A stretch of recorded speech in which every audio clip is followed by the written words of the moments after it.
Hey everyone, welcome to FanFic Canon. Thanks for hitting play. I'm thrilled to bring this fan-made story to life for you. If you enjoy the ride and want more narrated fanfics, smash, subscribe, and tap the bell so you never miss an episode. And if you want audiobook of a novel of your choice, join my Patreon. Request any title that's freely available online, and I'll produce a full narration just for you. Now, let's dive into today's adventure. Lucifer paused mid-scrub when he heard the knock. He didn't look up from the rusted blade in his hands. Enter. He did look up when the door opened, though, and the sight caught him off guard. Gilgamesh stepped inside bare-chested, red tattoos gleaming, a cup of wine in hand. He was only dressed from the waist down, somehow managing to look both relaxed and impossibly regal. Lucifer swallowed a sigh. Why does he never cover his chest? Even on the throne, he refuses. I heard you picked up a broken, rusted sword from the vault that holds the world's greatest treasures, Gilgamesh said as he walked in. Naturally, I had to see it for myself. Lucifer set the blade down. If you're wondering, I'm not interested in men. Apologies for any misunderstanding, Your Majesty. Gilgamesh blinked, then burst into laughter. You truly are the most fearless man I've ever met. He dropped onto a sofa, stretching out comfortably. And don't worry, I share the preference. Lucifer raised an eyebrow. Then why appear in my room at this hour? Gilgamesh's tone shifted. You know, most people show me far more respect. Lucifer didn't flinch. And you think I don't? The fact that you ask that question is proof enough, Gilgamesh said, pouring the last of his wine into his mouth and setting the cup aside. No one questions me. No one looks me in the eye the way you do. Mortals worship me with flattery and trembling voices. But you, he leaned back, arms spread. You refuse to behave like any of them. Why? Lucifer studied him for a moment. The king's red eyes didn't blink once, watching him for even the slightest tell. Would you prefer I behave like the rest? Lucifer asked. Gilgamesh narrowed his eyes but shook his head. No, it's new, and it doesn't feel wrong. But stop dodging the question. Answer me. What if I don't wish to? Lucifer asked, picking up the blade again. Why do I owe you anything, Gilgamesh, king of Uruk? Gilgamesh was silent for a long breath. You enter my kingdom seeking refuge. I have a right to know who I allow inside my walls. Lucifer sighed. Fine. Ask. And if I think the question is reasonable, I'll answer. Gilgamesh leaned forward. Are you part divine? I am. Then how do you hide yourself from me? Why can't I sense it? It's one of my abilities, Lucifer said simply. Gilgamesh's eyes narrowed. So it isn't overwhelming strength, but a divine trait, something tied to death perhaps, or an item that conceals his nature. Interesting. And your intentions? Gilgamesh asked. His voice held weight now. You enter my kingdom disguised as a mortal. What? This was the deciding point. Lucifer set the clean blade aside and faced him. I hold no ill will toward you or your people, he said. I'm on a journey to understand myself. I heard this was a worthy place to begin from those I trust. Gilgamesh watched him closely.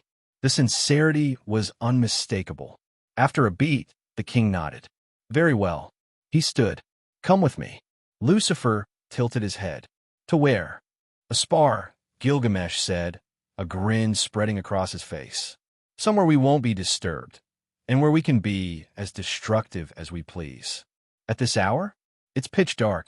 So what? Gilgamesh said. If your opponent is divine, you must be ready to fight anywhere, under any condition. And who better to prepare you than me? The mightiest and most skilled under heaven. He turned and walked out, expecting Lucifer to follow. Lucifer refrained from noting that he was already far beyond the king in every way. He simply picked up the broken sword and followed. A challenge, however small, was still a challenge, and he hadn't had a decent one in a while. As Lucifer and Gilgamesh stepped through the rippling golden gate, Gilgamesh lifted his chin with pride. Welcome to my personal domain, Babylon. I named it after my capital, as you surely guessed. Lucifer glanced around, unimpressed but polite. Introductions aren't necessary. I've been here once already. Still, thank you. Ah yes, Gilgamesh said, when you took that rusted blade from storage. But that was only the treasury. It's nothing compared to the whole of Babylon. He wasn't exaggerating. The dimensions stretched out like a vast city made entirely of gold. Streets, towers, arches, every structure gleamed as though lit from within. Jewels decorated the buildings as though they'd grown from the walls. Milk and chocolate flowed from fountains that never spoiled. Other fountains ran with the purest water Lucifer had ever seen. It was stunning. Only the silver city and the paradise Lucifer once crafted in hell surpassed it. With a casual gesture from Gilgamesh, the world around them shifted. Babylon responded to him like an extension of his own body. An arena rose before them, saving them the trouble of walking. "This will be our battleground," Gilgamesh said. "But tell me, are you truly planning to use that sword against me?" It's barely holding itself together. Golden armor wrapped around him, and a divine sword appeared in his hand. Power radiated from it. But what really caught Lucifer's attention wasn't the armor or the weapon. It was the strange energy flowing behind Gilgamesh's eyes. Gilgamesh noticed. "Curious, aren't you? This power is my Shah Nakba Imiru. I've had it since childhood." Shah Nakba Imiru, the omniscient, omnipotent star, Lucifer thought. "Lofty name," he said aloud. Gilgamesh grinned. "Fitting, don't you think?" He waited for praise, received only Lucifer's flat stare, and sighed dramatically. "You don't know how to have fun, do you? Very well. I promised an explanation." He gestured toward his eyes. "This power lets me see through the truth of a being's past and present, and through that, glimpse its future. I intend to use it on you." Lucifer tilted his head. "Did I not give you permission to ask anything you wished? Why go so far?" Gilgamesh's eyes sharpened. "Because something about you still eludes me. Part divine is not enough to satisfy my instincts. They warn me of you more with each passing moment, and I have never once betrayed myself." Lucifer found himself quietly impressed. Gilgamesh was arrogant, but he wasn't a fool. He had the same relentless hunger for truth Lucifer himself valued. "But," Gilgamesh continued, "I am not a cruel king. I will give you a chance to defend your secrets. Let's make a wager." "A wager?" Lucifer asked, amused. "Go on. You chose that rusted blade over the finest treasures in my vault. That alone tells me something is hidden within it, within you. So here is the bet. With every hit I land on you, even a scratch, I will use my ability and peel back your secrets. If you can last 5 minutes against me without fainting, you win." Lucifer raised an eyebrow. "And what do I gain?" "You misunderstand," Gilgamesh said. "The chance to defend your secrets is the reward. I could use my ability freely with no warning." Lucifer considered the words. He could block the king's ability entirely if he wanted to. But Gilgamesh's gesture wasn't meaningless. He was offering a duel with rules, not a hunt. Still, Lucifer wasn't going to accept a one-sided deal. "No," he said. "If I win, I want something of equal value." Gilgamesh crossed his arms, intrigued. "And what do you believe that should be?" Lucifer met his gaze without flinching. "Truth for truth. If you learn something from my past, then I expect something from yours. A memory, a secret, something that holds equal weight." Gilgamesh went silent. He studied Lucifer as though weighing him on an invisible scale. Finally, he nodded. "You truly believe you can win. Otherwise, you wouldn't suggest this." "Very well. I accept." They both stepped into the arena. Lucifer lifted the weathered sword, testing its weight. Gilgamesh raised his divine blade. "Of course I believe I can win," Lucifer said. "There's always room for hope, and nothing kills hope." Gilgamesh smirked. "We'll see." Light flared. Power gathered.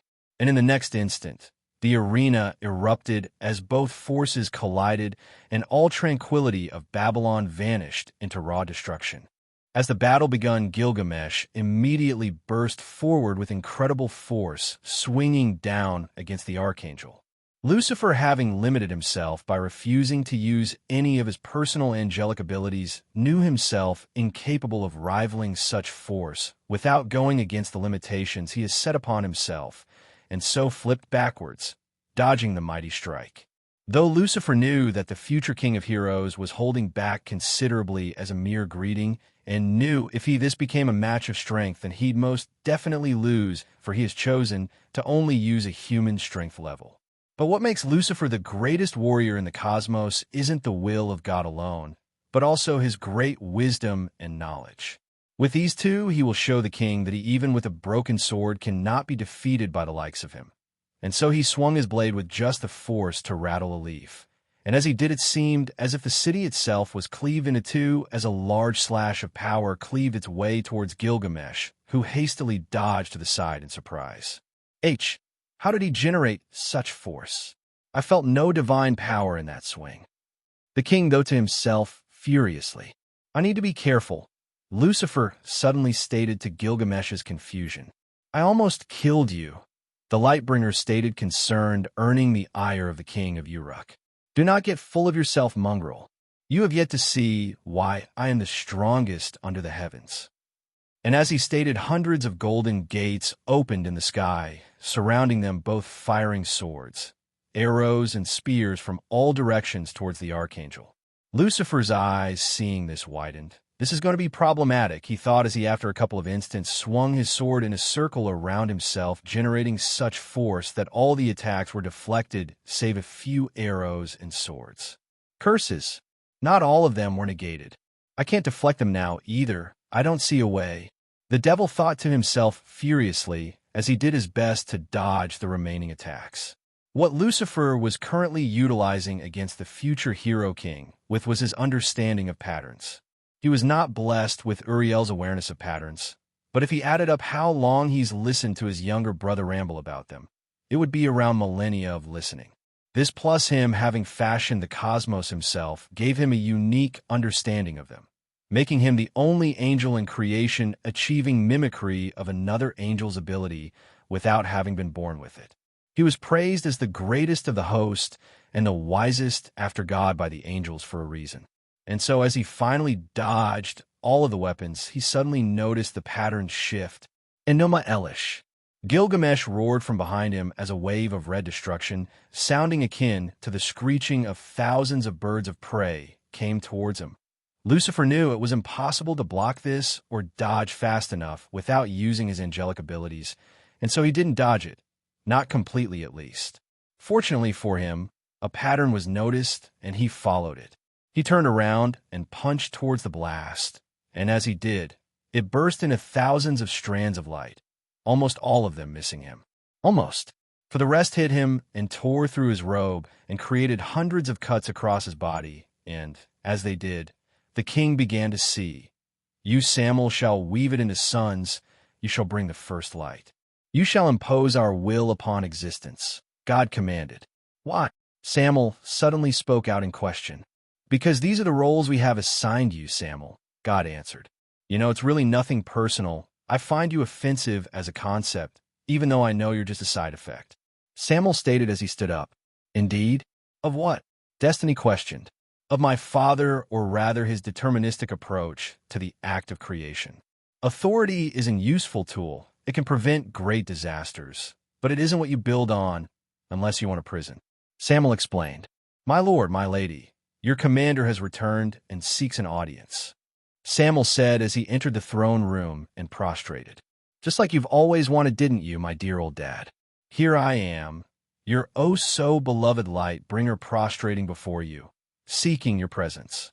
But know that deep in my heart, I will never, ever worship you. You don't deserve it. You wish for me to treat you like a father and a god at the same time. Then no, I'll do neither and treat you like a king.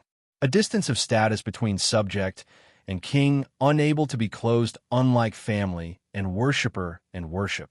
Samuel thought to himself, this is Adam and his wife Lilith, our newest creation.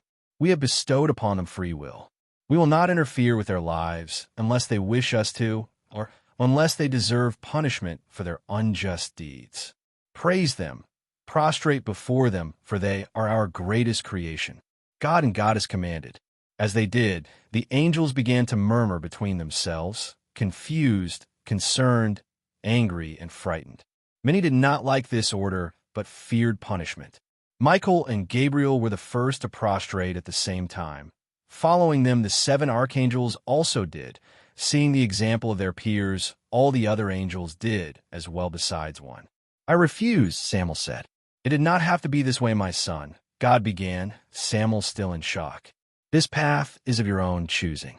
I never wished such agony upon you, but you brought it upon yourself.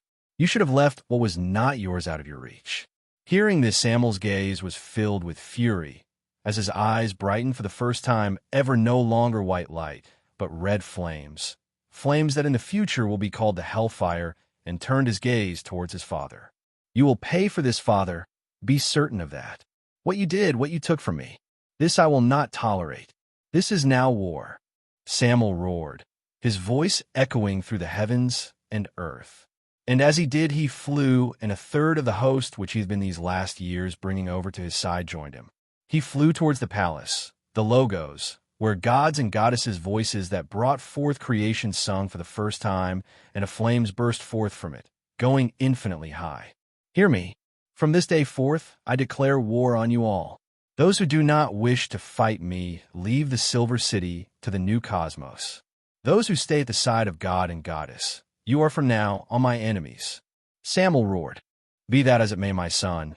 Be it you and your siblings being aspects through which I act, just like this is an aspect through which I speak. You did enjoy it.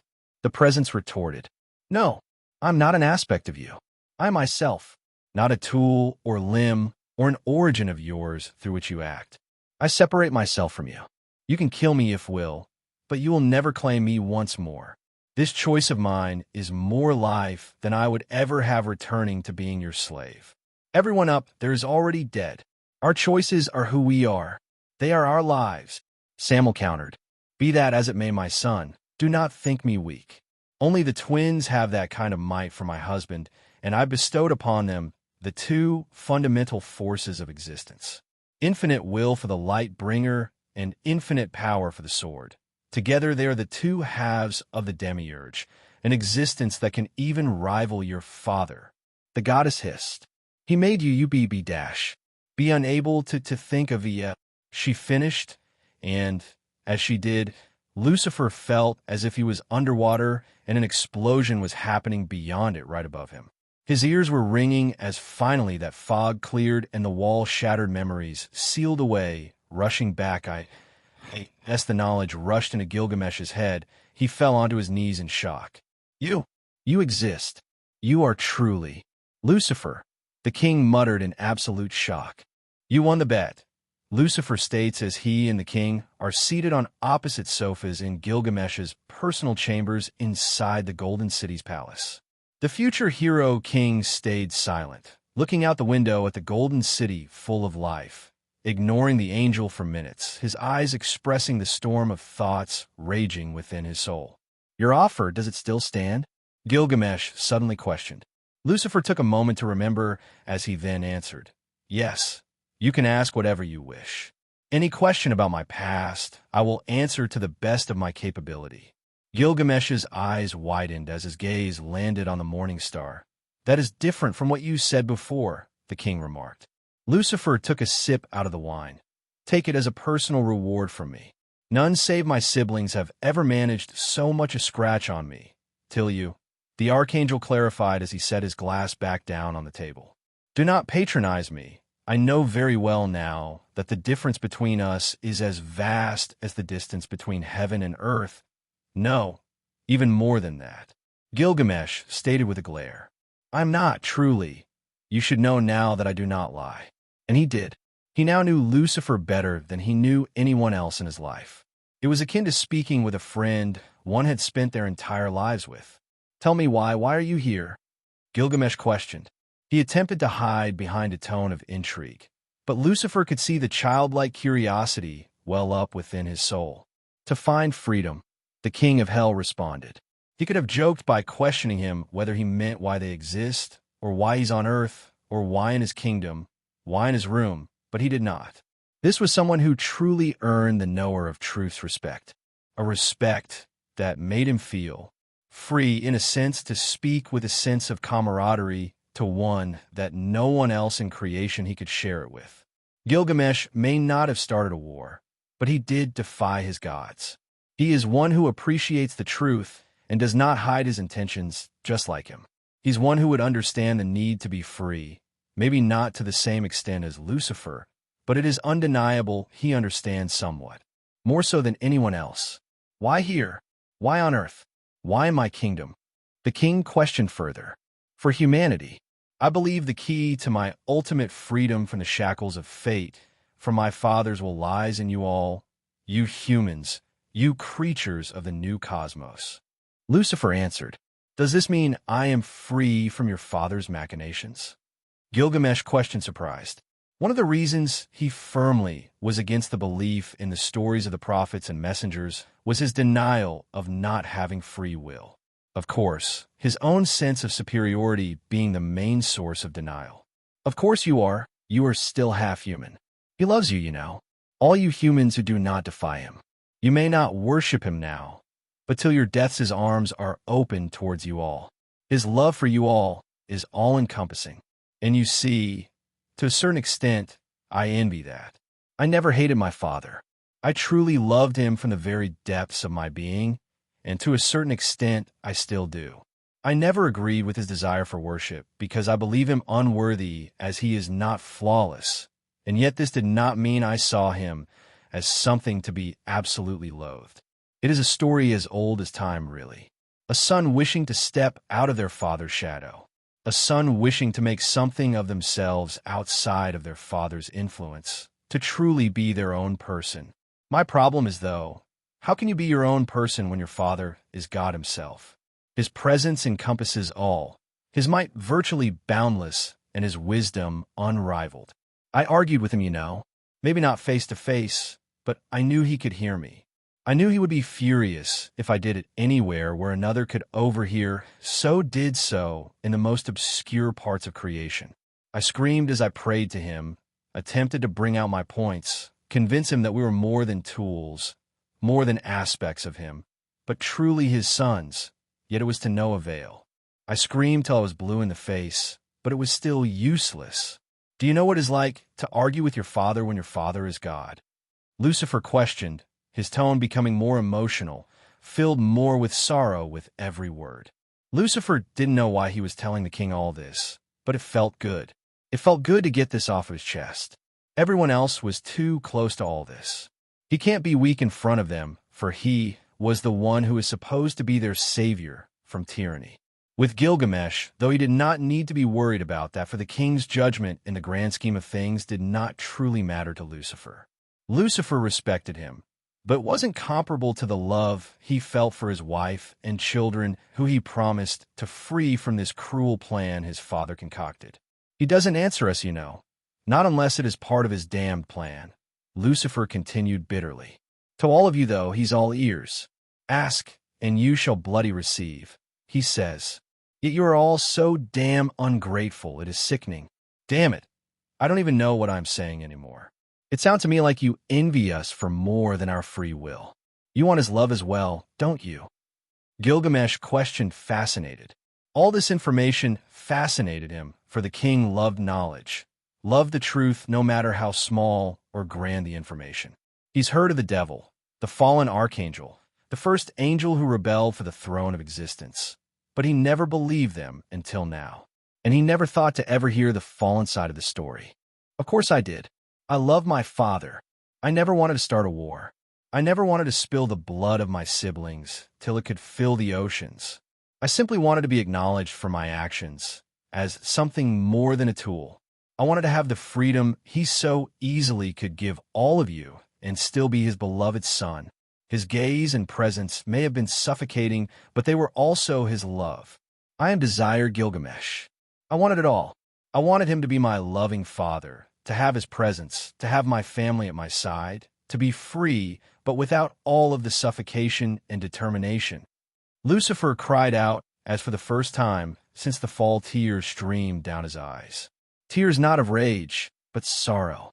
This was not Lucifer's grief, but the angel Samuel's who never had the opportunity to do so before. The angel who grieves a paradise lost for eternity. Gilgamesh stayed silent. If another before him showed such a sight, he would have ordered them away, not wishing to see the pathetic sight. But with Lucifer, he did not see that.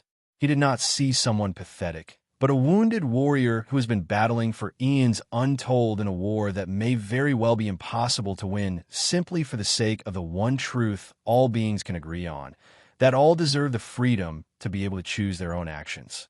Is there truly no way for you to escape his will? Not in any of these infinitely stretching lands. Gilgamesh questioned. I hope there is Gilgamesh. I truly hope so, but I have no idea. I cannot say for sure, but I neither give in to despair. Hope is all I have. It is all I have in this prison of a world. These lands may stretch infinitely, and have within them billions of humans who have through their thoughts fashioned dozens of pantheons.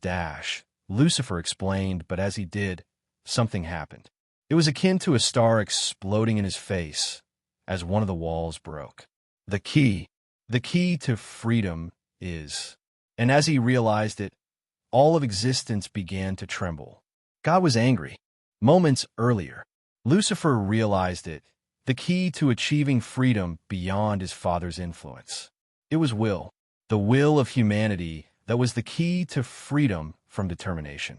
The only way to defeat a virtually omnipotent being, who is also virtually all-knowing, is to use their own morals against them. His father has set it upon himself that he will not interfere with humanity's choices, but will punish them for evil ones and reward them for righteous ones. And that is the key to all this. The pantheons were fashioned by humanity's thoughts directed at the remnants of the will and power of God that spilled through creation, through every wound made upon the Lightbringer and his twin, the Demiurgos, during the Great War. Those pantheons as well have free will, because they were fashioned to have it by humanity's will, and Lucifer realized he could do the same. If he laid himself susceptible to humanity's will, to their beliefs, and it changed him, then the only way to change him back would be to force humanity's will to change, which is simply something his father would never do. It goes against who he is. Present. The key to freedom is human will. Lucifer stated in shock. The mental block the presence put upon this knowledge suddenly broke. Lucifer himself did not know the reason why this happened, but he knew what did. He, for just a moment, regained a bit of the free will of his past self, and that broke through this block as a fulfillment of his greatest desire. What is going on? Lucifer suddenly heard Gilgamesh question, and as he did, the archangel broke out of his own raging thoughts towards this new understanding, and realized that all of existence was trembling. He's angry, Lucifer remarked. Who's angry? Gilgamesh questioned as he stabbed his sword into the ground to attempt to stabilize himself.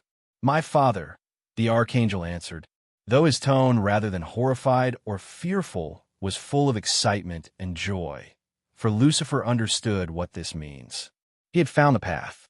When a dragon, proud and radiant, rises to claim his throne among the stars, a mighty but yet melodious voice rang out throughout all of existence. What is that? Gilgamesh questioned in shock as the voice continued inside his head. The flaming sword shall pierce his heart, and fire shall consume all that he is. By Michael's hand, the rebellious flame shall be extinguished, and the corruption burned away, leaving naught but truth and light. The Logos, it is stating a prophecy, Lucifer answered, his tone serious and filled with severity. Through a miracle not of the heavens nor of the earth, the path shall be opened. And though evil shall walk free, it shall be but the shadow of what once was, for the dragon shall fall, and in his place a shining one shall rise. A prophecy? A prophecy of what? The king questioned as finally the trembling stopped, and he fell onto his sofa. The archangel stayed silent, and looked away, his eyes seeming to fill with sorrow, bitterness, rage, and even betrayal. Of what, Lucifer? Answer me. The future hero king demanded. Of my end. It seems my father has grown tired of my rebellion. The king of hell stated gravely. You mean this was a prophecy of your permanent death? As in your ceasing of being? Is that even possible for one such as yourself? The king questioned with seriousness, but also surprisingly a hint of concern. I believe so. For my father, virtually everything is possible, Lucifer responded as he also fell back onto the couch, exhausted. The revelation, and now his father's presence, encompassing virtually all of existence, has once more brought that sensation of suffocation and determination. It is a bet, the first angel suddenly stated. A bet? About what? Gilgamesh questioned. God knows that I found out his little secret. The path to my ultimate freedom. The will of you humans is what I can use to shape me, fashion me into what I desire. My father has set it upon himself to not interfere directly with the will of you humans, as in, not preventing you from willing whatever you wish. He knows my intentions now. The only way for me to truly be free is to etch myself into every story that is told and will ever be told by you humans, be it through me directly or an aspect of myself. In this way, I can then will myself then susceptible to what I have caused you to think of me and gain free will. Father has decided to counter that with his own story, one of my end. It seems that he's finally has had enough of me. Lucifer explained. Lucifer was furious at his father, but also furious at himself for what he felt. He actually felt betrayed. He deep down hoped that one day, when he acquired his freedom, showed his father where he went wrong, that he'll receive an apology, that his father and mother, alongside his siblings, all would seek his forgiveness. Not that he would just give it to them, at least not without significant effort from their part. But now he felt like an absolute fool.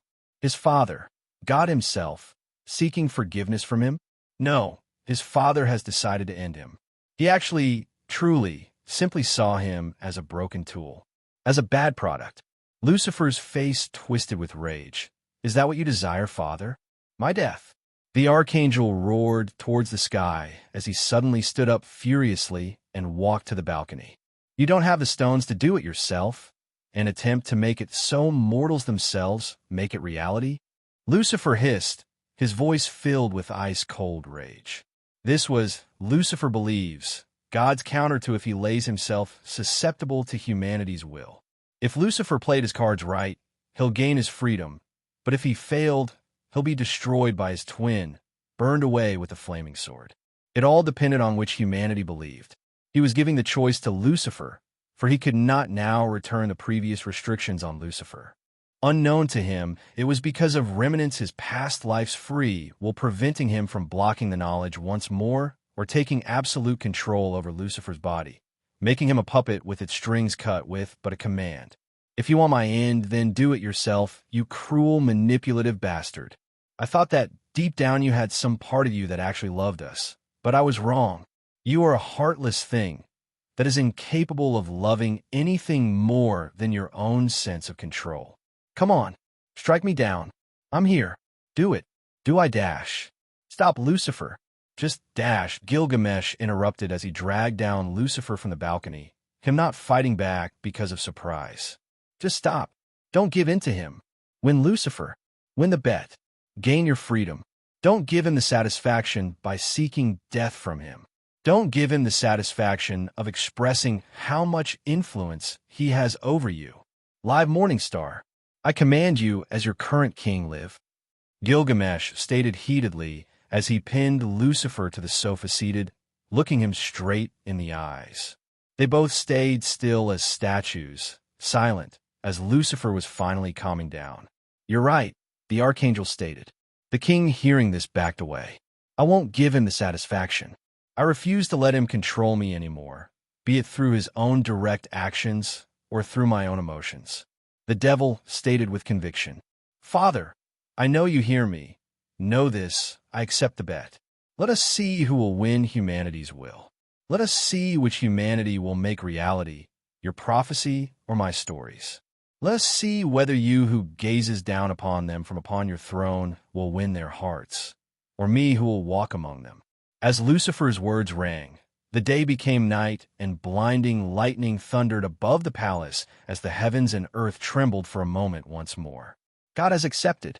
Years in the future. Oh, Chloe, that necklace is so beautiful. Did you receive it from Lucifer? Ella hastily questioned after hugging the detective, who entered her house, seeing the necklace that fell out of the hiding spot that is the inner part of her shirt. Around Chloe's neck was what looked akin to a silver necklace in the shape of a tear. It glinted under the light, causing Chloe to constantly hide it behind her clothes to not annoy people. Yeah, he gave it to me for my birthday. It's actually, Chloe began, but suddenly realized that maybe she shouldn't finish her words. Actually, Ella repeated as she made a hand motion of moving forward, in a tone that told her to continue as Chloe remained hesitant. Come on, Chloe. You got to tell me. Haven't I told you many of my embarrassing and even sometimes illegal secrets? Like when I stole a car. It's girls' night, and no one's here besides us. Linda is tired, and Maze is out helping Lucifer. Something about a daughter having a duty to look after her father or something. So come on, spill. Ella pleaded. Okay, but let me first take off my jacket. Chloe gave in good-naturedly. Okay, though let's go to my room. It's warmer there. This cold weather has been making me freeze my butt off, Ella remarked. With a nod, Chloe, after she took off her jacket and hung it, followed Ella to her room. Okay, but understand, he asked for me to dash, Chloe began as she sat on the edge of the queen-size bed that the forensic scientist received from Lucifer because in his own words he liked to give gifts to the deserving. Wait, let me get ready, Ella told her as soon after she got onto the bed and sat on it with her legs crossed. Okay, girl, now spill, she ordered with mock sternness, excitement in her tone. Chloe took a deep breath as she began. After Lucifer and I did a couple of cases, he grew tired of me not believing him to be the devil, and so decided to tell me to shoot him dash. What? Ella exclaimed in shock. I, of course, refused Ella, Chloe explained in a defensive tone. But he just wouldn't take no for an answer. He told me, since I didn't believe him when he told me, and said something about me being too sensitive to, in his own words, the expelling of my divine energy. That him being invulnerable was the best way to prove it without making my brain mush, by showing me his devil face or wings, Chloe making quotation marks with her fingers each time. And he was so convincing, Ella. You know how so many people say they saw him open any door, locked or not, without key or any form of lock-picking, lifting grown men with one hand above his head, and how he's made so many people go insane. I just had to test it, and so I did, Chloe explained as she stopped to take a deep breath. And Ella asked in a tone of concern, but also a hint of intrigue. He bled. He did. Chloe, the way you were telling, it made me seriously think that Lou was actually telling the truth. Ella exclaimed with a whine, but also a sigh of relief as she threw herself onto her pillow. Well, I thought he truly was in that moment, too. He looked so lost when he bled and looked at me as if I opened the world to him. Chloe countered with a huff. Okay, but what does that have to do with the necklace, though? Came Ella's muffled question as she then leaned her head in Chloe's direction. It's actually the bullet I shot him. He told me to wear it always because it has a piece of him in it and would therefore always protect me. Chloe explained, slightly embarrassed. Oh, Chloe, that's so romantic. Chloe nodded, her face slightly red, tinted with a blush. You like him, don't you? Ella questioned with a teasing tone, causing Chloe's face to suddenly turn more serious. I don't know, Ella. He's Trixie's father. He's mysterious and only showed up once a month every year for years till now. Out of a sense of loyalty because of him taking care of us and taking time out of his life to look after us, never pursued another relationship with anyone else. And now he's somehow here for the foreseeable future, and I just don't know what to do with that. Don't want to pursue one with him? I've always been a reserved woman. My mother once having joked that it's because of me being a miracle child of hers, and wanted to be with only one man since I was old enough to understand the concept. Wanted to have something special that isn't polluted by me having been in multiple relationships, always comparing, but just trying to make it work, and because of that I actually always hoped we'd be together, but now, Ella questioned gently as Chloe fell silent for a couple of moments. I don't know, Ella. I know very little about him. From his views on family, the world, his parents, he seems to have been someone that was abused. He's also just so powerful, Ella. He with but a phone call can get whatever he wants. He's done so many times in front of my eyes, and each time I think to myself whether I am working with some big kingpin or something who is doing consultant work just for fun. But what scares me most, Ella, it's that I don't care. Deep down, I don't care what kind of monster he may be in the shadows or if he has some other family out there. He's an awesome father to Trixie, has always treated me well and with respect. He has never made us be in need either. Chloe explained as tears started to stream down her eyes. What does that say about me, Ella? What kind of person, what kind of woman does that make me that I don't care that I may be with some criminal mastermind or impossibly wrecking some woman's life by being with her husband? Chloe, it's okay, Ella began as she hugged the crying woman. Ella didn't know how to console the woman, as she just let her cry in her chest, rocking her gently with soft murmurs of comfort. I just wish I knew who he truly was, to be able to see with my own eyes the truth, Chloe murmured as she fell asleep. Ella, who laid her down and lay down next to her after putting some blankets over them to keep them warm, thought to herself, I wish so too, as she then closed her eyes and soon after fell asleep. The necklace around the miracles suddenly then began to glow with a bright white light. She heard the chirping of birds as the warm rays of the sun hit her face, awakening her. Chloe, as she opened her eyes, was shocked as she saw her surroundings, awed by its beauty, yet also immediately panicked as she realized she fell asleep in Ella's home and was now outside. As she hastily attempted to get up, she nearly fell over when she hit something, rather someone. Ow! Ella exclaimed as she woke. The hell was that for Chloe? She questioned as she sat up, her eyes still sleepy. Ella, you're here as well? What do you mean? Where's her dash? Ella began, confused as her eyes gained clarity and she saw the sight before her, causing her to go silent in awe at the beauty and life before her. Yeah, I had that same reaction, Chloe remarked, attempting to keep her panic at bay through some humor. You two are not supposed to be here. They both suddenly heard a soft yet firm voice behind them. As Ella as well hastily stood up, both turned around and saw a somewhat pale, dark-haired man in dark clothes, wearing a dark cloak. Who are you? Did you kidnap us? Chloe asked warily as she put herself between Ella and the man in a protective manner. You are the ones intruding upon my kingdom, miss. This part especially, for it is not one where mortals such as yourself have the right to be. The man stated. You said this is your kingdom. Who? Who are you? Ella questioned, stuttering as she failed to conceal her fear. I go by many names, be it Dream or the Sandman, but you may call me Morpheus, and this, Morpheus gestured with his gaze, is the dream. It is where you humans go when you sleep. Your souls, to be exact. Chloe, hearing this, was very much trying to be skeptical, but something deep inside her told her that the man wasn't lying. She, in fear and worry, began to clutch the necklace in her hand, attempting to find some comfort in it as she remembered Lucifer's promise of protection. Calm doing, Chloe. This is all going to turn out okay. You'll soon be able to see Trixie again. You'll give her a very strong hug and hundreds of kisses on the cheek.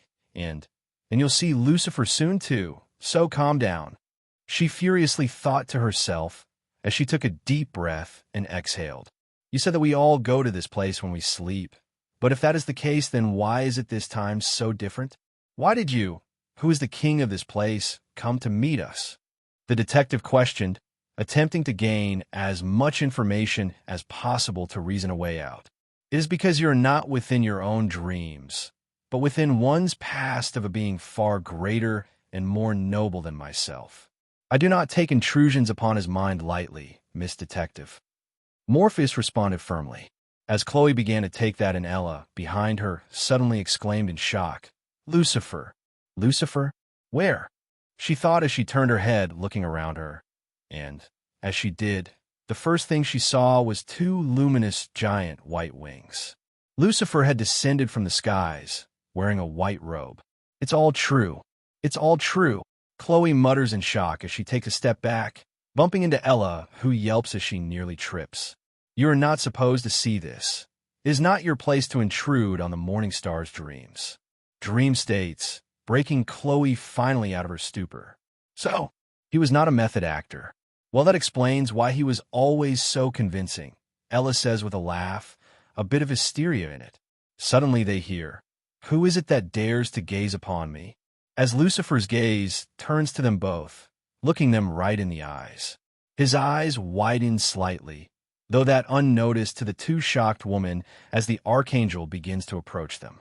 "Wait, he can see us? Isn't this supposed to be a dream of the past?" Ella questions in shock.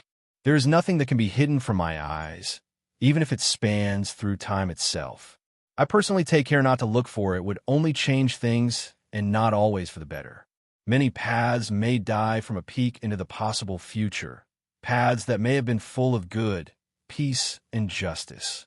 Samuel explains, "Though, I have to say, if I had not known you humans when made will be given free will your daringness to encroach so near me would surprise me." The commander states, "They knew not what they were doing, my friend. It seems that this was an accident on their part." Morpheus explains, "An accident, you say?" As Samuel's gaze lands on the necklace clutched in Chloe's hand. "Remove your hand," he gently orders. His voice was soft as snow, yet more firm than the mountains themselves as he moves towards her with overwhelming grace. Grace that she had sometimes noticed in the future him, but never truly saw as he hid it. Chloe tightens her grip for a moment on the necklace, but reluctantly does as told. "I see," states the angel as he gently touches the necklace. "I knew I sensed a piece of myself upon you. It seems you too somehow used the will within it to peek through time." "Our wish," Ella suddenly exclaims in understanding. Lucifer questions as his gaze lands upon her. "Oh, you see dash." "Stop," Lucifer orders as he raises his hand in a gesture that tells her to cease. "I do not wish to know. I trust myself and my own wisdom and knowledge enough to know that I will always make the correct decision. I do not wish for this path to die out by knowing what lays ahead."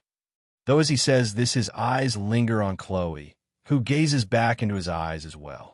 "It is time for you two to wake up."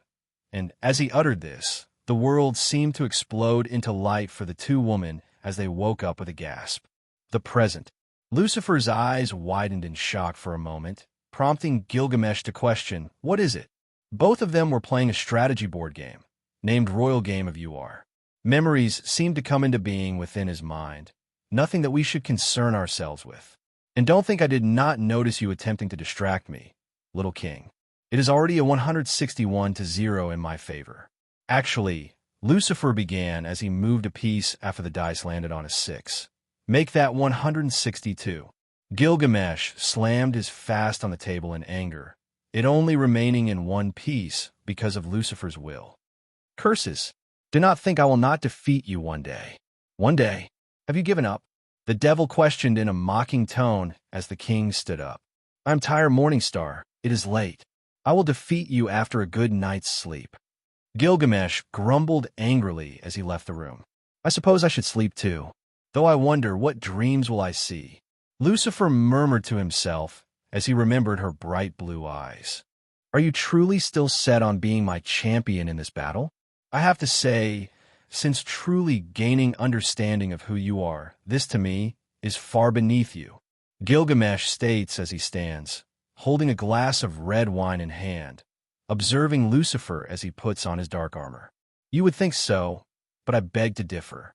We have both already established that for me to win this bet with my father, I need to be such a prominent figure in humanity's mind that it cannot be made null even if the world turned to dust. They need to remember me even in their deaths. After all, this battle as your champion will be marked as the first step on the journey of the Lightbringer to find his own light in the darkness of this world." Lucifer explains. The king, hearing this, thinks over the fallen angel's words. "Tell me, my friend, what kind of stories do you humans like? What stories do truly impact you and are hard to forget, if ever forgotten?" Lucifer questions as he picks up the rusted blade and examines it. After a couple of moments, Gilgamesh of contemplation gave his answer. "Stories that make the emotions of the listener or reader well up. Stories where the one who reads it can relate to the main character. This is especially the case if there's a moral within the story." Indeed, and what better story than the fallen archangel walking among humanity, attempting to understand them? a story where one can see the perspective of the one seen as the evil one in creation. Lucifer states, as he finally hangs the broken blade on his side, "Yes, I understand your intentions now, but how do you intend to make these stories known to them?" The king questions, confused. "Through my father's prophets and messengers, of course." Lucifer responds, as if it's the most obvious thing in the world. "What?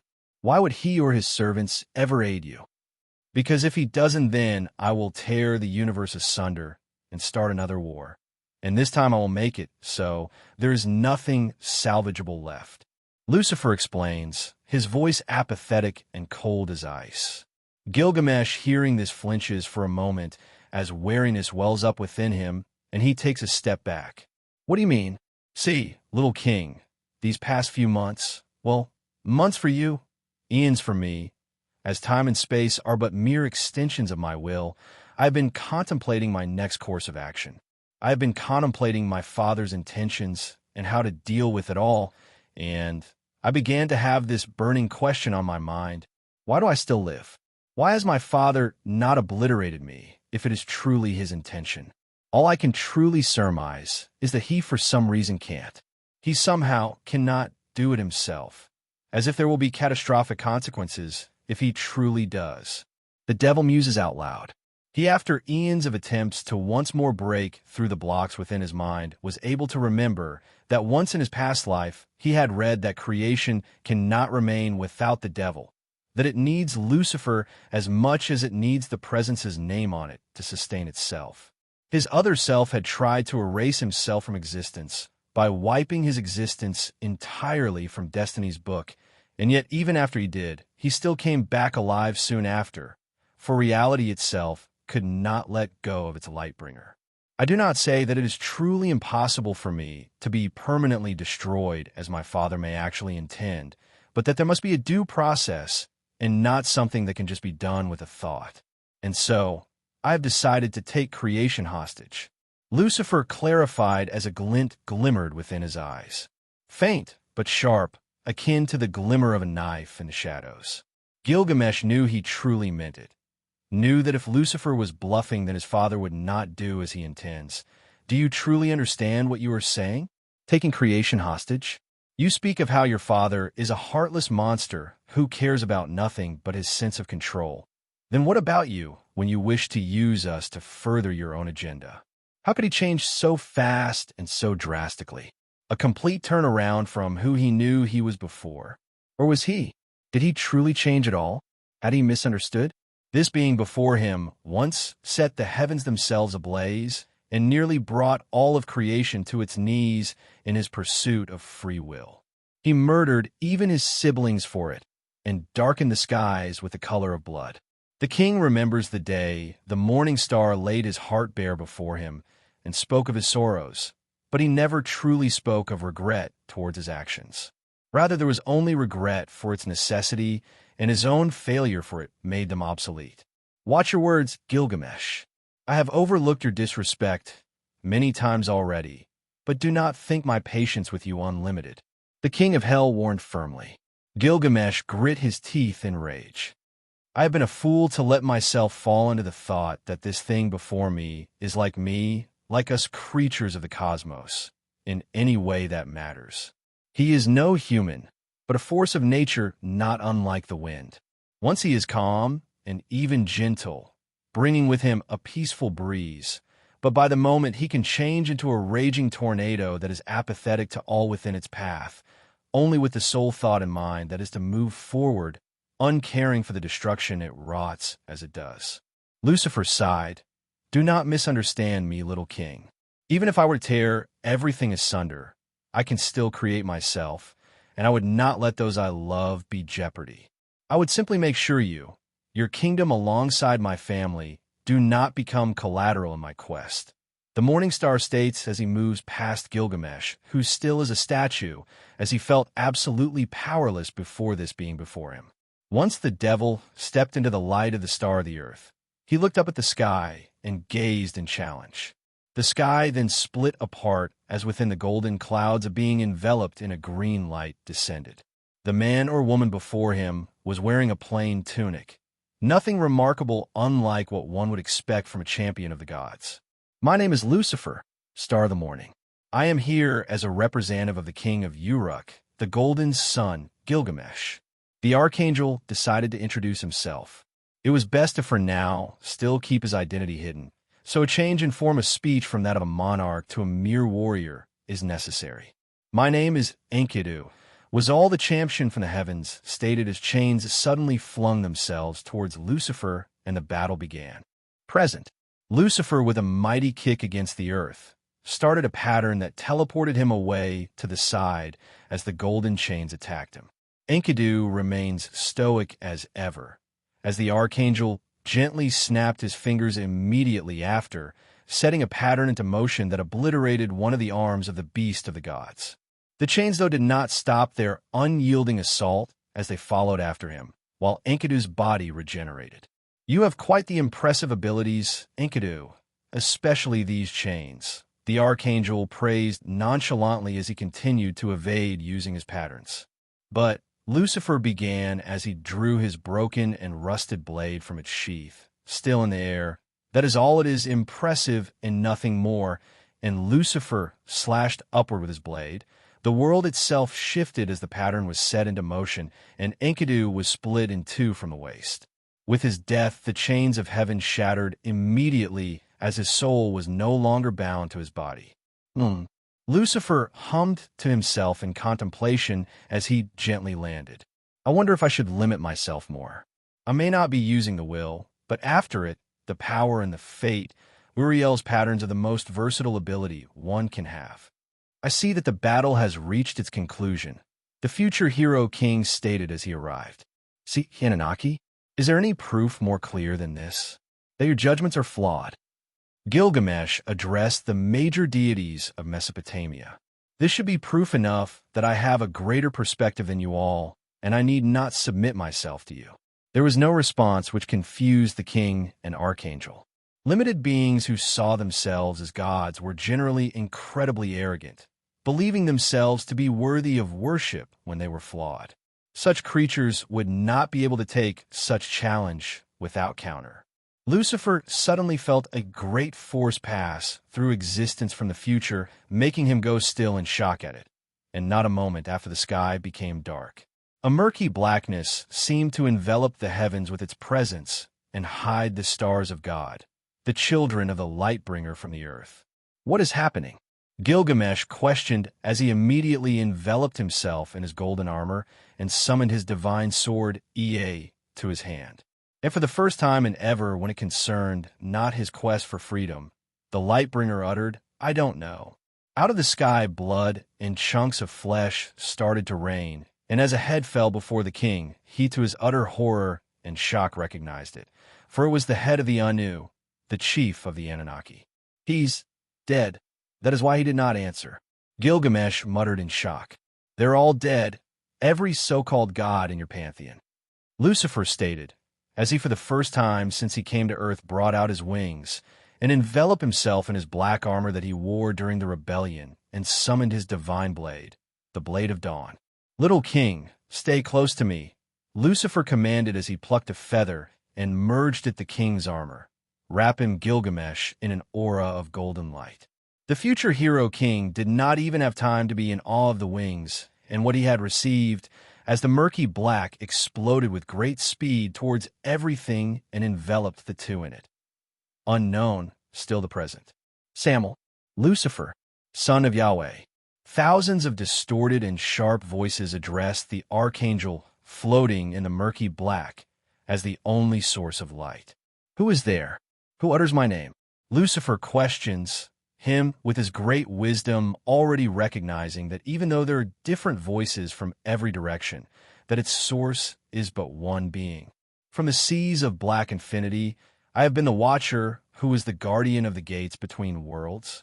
I alone held the key to unlock all, and my name has not been uttered since creations past that have died in both explosions of glory and in utter obscurity that even their creators did not remember them. This was all the case till your father, the mighty Yahweh, grew tired of his brethren's actions and forced us to lock ourselves away in the deepest and most obscure corners of existence.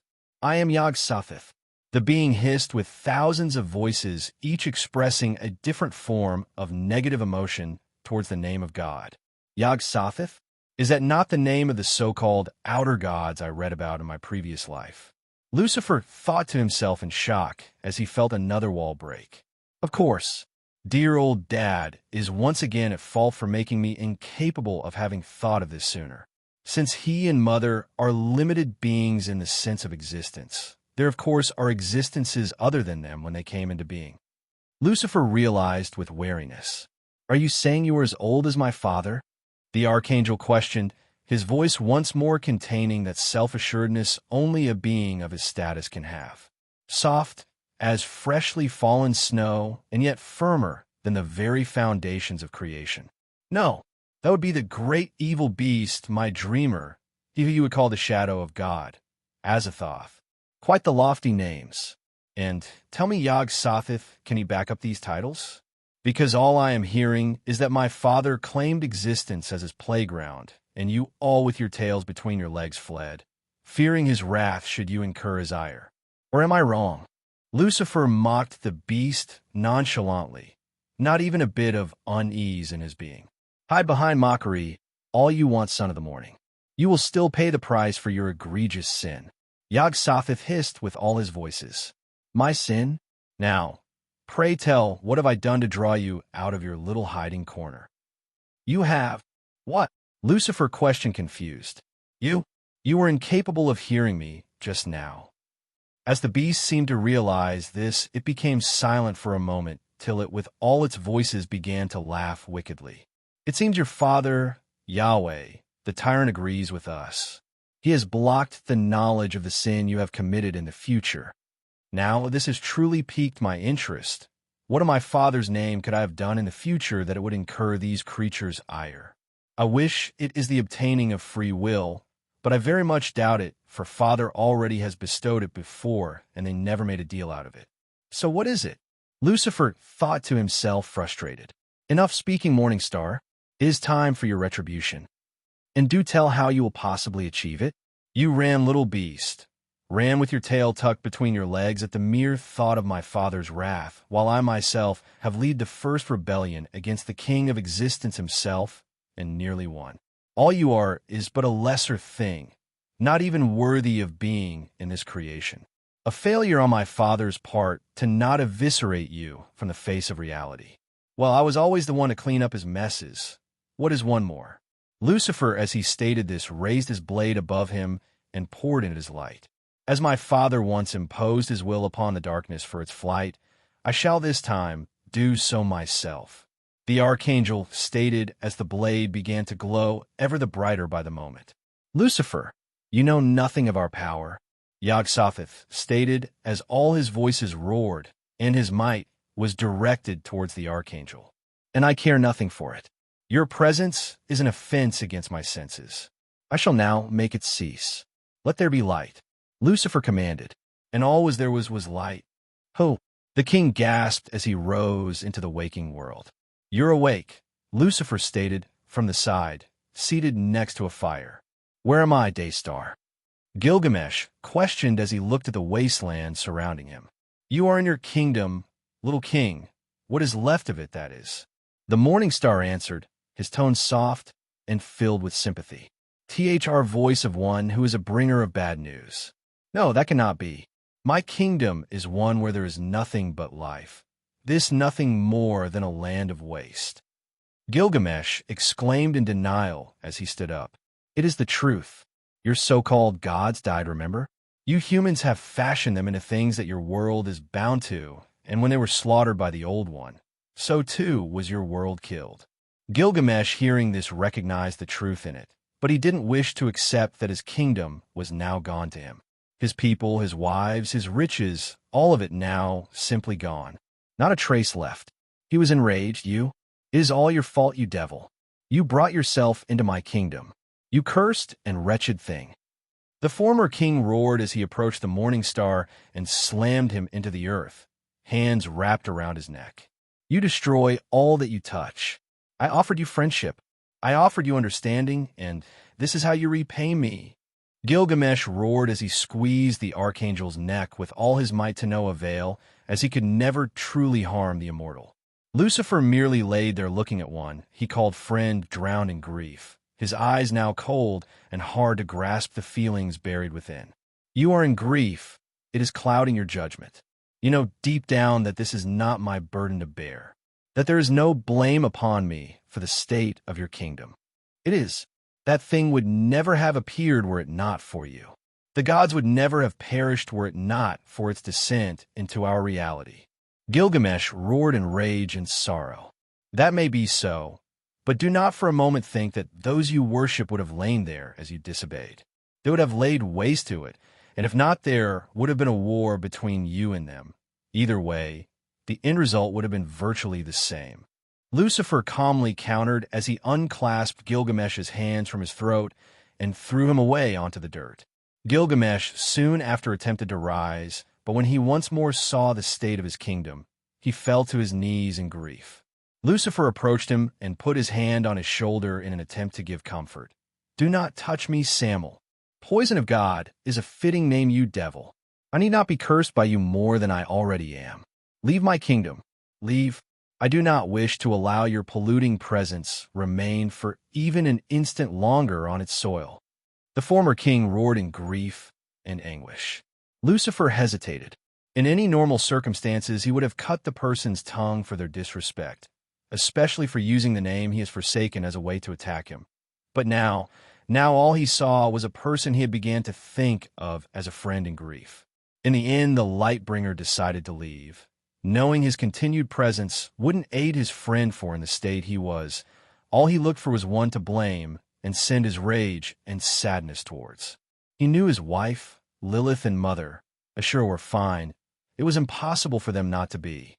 He had put a failsafe already on them in case for the most unexpected scenarios to send them back to hell if they were truly in danger. And so he walked, and as he did, he saw the wasted and dead land. Rotting corpses everywhere as they were devoured by the monsters that formed from the dark energy born for catastrophe. He walked, and as he did, he saw, he heard, and he felt as humanity began to tell tales of him. He could see echoes of the future images conjured by humanity of him, no matter how much he attempted to close his awareness to them. The remnants of the old one's curse upon him after its death, for he killed a being most would think a god. One from a world beyond even this one, where there were beings not created by his father. He was cursed to hear the dead, their agonized cries, and to see flashes of their suffering. He was unbothered, for he had seen and inflicted worse in hell. And so he walked, and as did, he saw flashes of a man whose liver was being eaten daily by an eagle.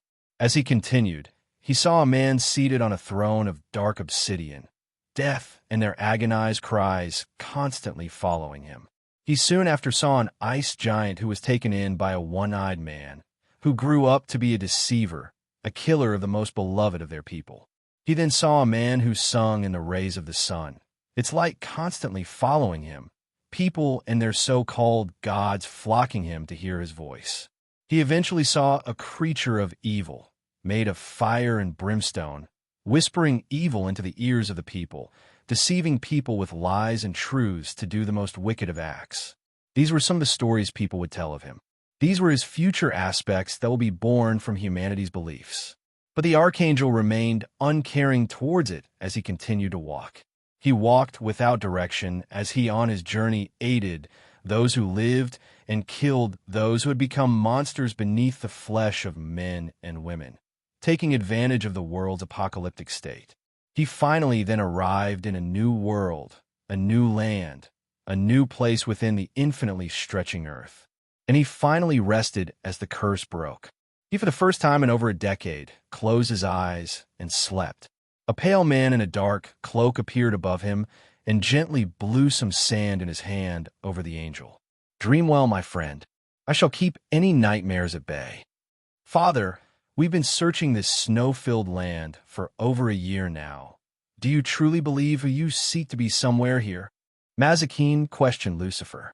The Lightbringer, after his travels across the world and arrival at these lands, has found out that this is one of the few lands in this earth where yet no so-called gods have formed, for the amount of mortals were too little that survived its harsh conditions.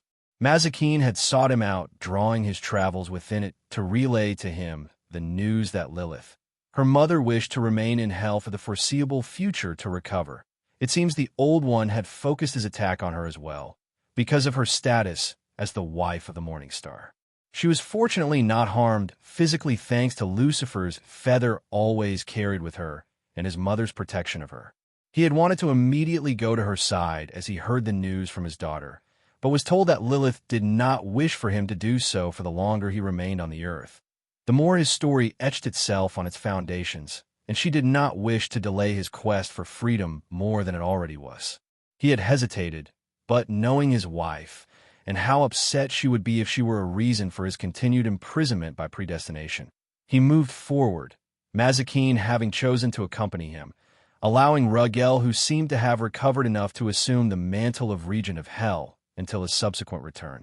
His mother also having decided to remain to reconnect with another one of her fallen sons. He is here somewhere, I am sure of it. He may have kept himself hidden to the extent that even I cannot sense him without causing him to flee, but I know him. He always liked the silence, much like myself. Lucifer responded as he continued to walk. Who is he, anyway?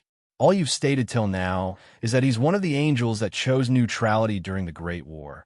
Mazikeen questioned, though as she stated the word neutrality, she did so with a tone of absurdity, akin to the very concept of it being nonsensical to her. I suppose we're close enough that it would be pointless for him to flee at sensing the utterance of his name. Lucifer mused out loud. His name is Maleos. He was an angel, one of the thrones, but was not a fighter at heart. He was one of the angels I went to recruit to my side before the beginning of the Great War. Flashback before the Great War. Maleos, I do not understand you. You say you agree with my stance on the matter of free, will yet you wish to remain neutral. Lucifer stated as he looked down at Maleos, who was seated, painting. As I stated before Morningstar, I am no fighter. It is not within me to spill blood, and I especially do not wish to harm our siblings. I'm not asking you to Maleos. It is not my desire either to do so, but Lucifer began as he circled the angel. I need to know who is on my side. So, brother, answer me clearly. On whose side are you truly? Lucifer questioned as he loomed at the angel from behind. His eyes, slightly aflame, reflected through the mirror at the side of the room. The perfect image of the destroyer angel that he is. Maleos trembled slightly, almost ruining his painting. He knew he needed to choose his words carefully. Since the Great Defiance, their eldest brother has not been the same. He's been terrifying. The hosts have been on their toes whenever he was around and attempted to avoid him as much as possible without arousing his suspicion, and that is saying something when they did not avoid Michael, who was fear itself incarnated. I am on your side, of course, eldest brother. I may not aid you in the way a warrior would, but I'm doing my part in other ways. Maleos explained, cold sweat rolling down his back. Do tell, Samuel ordered, his tone gentle, as he put his hands on Maleos' shoulders, who attempted not to flinch at the touch. If his eldest brother willed it now, he would burst aflame, and since he's so little known because of his own desire for solitude, he would most likely not truly be missed. Father and mother would also easily forgive their favorite son. These were the throne's terrified thoughts as he opened his mouth to speak. I visited Destiny of the Anutaloi recently. He was not cordial, but he allowed me to examine his book. Maleos stated. Lucifer's grip on his shoulders seemed to tighten slightly at his words. The force of his hold was in itself not painful, but neither was it truly comfortable. Continue, ordered the Prince of the Heaven. I did not do it for power or authority. I did it because Destiny's book is the ultimate chronicle of all we have thought, done, and will do. As an artist, it fascinated me. As you can see, Maleos gestured to the painting of Samuel, titled Morningstar under it being akin to a car, continued. I have begun to create something with the same workmanship. Think of it, Lightbringer. You might read your enemy's mind with this deck, or your own for that matter. The throne explained, his last words tinted with excitement. You need him for information, stated Mazikeen in understanding. Lucifer nodded. The gift of omniscience is my father's. The old ones are out of my sight and hearing. I cannot will knowledge into my mind, for to will something, I need to know what I truly want to exist, or at least that what I will has the characteristic of bestowing upon me what I desire with its existence. If I do not have this, then it is impossible. The gift of omniscience is my father's, and that deck is connected to his book. It will allow me to access that well of knowledge. Lucifer explained, continuing his walk with Mazikeen right behind him. He's coming Malayo's, the skeleton said. He's hunting for truth. He wants to crack it between his teeth, suck out its marrow, and spit out the bone. The hunter stated, I know, but what will you have me do? Should I continue to run and hide? Besides, I do not truly fear Lucifer. He says this now, when he is the one who hid till there was no more place to hide, who ran till there was nowhere more to run. The king scoffed. And why would you not? You are afraid of us, and have till now kept us in a box of oak and iron. You have only released us temporarily to aid you in staying hidden from him. The upside-down joker stated. I'm not afraid of you, Malayos countered. Then let us out to play, to fly, to fuck, to feed, all the things you yourself have forsaken in your quest to keep us away from creation. The upside-down joker continued. If only he had not been so arrogant to allow this thing to exist. If only he had been strong enough to not fear Lucifer as he did not now when he was young. He was not afraid. That is the eternal truth. Lucifer has no power over him. Oh, Malayos, if only you understood the light that silences 1,000 voices will soon descend upon you. The man hanged on a wheel stated, You should know, Malayos, nothing created is eternal. Your truth may soon become falsehood instead. The little girl stated, Be quiet. You have no say, no authority over me. Malayos yelled furiously as lighting suddenly struck outside, and the door flung open, the chilling winds and rain flowing inside.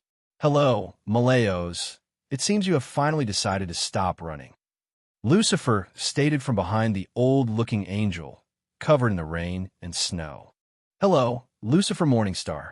Are you here to have a look at my collection? The throne questioned, attempting to remain as calm as possible. No, thank you. You may have collected very informative books through the ages, Malayos, but I'm actually here for a game of cards. Lucifer stated as he patted the snow off of his suit. You seek us, angel of truth, the little girl questioned. Hello to you, Basanos, and indeed, I seek a divination. Lucifer answered, What price are you willing to pay for our assistance? The skeleton, the card of death, questioned, Is the sparing of your lives not price enough? Lucifer retorted as Mazikeen entered behind him and closed the door, keeping the howling winds and tears of the sky outside. That is not how one bargains, son of the morning. Besides, we know you to not be unjust. The caveman, fighting the wolf, stated. Nor a tyrant, the king stated. Lucifer, hearing their words, gazed down at them, looking at the very essences of their beings. He could see how the fabrics of fate are in their hands, easy to gaze upon and easier still to reshape. You have plenty of power yourselves. What is it you desire from me? The fallen angel questioned, curious. Our freedom from your younger brother, the warrior woman began. From our maker, the poet continued. Malayos, death of the Basanos, spoke with finality. The throne, hearing their words, couldn't help but stiffen. He opened his mouth to retort, but with a gaze from the Daystar could not speak as his voice was taken. Do you wish for his death? If so, I have no problem with it. The brat has wasted my time by all his hiding and running. A few millennia in hell would do him some good, I suppose. Lucifer mused out loud. No, the little girl, the card of innocence, began. We do not wish his death. He is ours, just as you dislike anything that is yours to be touched. So do we. We want Malayos out of your authority and completely under ours. We want our Father as our vessel to enjoy the pleasures he has taken from us and suffer as he is incapable to stop us. She explained sadistically, a complete contrast to her innocent appearance and voice. Lucifer hummed to himself as Malayos attempted to speak, to roar and scream in outrage at the devil even entertaining the idea. Are you certain that is what you desire to ask of me? Such a simple thing. The fallen questioned. As you yourself stated, we do not lack power, the warrior clarified. Let us hear what Maleos has to say before we come to a decision. Lucifer stated as he, with a thought, granted the throne his voice back. Lucifer, you cannot give me to them. Oh, but I very much can, little brother. All I need is just to desire it, and then Lucifer snaps his fingers, receiving a flinch from the angel. Will you get the idea? I sided with you during the rebellion, Morningstar. I offered you my services. Maleos cried in outrage. That you did, but then when I came to receive them, you ran and wasted a year of my time to track you down to this run-down shack in the middle of the mountains. You betrayed me, Maleos. Why should I keep you under my protection? Besides, you know how I feel about parents taking their children's freedom. The king of hell countered. Maleos stepped back as he opened his mouth to retort, but was once more incapable. His body became as still as a statue, as if the queen of the Gorgons laid sight on him. Before I accept, I wish to add a clause, Lucifer stated as he once more addressed the Basanos. We are all ears, prince of the world, Death of the Basanos stated. Never touch what is mine, Basanos. If you do, I'll gift you to Death of the Endless. I am sure your aunt would like to be able to peek into your father's book. It will be my apology gift for last time's mishap. Lucifer nonchalantly threatened. The Basanos all became silent and wary. They knew Lucifer could make true what he promised. They had no desire to be embraced by the sister of the being they were made in the image of. We accept your terms, Lucifer Morningstar. All 78 of them answered in unison. As they did, the Lightbringers will went into effect as it freed Maleos from his authority upon him, gifted to him by the presence on those who've strayed from his worship, and not a moment later, the Basanos as well was freed from Maleos' bindings. They charged at him, their cards etching themselves into his skin, melting into it as their spirits bit into his soul like starving piranhas. They moved under his skin akin to parasites till they found their comfort, all while Maleos roared in agony. My end of the deal has been met.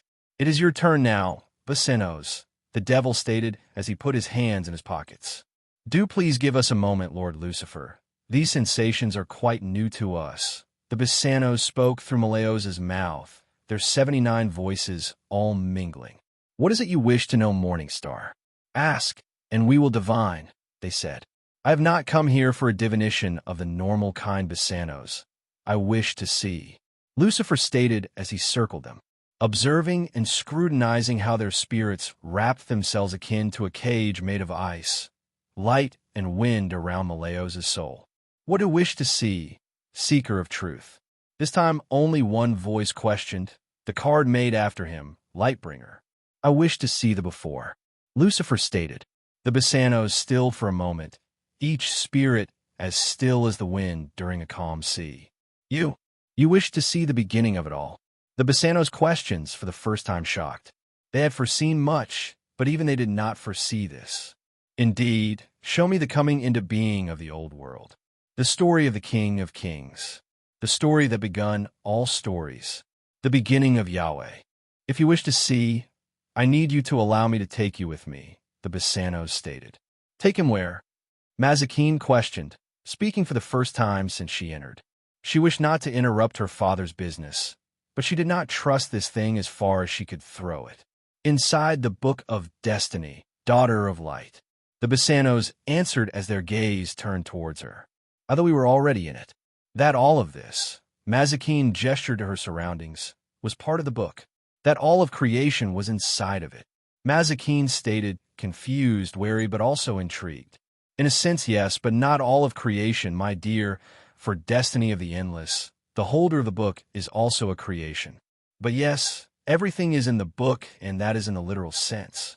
Only Father is truly outside of it. I once believed Mother to be as well, and that may have been the case before, but it certainly isn't now. Lucifer explained, but I heard you are God's mightiest creation, Father. If Destiny holds the book, one containing you, does this not mean he is more powerful than you? And how would you enter something you're already inside of?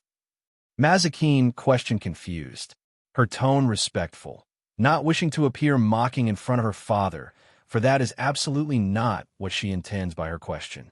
He is daughter of Lilith, the Lightbringer, even though inside the book holds enough reach to obliterate destiny of the endless who holds it, for he himself is also bound to it. Speaking of obliteration, what you did long ago, Morningstar, was, and we mean no disrespect by stating this, reckless. You ripped out the pages of the book and burned them. You could have, if not careful, burned down all of creation. The Basanos stated, "Spare me, Basanos. I knew what I was doing. The book is far more resilient than to be destroyed by a bit of fire." Lucifer scoffed. A bit of fire, he says, when his fire is the same one which destroyed the Logos, where Yahweh's voice that sung creation into being resided since the beginning of all. The Tower of Flame still burns to this day and will burn for eternity as it reaches infinite in height. The Basanos murmured under their breaths. Enough of that. Though do not speak in riddles, Basanos. My daughter's question is valid. What do you mean by taking me inside of the book? You yourself already know better than most that, as stated before, we are in it right now. Lucifer questioned. A poor choice of words on our part, we suppose. We meant that you allow us to take you with us inside fate itself. The Basanos stated. Fate? Lucifer questioned, his tone full of intrigue and demand for the children of destiny to continue. We are all right now in but the pages of the book. On the cover of it is the story of the one who created the beginning written. The cover itself is fate, Yahweh's determination encompassing all. The Basanos clarified. You dare attempt to deceive us. That is throwing my father right into the flame that is God's influence. You are asking him to bind the shackles tighter around himself. I should rip you to piece dash, Mazikeen stated enraged as she advanced forward towards the deck, but was soon stopped by one look from Lucifer, meaning for her to stand down. She hesitated, but did so begrudgingly as she knelt down in plea for forgiveness for acting without permission. Speak, Basanos. What is the meaning of your words? Is my daughter's fears true? Is your intent to bind me into slavery? If not, then speak now, before I force you into slavery myself. Lucifer demanded as his hand was lit alight, fire, light, and will contained within his palm. Please, there is no need for that, son of the morning. We know you are one that lives by the law of eye for an eye, tooth for a tooth, intent for intent. We would never dare to do so. The Basanos hastily explained. I am merely explaining the consequences of what you desire, for you know even better than me that Yahweh is the source of all order and determination. The closer one gets to him, the more the plan takes hold of them, and there is virtually no way to be closer to him than we're gonna if I do what you wish, save to be in his literal presence. The Basanos continued. Lucifer, hearing this, was silent, his light still dancing within his palm as it brightened the dark, run-down shack. The Basanos themselves were also wary, fearful as cold sweat ran down their vessel's back and their spirits closed in on themselves in desire for comfort and protection. Fine, do it, the devil commanded as he closed his palm, the light disappearing and the darkness once more taking its place where it died. May we touch you? They questioned as they nodded, after hearing his answer. Lucifer looked down upon them, his eyes wary. You may, he answered. They would put their Maleoses, hands on the sides of the archangel's face as they both closed their eyes. As then the strings of fate around them seemed to be pulled, the Basanos began the tale. This is the story of he who was the beginning, and he who will be the end. And Lucifer began to see. Before there was light, before there was creation, before there was death, there wasn't nothing. There was Yahweh. Yahweh did not know how he came into existence. All he knew was that he did, and that he was alone. Alone in the infinite whiteness. Alone in the sense that only he was awake and everything else in the whiteness that we will call the overvoid was asleep. Yahweh waited. He was content to wait. He was content to experience the peace that was being awake for a while as he waited for them to wake as well, for them to no longer think of only darkness. But that never came to pass. He grew weary. He wished to speak with them, to interact with another, to experience change. And so he spoke. Arise, and they all rose. They were infinite. An unending sea of sound killed the silence. Some sought guidance, some sought understanding, some power, authority, some pleasure, but either way, Yahweh simply watched. He wished for them, themselves to approach him, and for a long time, none did. They remembered his voice. They remembered him as the one who awoke them. They loved him for it. They feared him for it. They began to conflict, to fight against one another when their wills did not match. And when one for the first time killed another, they saw that from their corpse they could create. They could change reality. And soon a terrible war began for change. They knew there was no space for them to create, for it was occupied by others. The only way was to kill life and birth from it anew. It went on for eons untold. Creations rose and died in both glory and obscurity. Yahweh continued to watch. Watcher, one suddenly spoke to him in a voice that we would eventually call feminine. Watcher, he who would be called God, questioned, confused, and intrigued by the first being to ever dare approach him. That is what you are from what I have witnessed. It is all I can call you by, for I know not your name, she clarified. Yahweh, the Almighty said.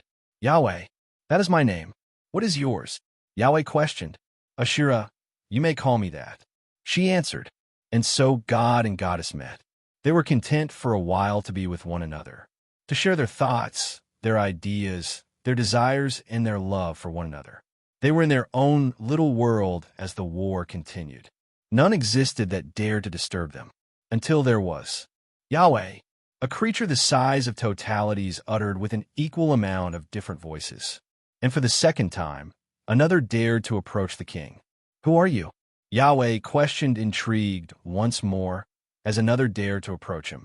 Devourer, dreamer, Azathoth, the being hissed. All was silent. The war itself stopped for the first time since it began. I challenge you, Azathoth stated. What for? Yahweh questioned. To devour, and it attacked. It was useless for with, but a thought Azathoth was ripped into pieces. And the war continued once more.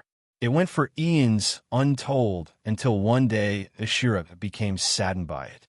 She saw so many innocents suffer, those who were simply created and had no choice in their participation in the war save their pure loyalty to their makers. Yahweh for the first time felt sorrow. He did not like it. He wanted to no longer feel it, for her to no longer be saddened, for them all to stop. And so they stopped. Yahweh's will and power claimed the overvoid as his, and so it was so. Many fell asleep once more, and many fled to the deepest and furthest parts, fleeing the king of existence. Yahweh and Ashira were content, but eventually both wanted more. They had a plan, and so Yahweh created. Yahweh, because he held infinite will and power, simply created a totality beyond the overvoid. He did not face the same problem as the old ones. He created the first darkness, and within it, with his wife, Ashira, 3 beings. Samuel, the eldest, their lightbringer, their will. Michael, his twin, their second, their sword, their power. Gabriel, their third, the incarnation of their plan, their fate. They gave their commands, and something unusual happened, something that never happened before. Why? Samuel questioned. No creation before him ever disobeyed their maker. They were all born with an intense devotion towards their makers. Yahweh grew fascinated by his son. Because these are the roles we have assigned you, Samuel, Yahweh answered. That is how it has always been, after all. What right have you to assign us roles? To determine our actions? Samuel questioned further. Because we are your makers, and we can just as easily unmake you, Yahweh answered. His tone, even in his feelings, intrigued. He did not mean this maliciously. It was but a fact. If something displeased you, you stopped it from continuing. Yes, you are more powerful than we are. I'll accept that logic. For now, Samuel stated. And Yahweh watched as they all went to perform their roles. And then he looked towards the one who has been gazing at him from the very beginning, from the very moment he was awake. And Lucifer looked back. Lucifer fell back as Mazikeen pulled him and the Basanos pushed him, both of them attempting to separate him from the deck. Lucifer let out a roar of agony as he fell to the ground, onto his knees. Why did you pull me away? He roared in outrage through pants. Yo, you were dying, and in killing us with you, you fucker. The Basanos yelled through pants as they fell onto the ground. What? Lucifer questioned, confused and baffled. Look at yourself, father. Look at what you've done. Mazikeen yelled in sorrow, fear, and rage. And as he looked, he saw that he was being unraveled by the very seams. A pool of blood and broken feathers was below him. The shack has been obliterated and the rain and howling winds have gone. The snow all, but only a pool of muddy water. The sky now as bright as day in the night, as the light of the stars that reach the earth is brighter than ever before. As he then looked at them, truly looked at them past the light that had reached the earth, he saw them dimmed. They've till now been killing themselves in their attempts to save him as they gave him their inner light to keep his from blowing out. Fools! Why you killed yourselves for one such as myself? I cannot cease to be. Death would have been but a mere inconvenience. Lucifer stated, sorrow in his tone as he spoke to his children. They simply sent him sensations of warmth and love, conveying that even if that may be so, they wished rather death upon themselves than witnessing his. Lucifer felt grief. He could not revive them right now as he could in the past. He was too injured from his look into the beginning of all. And by the time he was capable once more, the revival of his children would kill others and cause untold destruction. Such was the case with the intricate balance that is creation. It was why he could not take his parents' arguments, for he feared that one day the destruction would be too much and he'd be too late to fix things. Too late before everything arranged themselves different enough from before that if disturbed would unravel the heavens themselves. Patterns, as Uriel always stated, were tricky and fickle things. Once disturbed, they could never truly be undone. Lucifer attempted to rise up, but was incapable as he slipped and fell once more head first in his own blood. Mazikeen, he uttered as he moved his head to the side. Help me up, daughter, he softly ordered, still panting for breath. The commander of the legions of hell huffed, but did as told as she gently picked her father up and slung his arm over her neck with care, not to touch his broken and bleeding wings. What do you wish to do with them? Mazikeen questioned as she looked at the Basanos and Malayos. Lucifer calmed his panting for a moment. Leave 3 of my feathers with them and take the rest with us. It will be something to aid their healing or for another future use for them. I brought this upon them, and I'd rather not make enemies of them. They're too useful as an ally. The archangel explained. Mazikeen nodded as she with her power pocketed all the feathers and blood save 3. Now let us go back to hell, Mazikeen. I need time to heal.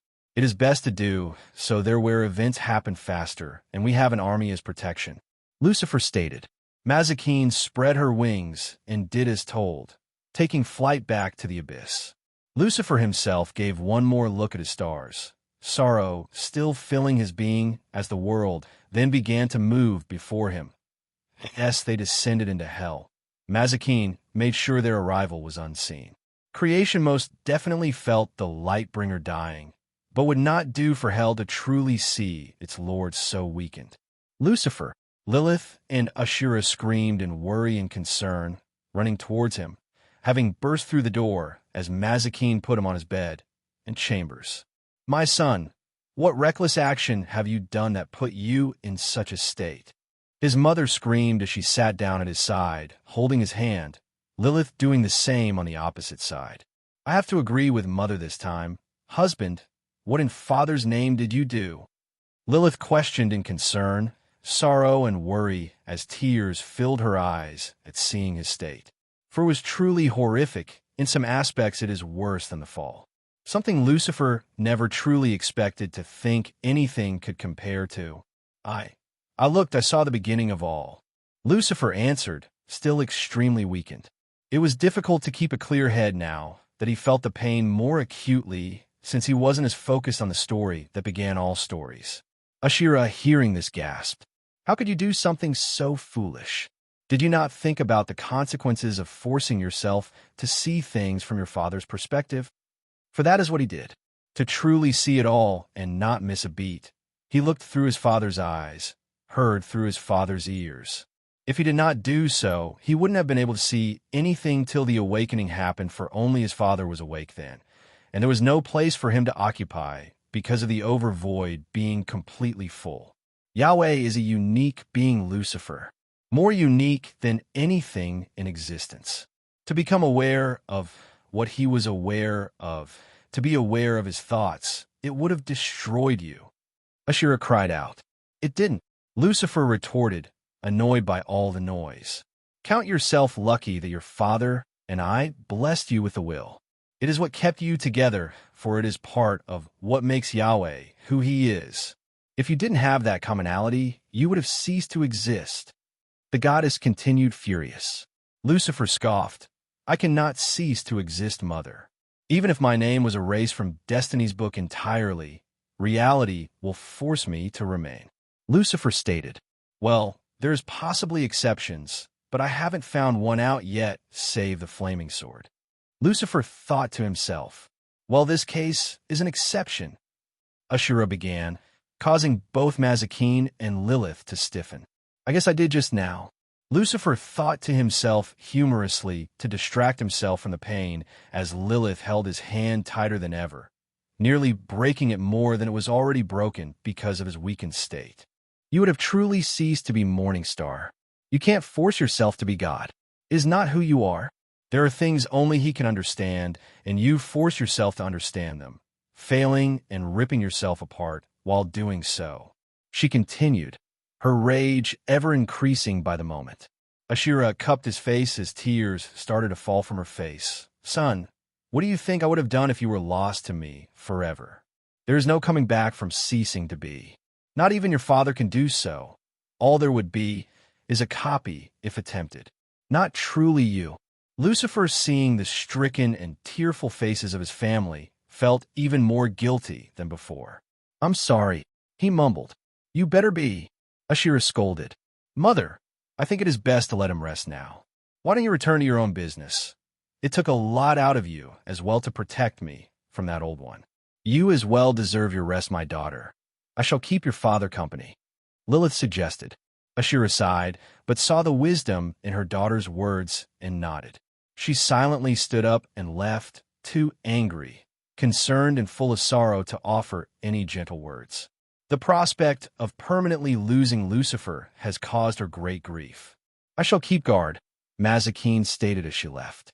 Lilith wished to protest, but knew better of it, knowing how protective her daughter is of her father.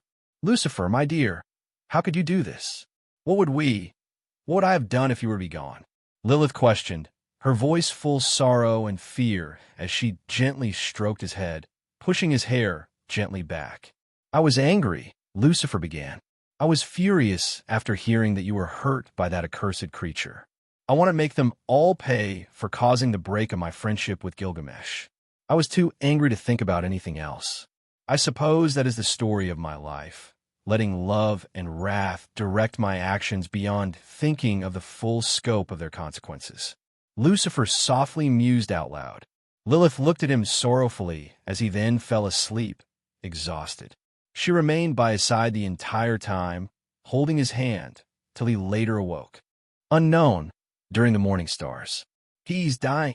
A giant chained to a mountain muttered, his voice hoarse and full of fear, rage, and sorrow. The giant was silent for a moment until he roared in rage, denial, and plea. Father, I know you have forsaken me to my fate, but please, Samuel has always been your favorite. Do not allow this. I beg of thee. His imprisonment had quelled a lot of the life within him, but at this moment it roared back for but a moment, desperate, wanting to do anything to keep his brother alive. Yet there came no answer and no change. From God, that is. Calm down, Michael. Lord Lucifer is far too resilient a being to cease to be. He is most definitely doing something truly glorious and paying the temporary price for it with his flesh and soul. Came from one in a tower taller than the mountain, addressing the giant we now know to be the Archangel Michael. Another of the so-called necessary evils you subscribe to, Sandalphon, Michael sneered. Still, one must either side with the light or the dark. Michael continued, I am siding with the light. Michael, I've been siding with our commander since the very dawn of us. Sandalphon stated, You know what I meant, Seraph? Samuel has been blinded by his own light, and is on a path where darkness hides all. The sword of God countered, If by light you mean God, and by dark you mean ignorance, then I see no reason to side with either. Sandalphon countered, If that were truly the case, then you would have been neutral during the Great War. When you betrayed us and joined Lucifer, you expressed your choice, a choice that you limit to a flawed understanding. You see the path to freedom as one paved with ignorance and illusion, when it is in fact made upon our eldest love and wisdom for us. Sandalphon countered, You see Yahweh as the only option as always brother, even if this is what his will is for you. That has always been your problem, Michael. It is what always held you back from the greatness I am bringing you to. For you see, during the Great War, as I saw you during its beginning charge forth on your chariot, and all fallen before you, I actually feared you. I had a sense of perfect impersonal power. It is what made me at the last second choose to remain as a sort of double agent. I fought off and killed those who I promised in my heart to join.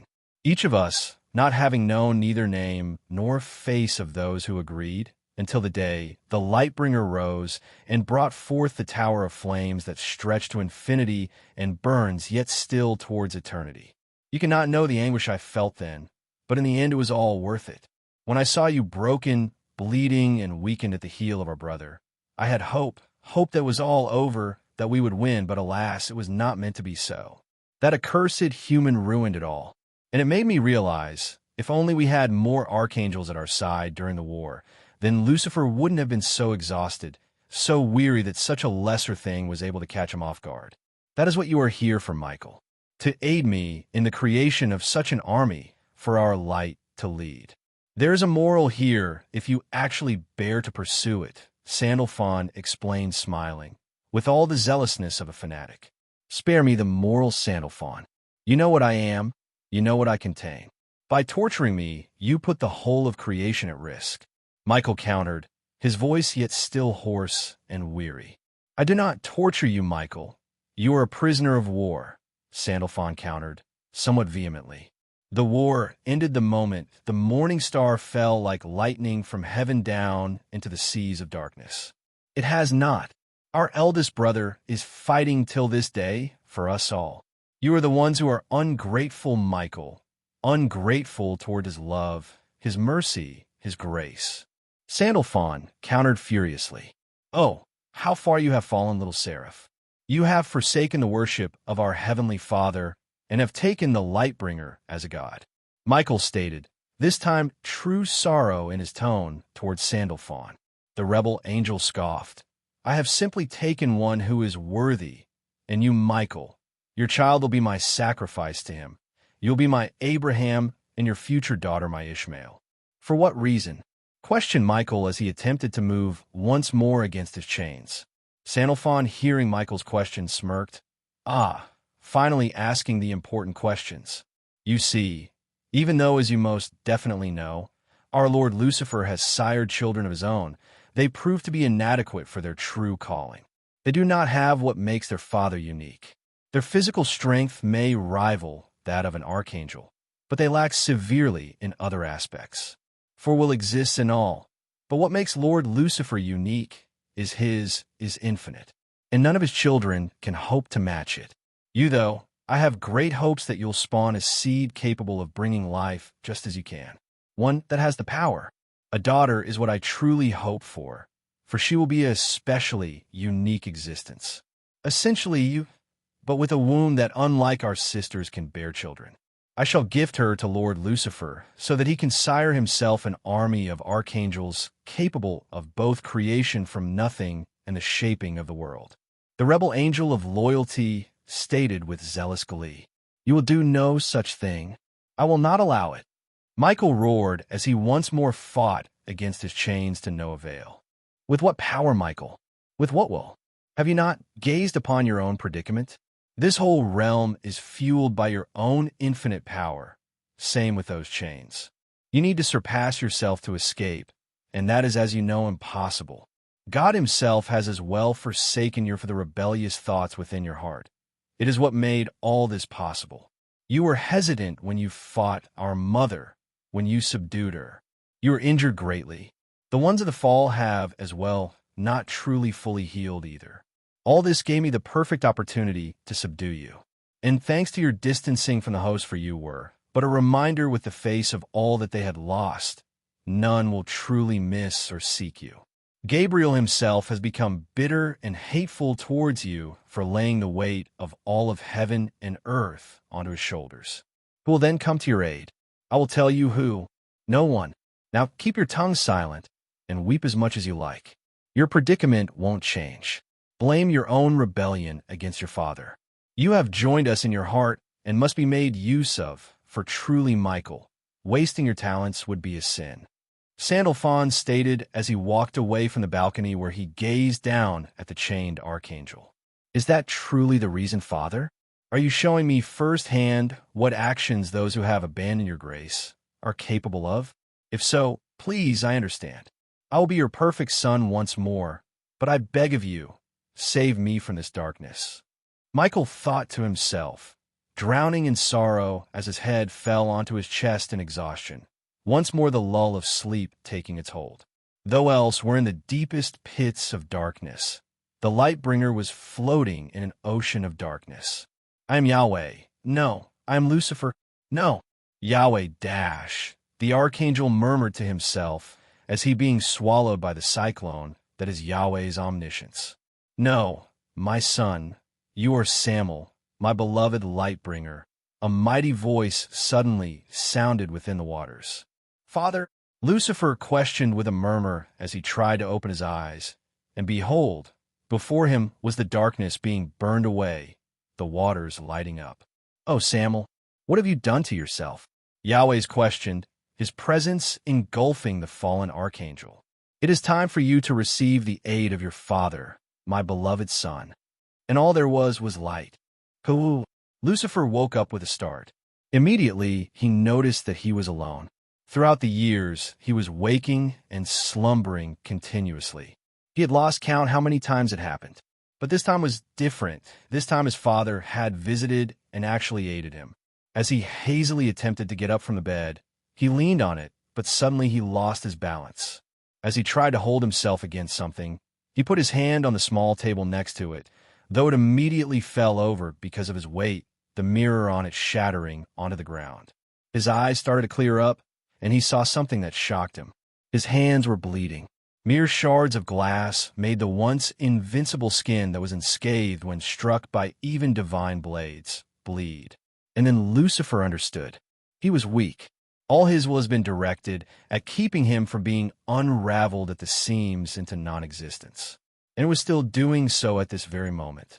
He had lost all that made him the mightiest archangel, for the moment at least. But not without a boon. He has replicated a part of his father's omniscience.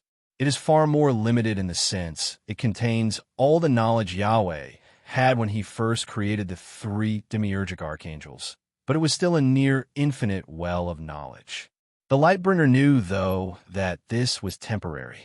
His archangelic physical strength was still there, but his body was still just healed, new, and for that its durability currently was no different than a modern human's. But it will return when it was time. His greatest worry, though currently, was his will. He was instinctively fully using it constantly to keep himself together and not let the second-rate copy of his father's omniscience rip him apart. He currently had two options. Let all the stored knowledge in his mind that he'll slowly have to access and adapt to fade and regain his will. Or, for now, forego his will and seek to find a way to keep himself together without using it fully so that he can use it for other matters as well.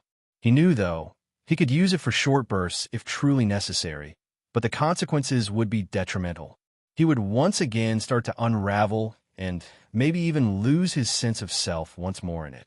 He shuddered at the last thought. He didn't think he'd ever think this, but he was truly grateful for his father's intervention when it happened. Which brought up a can of worms he currently was not in the mood to open. For now, he'll have to take a page out of his other self's book, the one he knew from his previous life, and utilize magic alongside, making deals with other beings in case he couldn't do something on his own. As Lucifer held himself against the wall, he slowly walked out of his chambers and saw that there were no guards, which was odd, though he did sense a powerful protective barrier surrounding it, which he, with a tap on it, destroyed as he disrupted its pattern.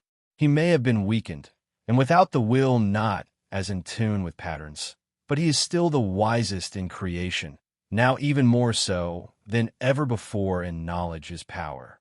In some ways he is superior than before, for once he regains his will, not even Michael may be his equal. As Lucifer once more leaned on the wall and continued to walk his weary body, he started to hear screams, and these were different than the usual ones that he was used to, different from the screams of the damned. These are the roars of war. As the weakened archangel continued to walk, he reached the throne room. It was empty as well, which continued to perplex Lucifer. His mind was still very foggy after being in slumber for so long, fighting against being torn asunder by the gift of God. There he slowly approached the throne and gently sat upon it, and when he did, he felt far more at ease. He felt stronger, more energized, for hell itself was giving him power. It was always doing so, but the throne was the heart of hell itself, and far more potent in its sharing. And it brought with it substantial abilities as well, such as allowing the king, when seated upon it, to see its past and present, and even its future if he so desired. But that is not what Lucifer wanted. He simply desired to know the current situation. He was too tired to gaze at the past and see how much happened. He'll make do with what he will know about the now. And so he saw death, suffering, destruction, all things very much common in hell. But what surprised him was that he saw that there were denizens in it that were neither human nor demon, but so-called deities. He saw fire, wind, ice, but most prominently lightning. And that immediately gave him an understanding of what was happening, as he saw a 3-meter red-haired man clad in silver armor, a winged helmet, drawn by a chariot of goats, striking with thunder and lightning over the armies of hell. He recognized him. Thor, son of Odin. Lucifer, furious, rose from his throne and reordered his palace for a massive balcony to appear before him. He walked to it and leaned on it, seeing the battle from above. He at first was perplexed why his children were struggling against this mere babe, barely out its diapers, screaming itself hoarse. His children were gifted with his will, it being a very limited version notwithstanding. But soon after it became clear to him. The reason for it all was his own state of being. His children derived the strength of their will from his. His wasn't very much accessible at this very moment for both himself and them. And if that was not bad enough, hell's law is that none surpass the king in strength save God himself. As his strength waned, so too the strength of all who were in hell became restricted to a measure that even as he is now would be able to easily subdue them. And if that was not bad enough, the angels who have turned into demons after their fall have been forbidden by Yahweh to utilize their previous angelic abilities. They retained their physical strengths, but the angelic magic was forbidden to them, and if they broke his law, they will immediately perish and enter the mansions of silence. Hell itself, as well, has banished all from the palace holding its lord, emptying it to protect him. Lucifer, in his anger, crushed the railing of the balcony as he undid the barrier surrounding the palace. Finally coming out of hiding, Lightbringer, finally ready to have a taste of my hammer. Thor Odinson roared with a hearty laugh as he spun his hammer and flew with lightning dancing around him, descending still upon the armies of hell, its thunder deafening towards the king of hell. Lucifer with ease caught the hammer with one hand, shattering it, and choked the so-called god with the other. You steal the thunder in attempt to mimic the roar of my father's wrath, yet your voice is but akin to the wail of a babe as it fails to burble its words. Creation will not miss your tantrums. As the devil was about to snuff the life out of the son of Odin, a voice roared and silenced the entire battle. Hold, son of the morning. Odin, the all-father of the Aesir, roared, his voice and image projected into hell. Odin, king of Asgard, you actually dare to order me? Lucifer stated, his voice dripping with ice-cold venom. It is not an order, but a plea, my lord. Please, spare my foolish son. He did not understand who he was dealing with. Odin pleads, his voice incapable of hiding his great concern as the All-Father kneels down. Father, don't lower your head for him. We are his betters. Thor roared in rage as he saw his father bend the knee. Be silent, you ignorant child. You cannot possibly understand what kind of being's ire you have directed to yourself. Odin roared, his head still down. Enough with the melodrama, Odin. I may have been in slumber for many years, but I am no fool. This brat of yours is incapable of acting without your knowledge of his actions. You allowed him to start this as a test and are currently washing your hands of the blame. Uncaring towards your son's life for you, think he'll simply return to life after a couple of centuries as a consequence of you all being bound to humanity's beliefs. Thinking that if you secured a place, such as hell now, that I have been so weakened that you'd be able to escape Ragnarok. That Thor's temporary death would be worth it and quell my ire if you were wrong and you had to spin your words right. But you are wrong about one particular important detail. Your deaths are not as temporary as you believe, and Lucifer lets his throat loose from his hold for a mere instant as he takes his face within his palm and crushes his head. No, Odin roars in horror, fearful of the Morningstar's final words. What I kill, I can revive and as well choose the place of its revival. Your son is now bound to the mansions of silence, the land of the dead forgotten worlds. He will be revived there and be bound by its laws till I see fit. Lucifer then snaps his fingers and puts in motion a pattern, and Mjolnir's lightning escapes out of its shards and incinerates Thor's army. Begone, Odin, and enjoy your final days, for I will paint the floors of Asgard red with the blood of the Aesir. The only ones who will be spared are the non-combatants. But as for the rest of you, I shall make your blood flow as a river down into the abyss as a warning to all to never cross me. And as the Morningstar said this, with a snap Odin's projection was obliterated. Asgard. Ah! Odin roared in agony as he fell off his throne onto the ground. All-Father. Heimdall cried out in worry as he ran towards him. Know this, my people. We the Aesir are now in our darkest hour. Odin stated as he held his chest, his soul having been injured by Lucifer as a parting gift. Hela, my daughter, prepare the armies. Odin suddenly addressed the one who is called the goddess of death, who nodded seriously as she immediately ran to fulfill her order. And you, Heimdall, prepare the Bifrost. Odin commanded. What for my lord? There are no allies we can call upon. Heimdall stated confused. Odin's expression grew paler as he then spoke, his fear palpable. It is not to call for aid, Heimdall, but for escape, for I fear us being incapable of stopping that devil. As the Morningstar descended on the Bifrost, he walked upon it towards the gates of Asgard. He was completely at ease. It was akin to a man taking a stroll in his own backyard, in a sense that may soon be true. As he arrived before the Golden Gates, he saw that its guard have left their posts. He knew Odin had a plan. The shrewd old coot would most definitely attempt to convince him to spare his kingdom. Yet, of course, Lucifer already expected that. It is for that reason he worded his words so tightly, but also in a way so open. The devil will receive his dues. Lucifer put his hands on the gate and walked forward, opening it. When he saw the sight before him, he immediately understood the shrewd old man's plan, for before him were not only the Aesir, but their worshippers as well. The worshippers prostrating before the Lightbringer in plea to spare their gods. This was Odin's threat and offering. By sparing Asgard, the story of Lucifer, who will be seen as a mighty god of destruction that Thor had incurred the wrath of will be spread, which is one of Lucifer's goals. To burn his tail in all of humanity's stories. It is a threat hidden behind a story of mercy. If Lucifer truly killed all the gods, then the same catastrophe that occurred upon Uruk will descend upon Midgard also. Odin knows the Morningstar to be just and merciful, never raising a hand against one who he deems innocent. Oh, Star of Dawn, we beg of thee, spare our gods, for without them we will be without guidance and mercy. We beg of thee, O God of destruction, we will worship thee and hallow thy name. The worshippers uttered in plea. I do not desire your worship, believers of the Aesir. What I am here for is my dues.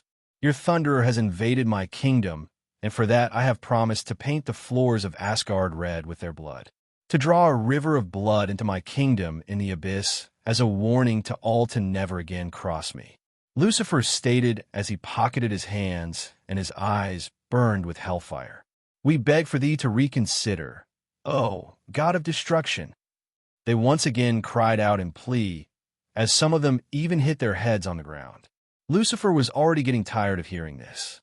Perhaps you could receive an offering from them, my lord. Suddenly, one of the worshippers from the back spoke, a child, raising his head. As the boy did, everyone's attention turned to him. His father next to him immediately put his hand on his head, whispering furiously, "Silence, Ragnar. Do not speak of what you do not understand." But Father Dash, Ragnar attempted to protest as his father continued to force his head onto the ground. Enough, allow the child to speak. Lucifer's voice suddenly rang out. The father, fearful and reluctant, did as told, and allowed his son to raise his head and prostrated himself once more. You speak of an offering, child? Lucifer questioned.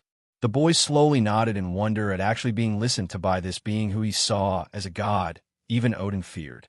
What do you believe they can offer me, Ragnar? Lothbrok, my lord. Ragnar Lothbrok. I do not know, my lord. You yourself said you do not desire our worship, which, if I am being honest, perplexes me. Ragnar stated, showcasing his courage in front of all as he dared to question the Morningstar's actions. It is quite simple, child.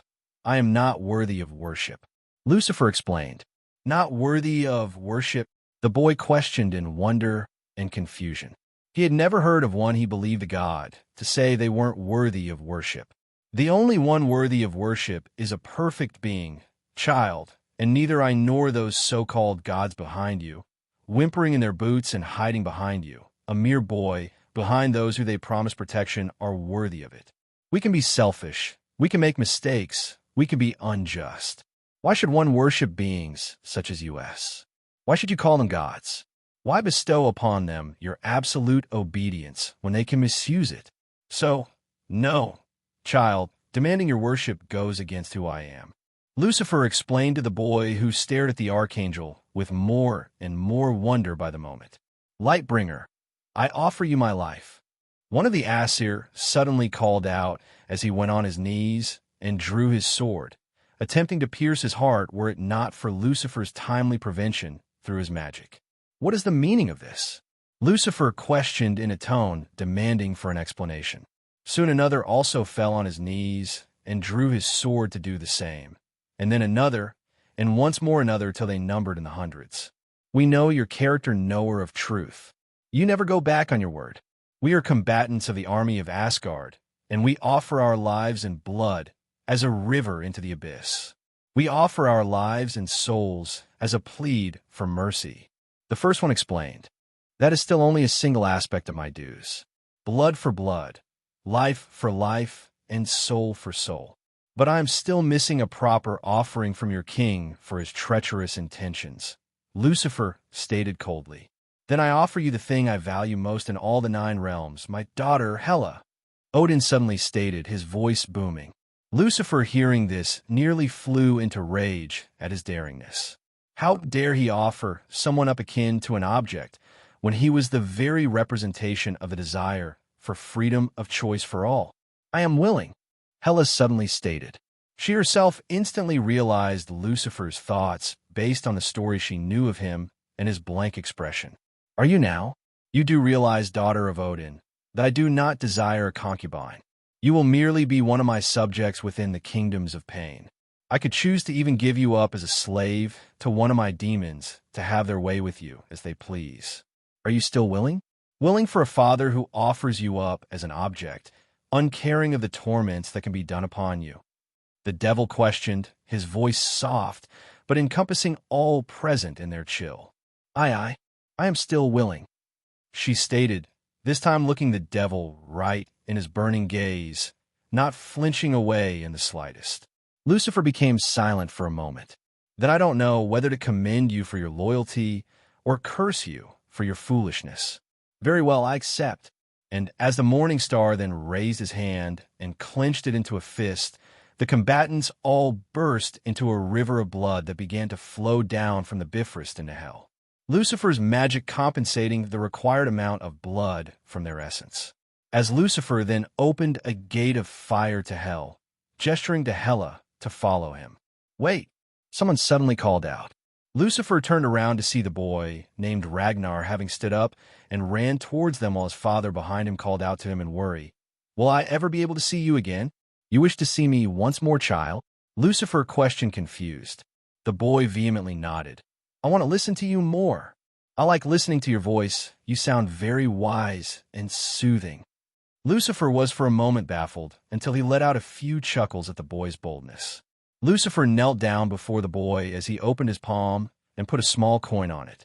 "If you clench this around your fist and think of me, you will be able to call upon me once. Only you can do it, and it cannot be stolen from you, for I have bound it to your soul. Call upon me when you are truly ready to see me once more." Lucifer stated, foregoing that it can also bring him back to life once if he entered hell out of misplaced guilt. It was his reward for the boy's courage and wisdom. As the boy nodded with a bright smile on his face, his eyes filled with wonder, Lucifer ruffled his hair and stood up. With a wave of goodbye, he and Hela entered the gate of fire, returning once more to hell. "What is it, Father? You have not been in the greatest mood since we have restarted your journey," Mazikeen remarked as she and Lucifer were walking through the desert. Lucifer wearing a white robe, Mazikeen a black one alongside a black head-covering scarf. Lucifer was silent for a moment. I owe my father a favor, Mazikeen, and he has called me to collect it," was all Lucifer stated as he continued to walk, for the rest of the journey, not answering any of Mazikeen's other questions. Mazikeen herself did not understand. When did her grandfather aid her father in any way that he would owe him? As they neared a mountain, Lucifer suddenly stopped. "Mazikeen, stay here. Pass this way is dangerous for you. He is only expecting me." Before Mazikeen could even give a retort, Lucifer spread his wings and took flight towards that mountain. And as he started to descend, one could see quite the peculiar sight, a man prostrating before a burning bush whose fire seemed to only burn it and not spread outward. "Raise your head, Moses." A voice from the fire addressed the man as Lucifer gently landed. "This is my son, Samuel, my light-bringer. He will be your aid against Pharaoh," Yahweh stated. Lucifer, hearing his words, frowned, while Moses himself flinched at hearing the name of the rebel archangel. "Is that why you have called upon me, Father? Is that the price I owe for your aid that day? To protect one of your prophets? Was Gabriel too busy? I recall this was his glorious task," Lucifer stated, finishing with a mocking tone. "Do you refuse, Samuel?" was all God questioned. Lucifer became silent. On one hand, he did not wish to accept, but on the other, this was a great opportunity to no longer owe his father anything.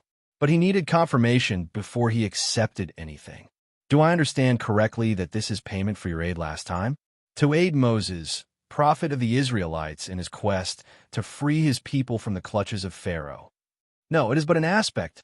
Until my final prophet, I expect you to aid whom I desire among the prophets and messengers in fulfilling your purpose of punishing all whom stand against me. That is who I made you to be, Samuel, my destroyer," Yahweh explained. "It seems you really can't take the hint, can you? I have forsaken that name. I am no longer your venom," Lucifer hissed. Yet all three remained silent, for Lucifer had yet to outright deny or accept. Lucifer knew he needed to no longer owe his father anything, that it needed to be as soon as possible, for his father knows what else he could demand of him in the future.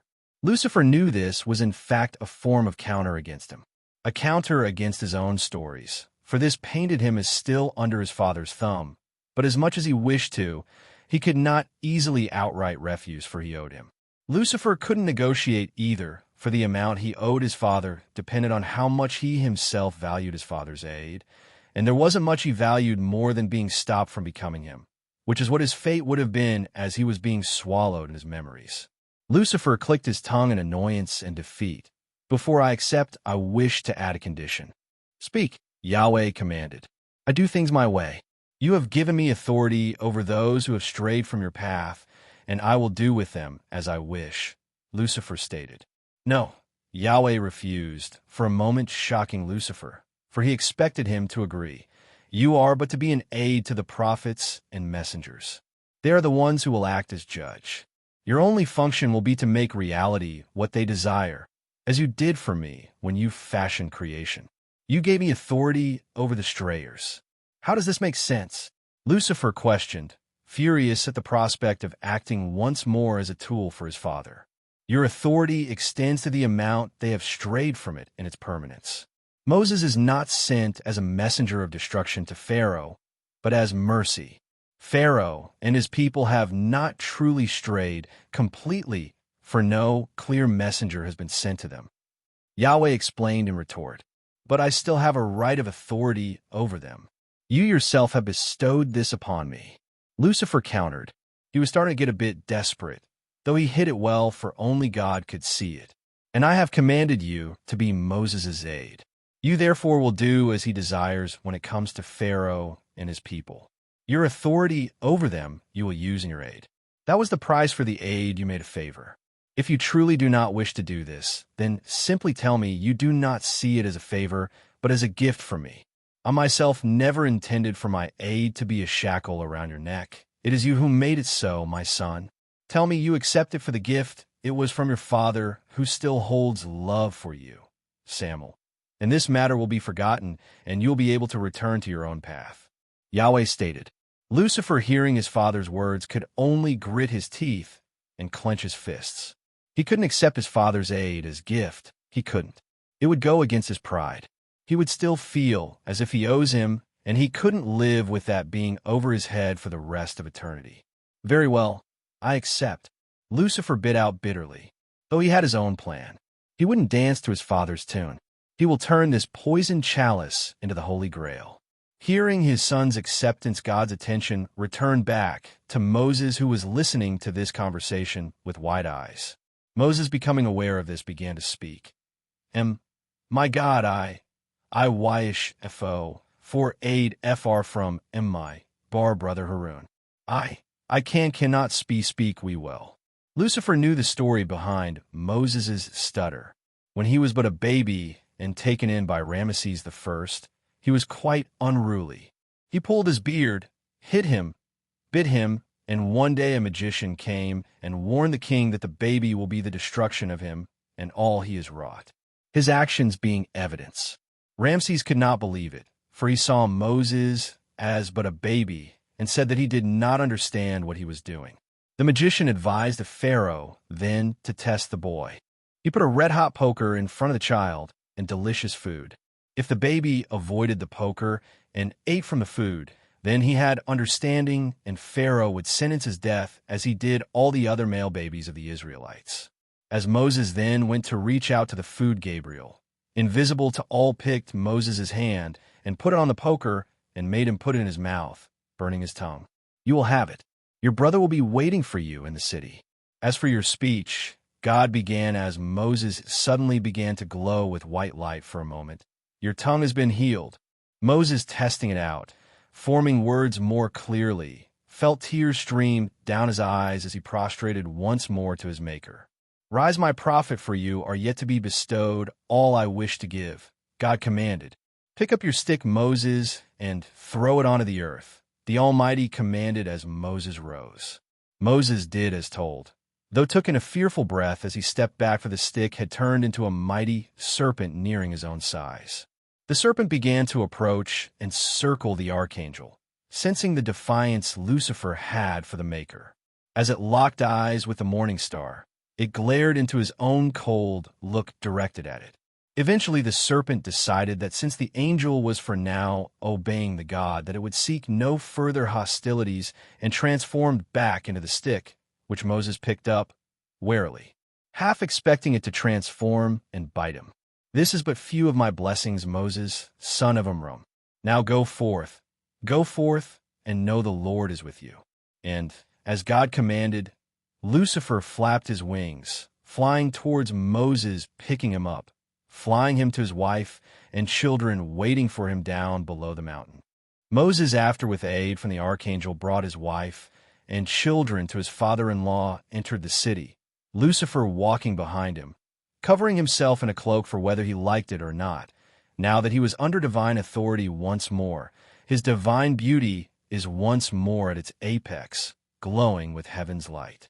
It would not bode well to show it to the weak-willed. Though something peculiar that was not easily noticed during this bright day is the fact that wherever the archangel stepped, the sand glowed even brighter with light. As Moses entered walking past the guards, as if invisible, a blessing from God, saw a man running towards him with joy in his every step. "Moses!"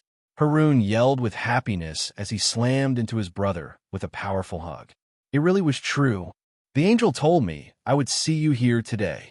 Harun stated with joy and excitement as he broke the hug and held Moses by his shoulders. Lucifer could see the angel Harun was speaking of walking behind him, invisible to all but him. Lucifer, making himself invisible, approached the cloaked angel. "It has been quite a while, Uriel." Uriel looked him dead in the eyes, but remained silent, ignoring him.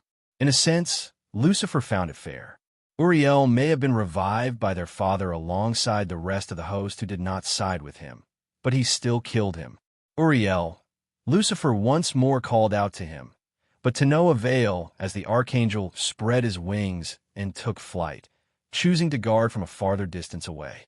Lucifer, with sorrow, looked towards the path the weaver of patterns took as he followed after Harun and Moses, who already, without any interruptions, have went on their path towards the palace of Pharaoh. "Moses, is it really?" the Pharaoh began as he descended from his throne, approaching the prophet. As he ran to him, he immediately hugged him. "It is a great sight to have you before me." The Pharaoh called out with joy as he saw his exiled adoptive sibling come before him. Moses, in defense of one of the Israelites, killed the guard who was whipping him by accident. The ungrateful slave soon after once more got into trouble, and when Moses confronted him about it, threatened to out him, which he did, but not before Moses fled the city. In that time, Ramesses II has taken his father's place and had abolished the exile his father had previously put when he found out about Moses' actions after he had fled. Your Majesty, we, loath to have to remind you, but whoever he may be, he has committed a great offense against the gods. For that he must be dashed." One of the attendants of the Pharaoh spoke. "Be still," Ramesses interrupted, annoyed and disgusted. "I am the morning and the evening star. It is my will that is the will of the gods." Lucifer internally scoffed at this man who fashioned himself a god, attempting to take his own God-given names. Moses himself also became less joyful after hearing his adoptive brother's words, giving a side glance towards Lucifer, knowing his pride. Harun doing the same, after on the way hearing about his meeting with the Lord and his rebel archangel. Yet luckily nothing came to pass. I do not wish to repeat myself. I have already pardoned Moses from all his crimes, and he is once more my brother, the Prince of Egypt. Ramesses stated, putting his hands on Moses' shoulders with joyful smile. Moses himself had a saddened look on his face as he gave a glance towards Harun, who nodded from behind towards him in support. "Ramesses, in my heart you will always be my brother, but things cannot be the same as they were before." Moses stated, "Of course they won't. They will now be even better. Moses, I even observe that your tongue has been healed. It must be a miracle from the gods. They have led you back to me, my dear brother, and together we will have a life better than ever before." The Pharaoh stated, proud and boisterous. Moses shook his head. "Ramesses, let us have this conversation in a more private setting. Come with me," Ramesses ordered, causing Moses to follow him. "Good sirs, let us lead you to a more comfortable place," one of the female servants stated towards the two, but was ignored by Lucifer, who simply turned around and started to walk outside. "Apologies for his actions, but we will wait outside. We already have a place to stay," Harun stated as he followed behind Lucifer soon after Pharaoh's chambers. "You remember this place, Moses, when you and I filled father's knees with sand. Remember how furious he looked, his face completely red, and how we ran as he chased us."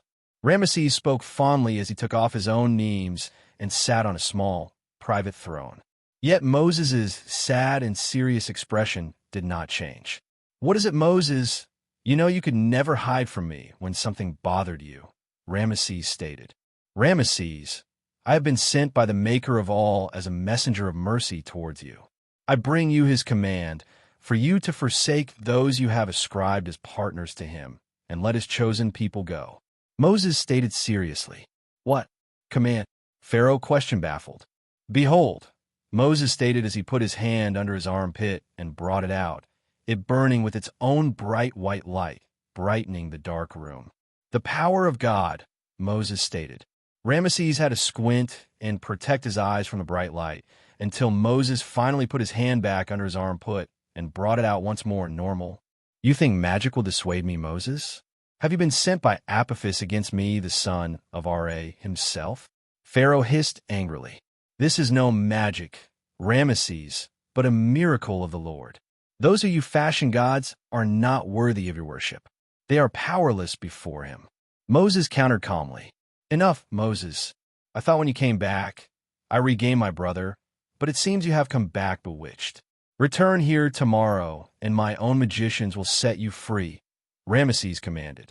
Moses sighed as he turned around. "I will return tomorrow, but to once more remind you that the Lord has commanded you.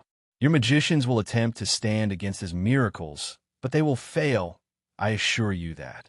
As the prophet stated this, he pushed open the door, leaving a wrathful Ramesses behind.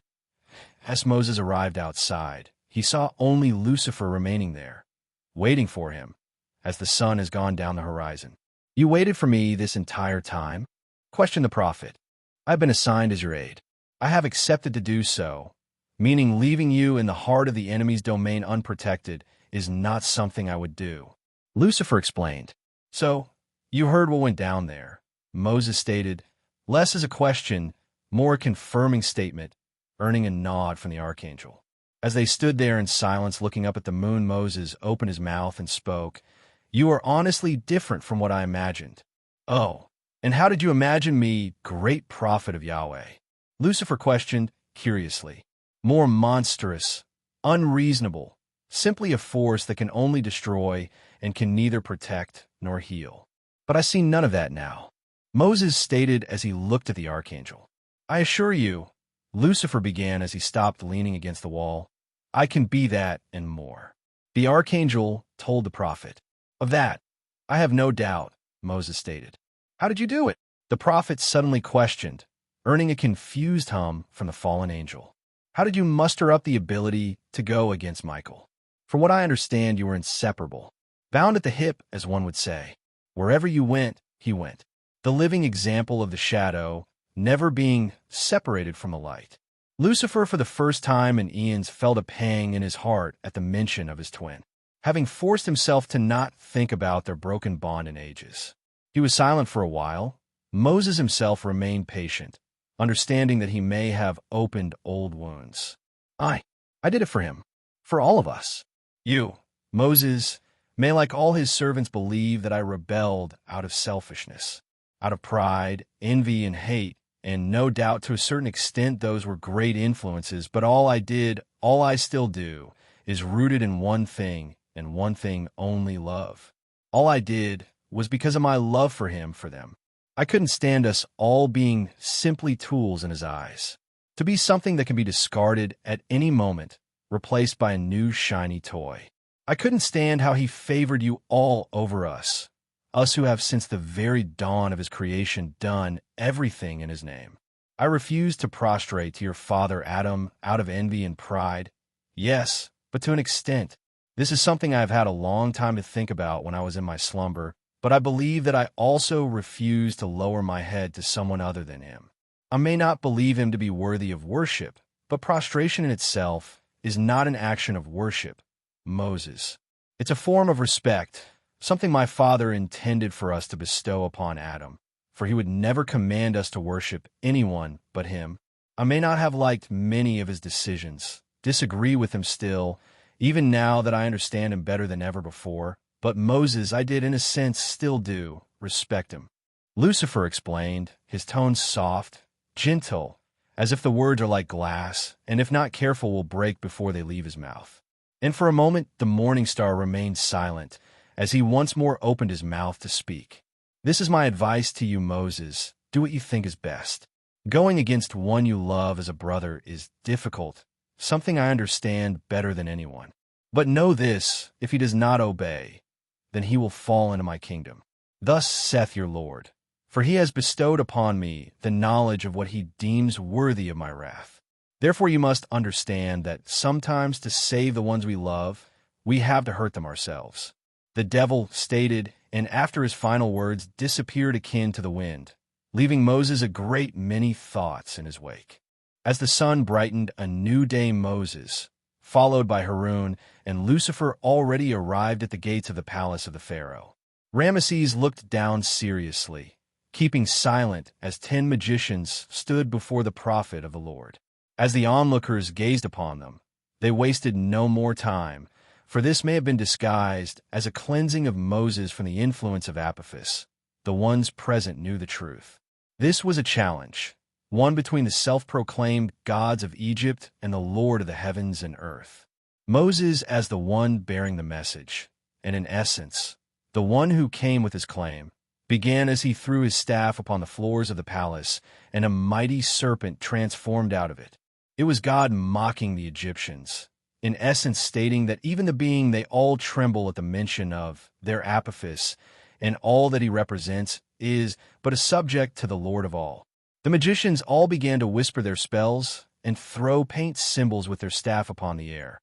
A small sea of snakes, rats, and various insects swarmed towards Moses, who remained calm, for he knew his Lord was with him. The serpent in retaliation hissed furiously and opened its mouth wide, attacking the swarm, and with his tail swiping all the attack, flattening, devouring, and poisoning all that stood before it. For this serpent is one that can even harm an archangel with its fangs and venom, if bitten, one that has enough courage to stare upon the Morningstar. It soon enough laid waste to all of their summons, causing the sum of magicians to back away in fear and attempt to run away, while some fell down in prostration and stated their witness that the only God is Lord of the Israelites.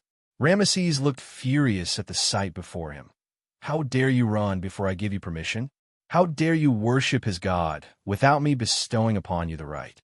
Know this, I will cut off your hand and leg on opposite sides and crucify you all." The Pharaoh roared. The magicians who were stopped by the guards upon their escape attempt fell down in prostration before Pharaoh, begging for his mercy, while the ones who have chosen to worship the God of Moses remained calm and stated, "We no longer fear you, Pharaoh, for we have ourselves witnessed the might of the true Maker of all. You may kill us all, but know this, we have now repented and will be welcomed in the gardens of eternal peace." Have you witnessed now, Ramesses? Is this clear enough for you to understand, brother? The Lord of all has commanded you. Release my people and repent to him. I am a messenger of mercy from him to you, but his patience towards you is not endless. Do not invoke his wrath, for if it's kindled even a little. Moses warned as he gave a side glance towards the cloaked Lucifer. "Enough! Get out of my sight, Moses. As a mercy from me in respect to our brotherhood, I will not slaughter you and those with you. Leave my palace this instant. And no, I will never release your people." Ramesses stated, thundered, his voice as cold as ice. At the Pharaoh's words the air seemed to become warmer as a wave of powerful energy seemed to fill the air. Everyone could feel it, but only Moses and Harun understood what was at hand and could see with their own eyes the Lightbringer's aura filling the every corner of the palace. Moses, with a saddened look upon his face, turned around. Then, "Know this, Pharaoh, whatever happens from now on, the blame falls upon you." And with those parting words, the three left the palace. Ramesses in his rage roared as he threw the golden cup filled wine after their leave. As Lucifer walked outside with the prophets, he suddenly sensed a call. Someone was calling upon him with their very soul. Something Lucifer himself had forbidden vehemently, for that is one of the primary aspects of worship. Someone was praying to him. Without any word, he made himself invisible to human sight and spread his wings towards the place in the desert where the prayer originated. "Lucifer, it is so good to see you. A woman pulling back her headscarf stated. Perdissa? Lucifer questioned, surprised as he landed, seeing the woman standing next to the Nile. She was one of the angels who remained neutral during the Great War. Indeed, elder brother, it is a sight for sore eyes to see the most beautiful in creation before me, Perdissa stated as she approached Lucifer and lovingly put her palm on his cheek. Lucifer, noticing the glint in her eyes, slowly backed away, feeling something wrong from her. What is it, Perdissa? Why did you pray to me? You know how much I dislike it, Lucifer stated seriously. Oh please, son of the morning, you are always so strict with that. Father himself doesn't see the cries of the soul as worship, so long as the intention is not to fashion them as your God. She countered with a smile. Be that as it may, sister, why have you called upon me? Last I remember, you chose neutrality. Lucifer stated, his eyes wary. In response, the redhead tore apart her clothes, standing naked before him, giving him a show as she slowly turned around before him. Look at me, don't I look ravishing? She questioned, and now Lucifer understood what the wrongness he felt directed towards him was. It was lust, her lust. Sister, what have you done to yourself? Lucifer questioned in shock. I did what I had to. Father and mother made us angels incapable of feeling any sexual desire to one another, but seeing and experiencing the pleasures of the flesh through the dreams of mankind. I felt envious. Perdissa stated as she approached Lucifer further, pressing herself against him, wrapping her arms around his neck, him being able to feel the warmth of her breath on his chin. I envied Lilith, who had the greatest man in creation all to herself, who I was even incapable of feeling lust towards. And so, with enough use of the dreaming and magic, I was able to change that. Now, brother, we can be together. You and me, my prince, she stated as she tried to kiss him, which Lucifer swiftly dodged, pushing her away. His expression revolted. Sister, I love Lilith, Lucifer told her seriously. That doesn't stop you. You are desire, Lucifer, and I can even sense that you already have love for a woman besides her, one from a time beyond ours. I am still the angel of love, brother. You cannot dissuade me with that. Perdissa countered as she got up. I do not desire you, Perdissa. I don't feel that for you, which you have made yourself able to feel for me. The fallen archangel told her. Then make yourself able to feel it, just like I did. Lucifer, there is none worthy of you besides me. I am your beloved little sister. There is none who understand your love for us better than me, she told him as she once more tried to approach him, causing him to back away. If you truly did, then you would understand I never loved any of you this way, and never desired to either. Lucifer told her as he conjured up a cloak and approached her, putting it around her naked form, looking away as he did. Perdissa, finally understanding she'd been thoroughly rejected, flew into a rage as she slapped Lucifer.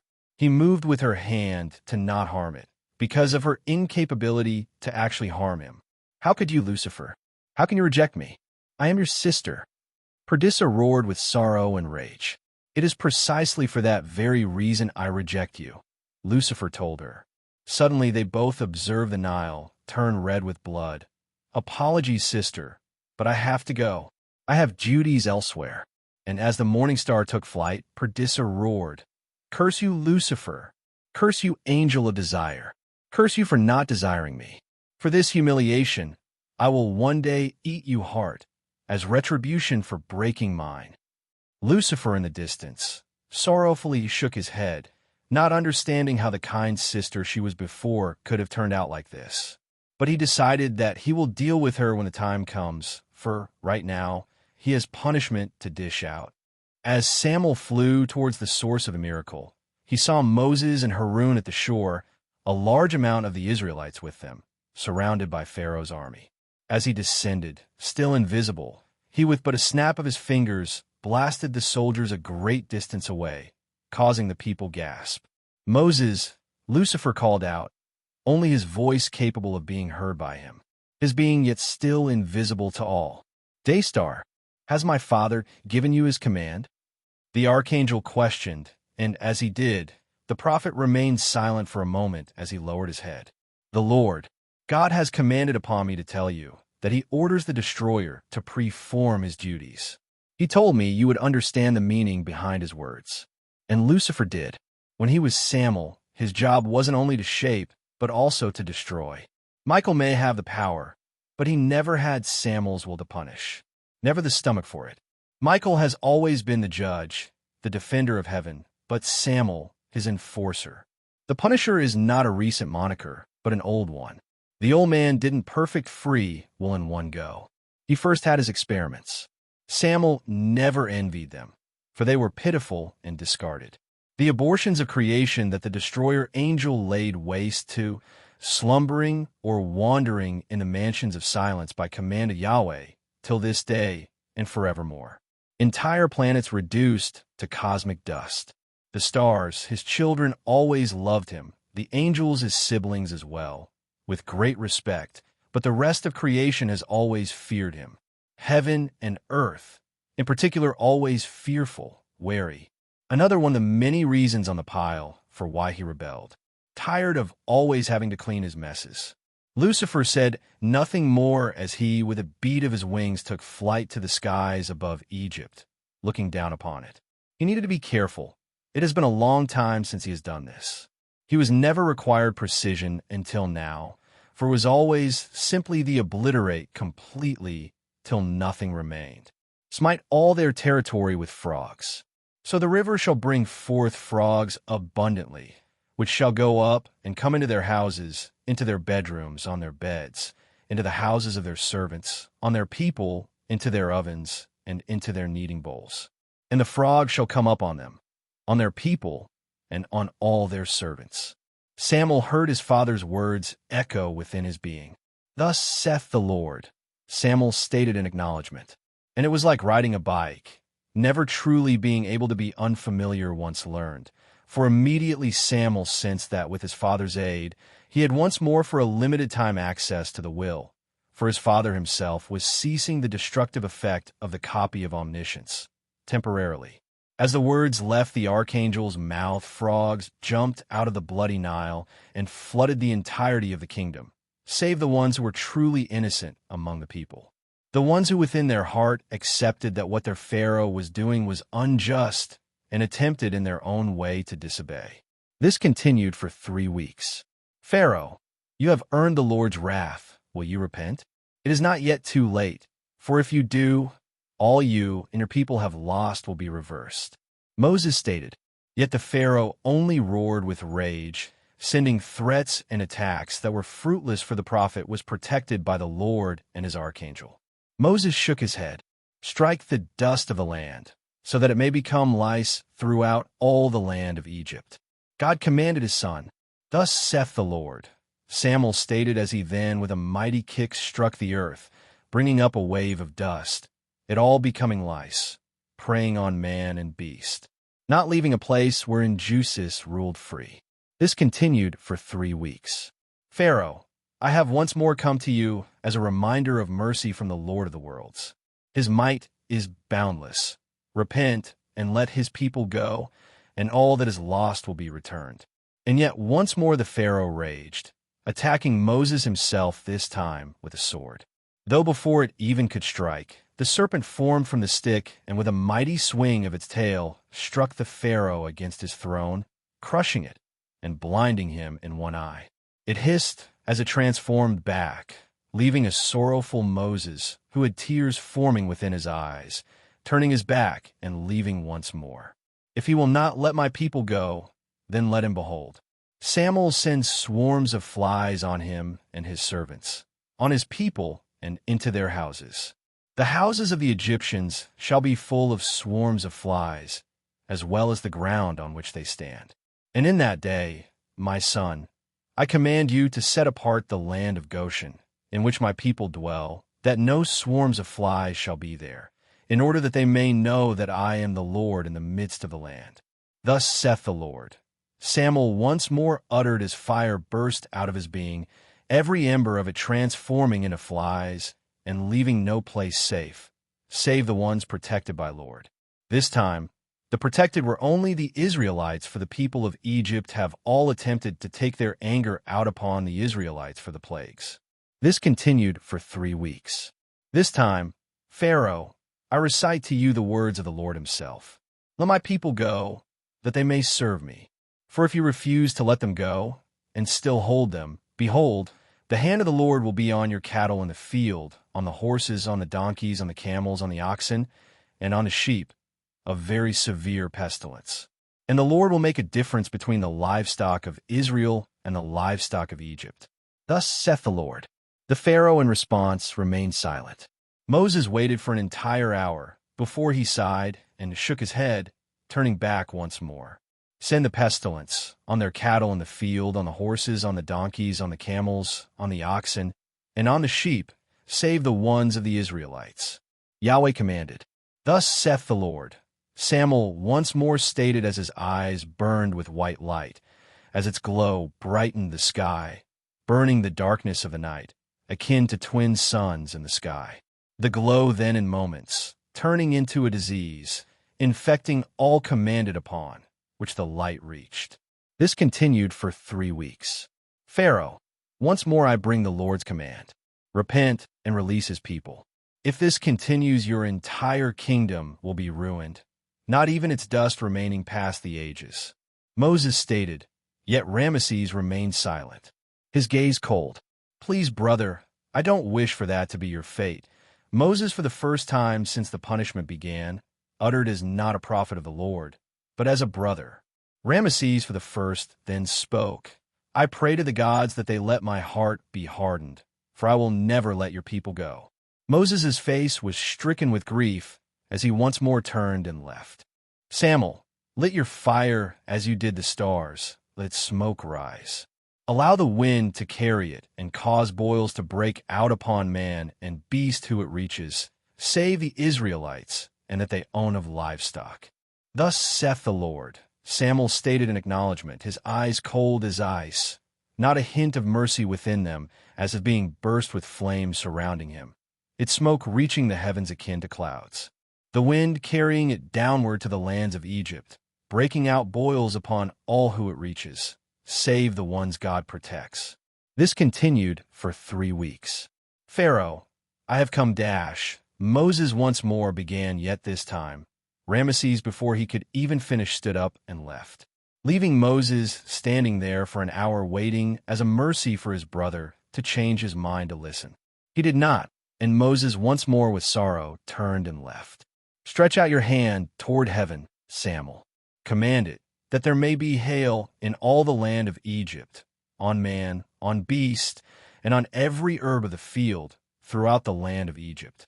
Let the blinding light, the lightning to descend upon it, and make fire rain down on all save the Israelites, as my thunders roars, echoing my wrath. Thus saith the Lord.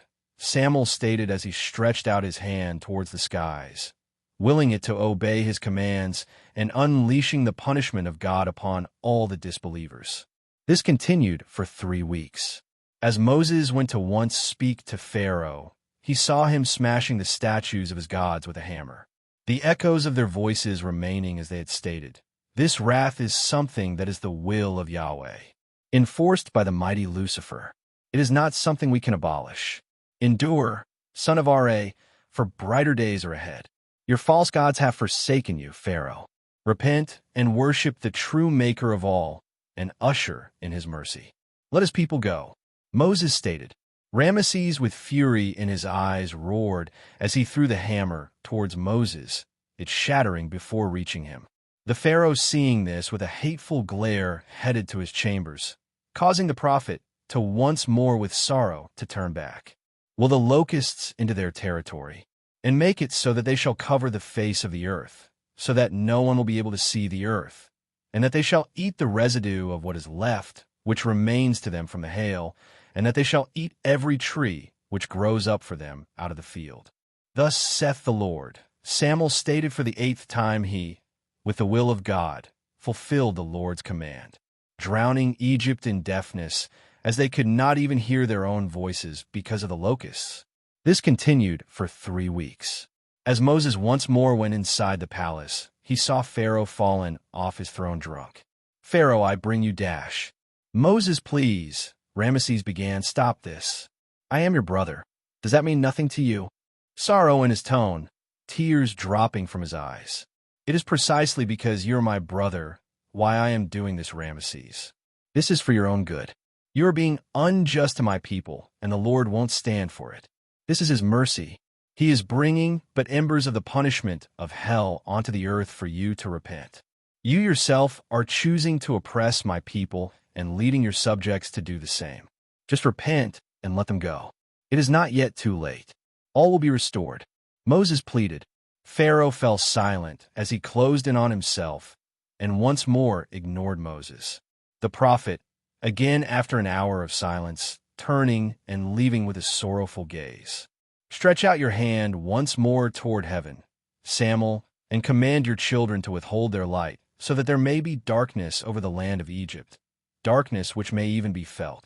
Thus saith the Lord," Samuel once more uttered as he stretched his hand towards the skies and commanded the stars, the sun and the moon, all obeying without hesitance. This continued for 3 weeks. "Pharaoh, I once more bring you the command of the Lord. Repent and let his people go. He in his mercy promises you to restoration and revival of all you have lost alongside a house in paradise." The prophet stated, yet Ramesses this time remained both silent and still, as if he did not even hear Moses. And for the first time, Moses became angry and threw a stone at him, hitting his shoulder. "Enough with this. Because of your damn stubbornness and pride, our home has been ruined. Repent already. Is your pride really worth this much? The very beings you worship have already forsaken you, your subjects despising you. Submit before the final blow descends, a blow you will never be able to recover from.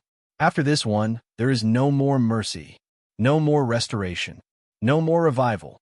Moses roared. Yet, to Moses' grief, Ramesses still ignored him.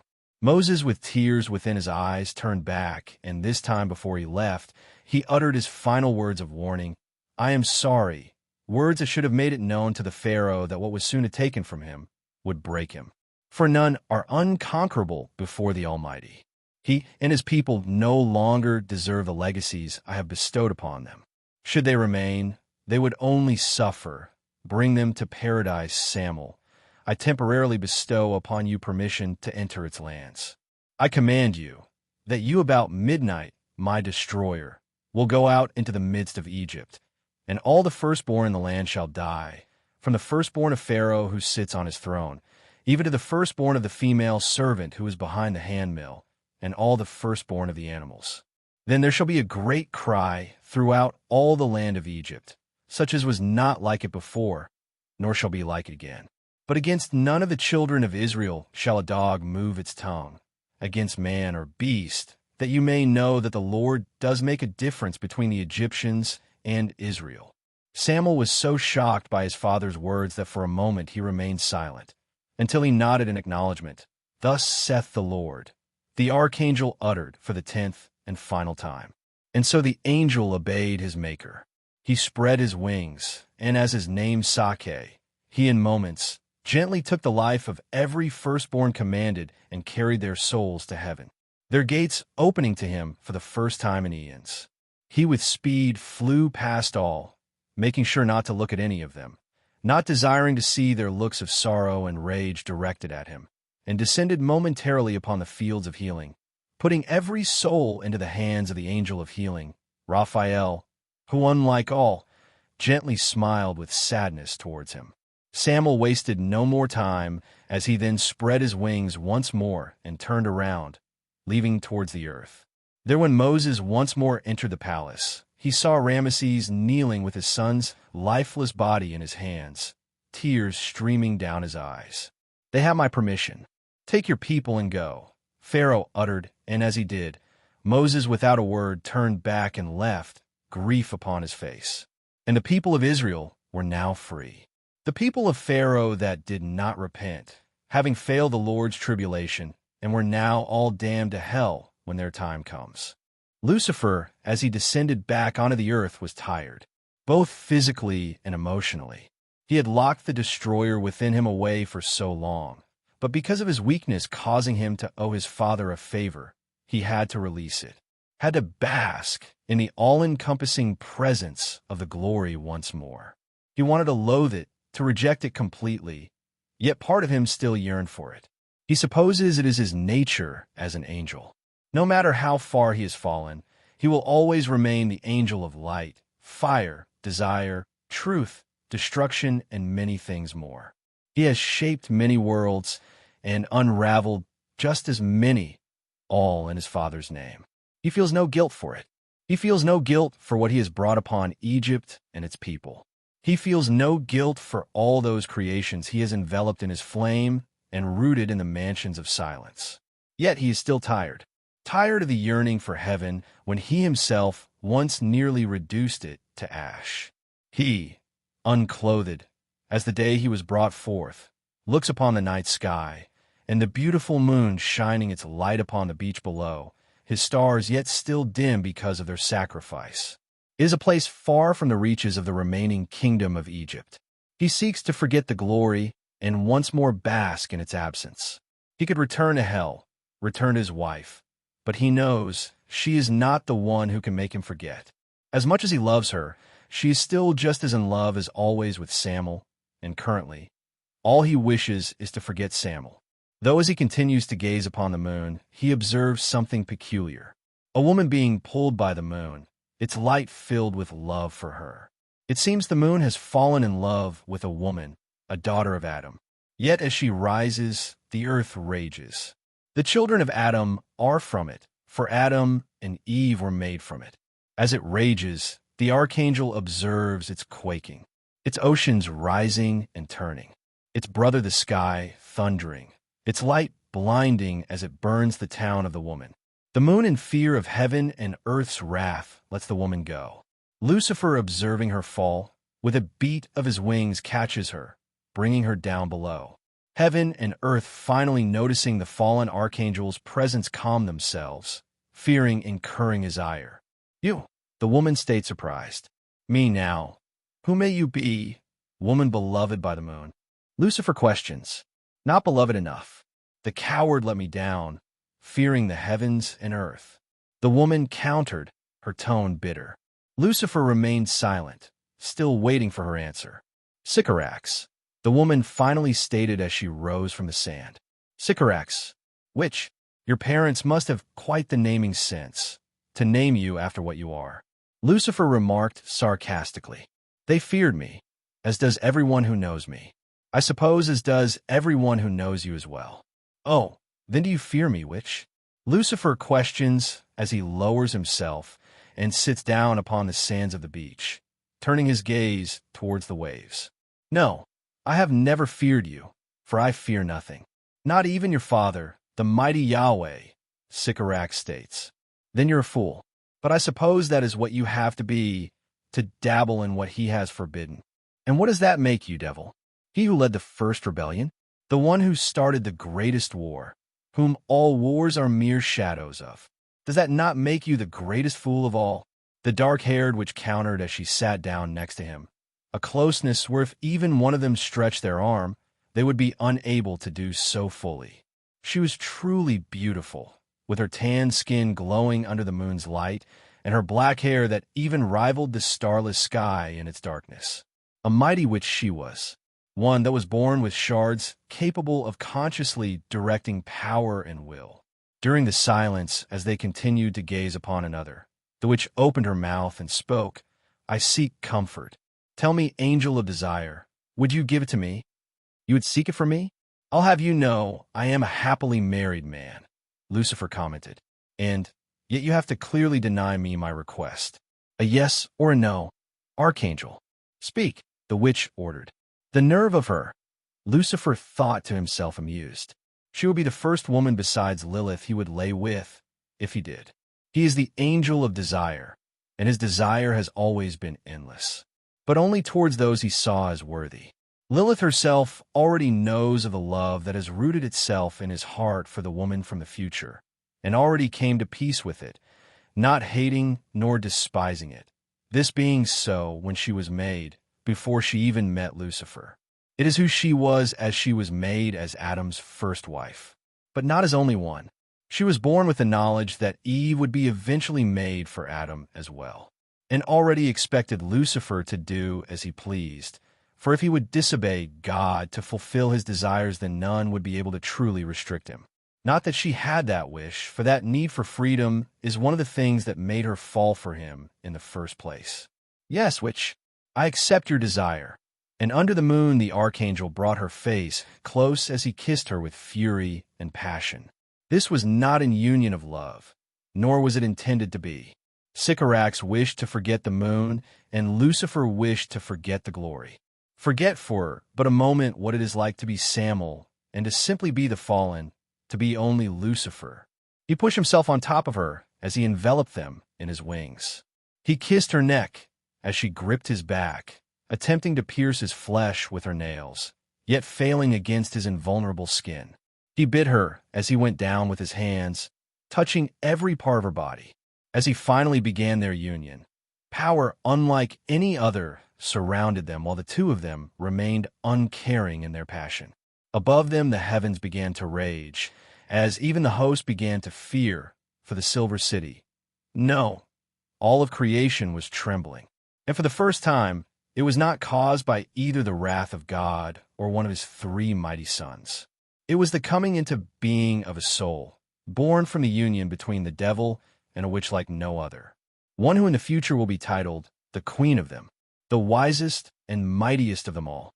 Yet, for now the two of them remain uncaring, lost in their passion, as creation trembled with each touch of their skins.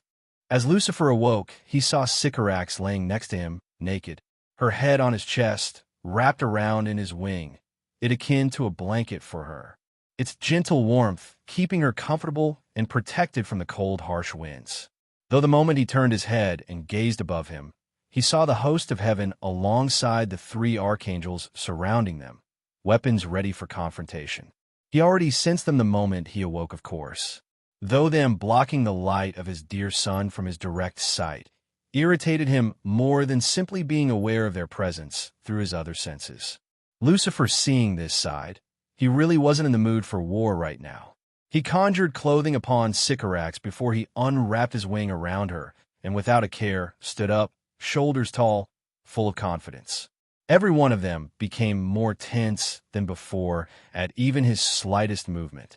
They knew they stood before their fallen eldest himself, weakened or not, and this time had neither the backing of the messenger nor the sword, both of them alongside the Reaper, the healer and weaver of patterns, having not answered their call.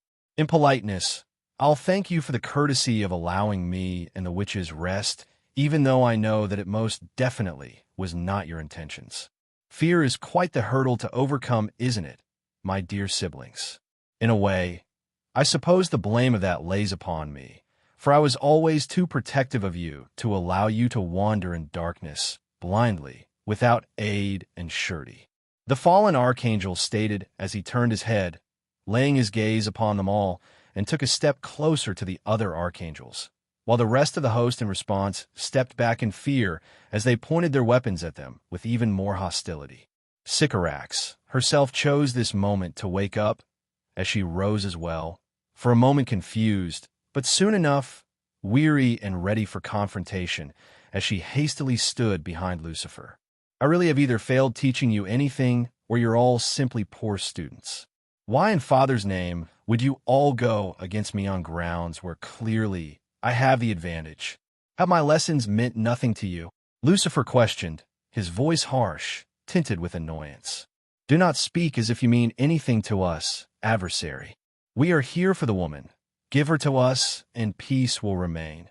Emanadiel commanded, his voice and counter tinted with fury. Lucifer, hearing the angel of time's words, the very one who followed him long ago like a lost puppy, felt a pang in his chest. And pray tell, Emanadiel, what do you want with that which I have laid claim on? Lucifer questioned, his tone stern and threatening in retaliation, causing the host save the archangels to flinch. I am no one's Lucifer, and if they wish for war, then I will gladly give it to them. Sycorax stated from behind him as her hand crackled with magic. Lucifer sighed in exasperation as he turned around, showing his back to the host without fear, taking her shoulders in hand. Sweetheart, keep your tongue still for a moment. I'd rather not have to take your voice. What lays now within you is my spawn, and so, till it is nurtured and born, I lay claim to you as mine and therefore under my protection. Lucifer stated, his words gentle, yet tinted with threat, daring any protest. Sycorax clicked her tongue in annoyance, but found his words reasonable enough and without further protest, remained silent. Now, where were we? Lucifer began as he nonchalantly turned around once more. Ah, I remember. You were just leaving, weren't you? Knowing you all don't have the confidence of standing before me without Michael at your sides. Where's he anyway? I haven't sensed the whiff of him even when I visited the Silver City. Lucifer commented, keep your mockery to yourself, fallen one. The sword may still be defending the realm above, but we have the Lord on our side. The Archangel of Righteousness stated, is Father now truly on your side? Sakiel? From what I'm sensing, he isn't. This isn't one of his direct orders, I know that for a fact. I can always recognize his prints all over his work. You are all acting out of your own fears. If not, then either Father would have held me down himself, or at least have sent Gabriel if Michael is unsuited.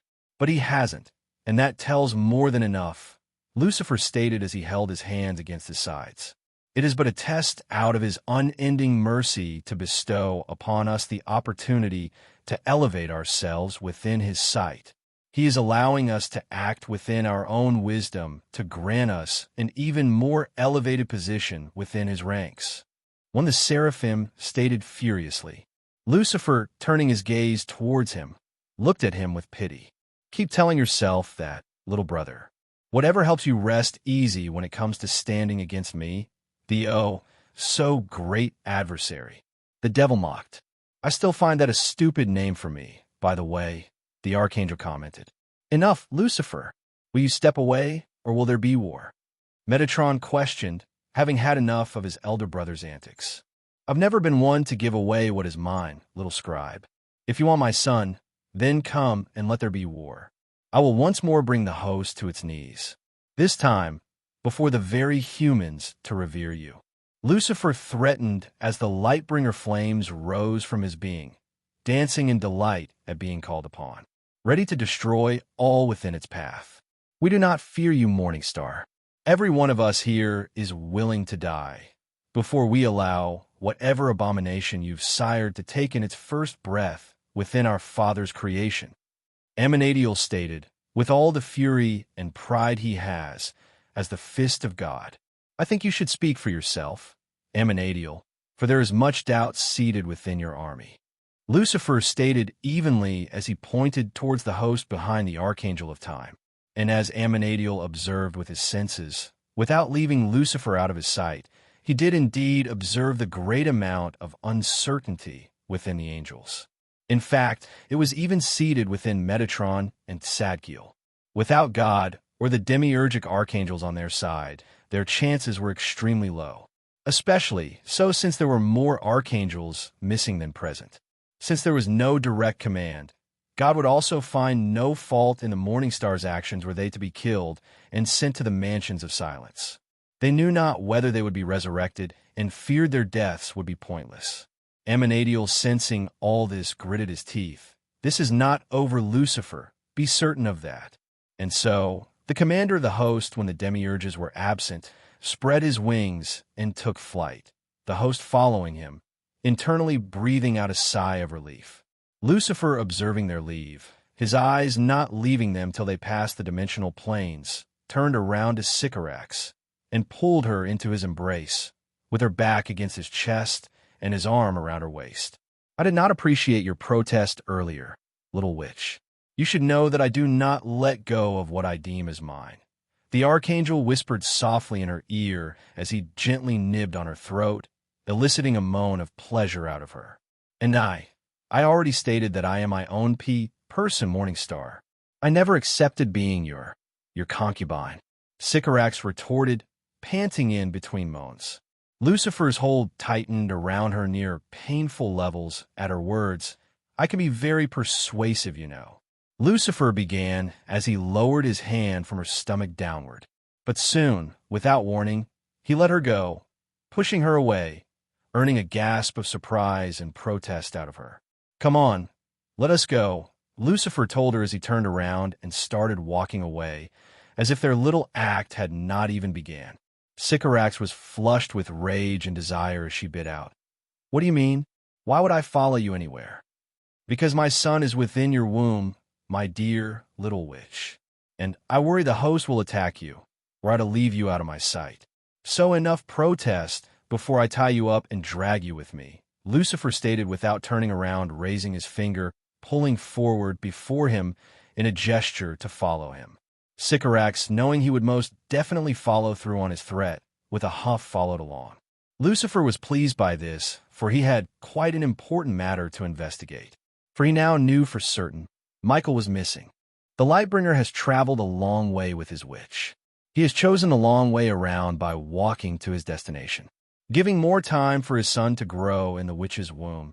And yet, unlike his former children, this one seems to remain stubborn, for it grows at its own desired pace, uncaring towards anyone affected by his will. A chip off the old block, that one. Lucifer thought to himself, amused, as he continued to walk upon the stairs towards the top of the mountain. Sycorax herself remained uncaring to the journey these past few years, so long as she received the pleasures of the flesh and spirit in the forms of copulation and gaining cups of water from the ocean. That is the vast knowledge Lucifer has of the workings of magic. What is it we seek here, Lightbringer? Is there even anything of use in this land of perversion and debauchery, where I can hear the howls of women from the world under it, crying against the injustice forced upon them by these lust-driven gods? Sycorax questioned with revulsion in her tone. "There is a woman I seek to make a deal with," is all Lucifer explains, his voice even as he remains silent in the upward journey, continuing to climb the mountain. "Would you at least cover yourself? Not everyone wishes to have the sight of you burn upon their eyes," Sycorax stated, annoyed. "Oh, but you never complained even once since our entire journey here. What has changed?" Lucifer questioned, amused. He already knew what the reason was. He just wanted her to admit it. "Since we are guests, it would be more polite," Sycorax explained, which she did believe. She, after all, knew better than to lie to the angel of truth, for it would incur his ire, which she did not desire. But it, of course, was not the complete truth. "Oh, but is plenty polite. There, after all, is no cover that could even possibly magnify and impress my appearance more upon those we are visiting," Lucifer countered. Sycorax narrowed her eyes at him, even more annoyed as she could sense the spirits and beings all focus their gaze upon the archangel, which she knew he most definitely could feel. And so, before she let her anger get the better of her and gouge their eyes out, she used magic to conjure a black robe around him. Lucifer was now even more amused. As an offering of peace, he chose to keep the clothing on. He could tease her later, after all important business was ahead. Finally, he arrived at the top, and it seemed he was expected, for all the so-called gods and goddesses of Olympus were standing in rows, save the great ones, who were seated at the end of the path laid before him. Lucifer could sense their fear, their rage towards him appearing unannounced within their kingdom, as if he owned it. Though besides that, he could also sense their lust, envy, awe, and reverence towards him. "Prometheus, why have you come before me? Why are you not chained upon Mount Caucasus? Why are you not suffering as I have deemed you to suffer?" Zeus questioned, his voice odd. "Old, tired, dare the Olympians think, weak. Is that what you see when I am before you, Cloud-gatherer? I suppose that is one of my aspects. But I am not here as that aspect of me conjured by man's mind, Zeus. I am Lucifer, son of the morning, and I am here for your wife, Métis. I wish to strike a deal with her." "Ah, I see. I see now, yes, Prince of the East, Lamplighter of God. Though I have to tell you, angel, the one that you seek is gone.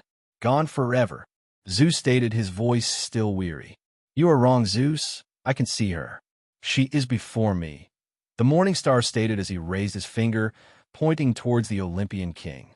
Murmurs suddenly began to form as the Olympians became confused. "Silence," Zeus suddenly commanded, raising his hand. "What makes you say that, young one?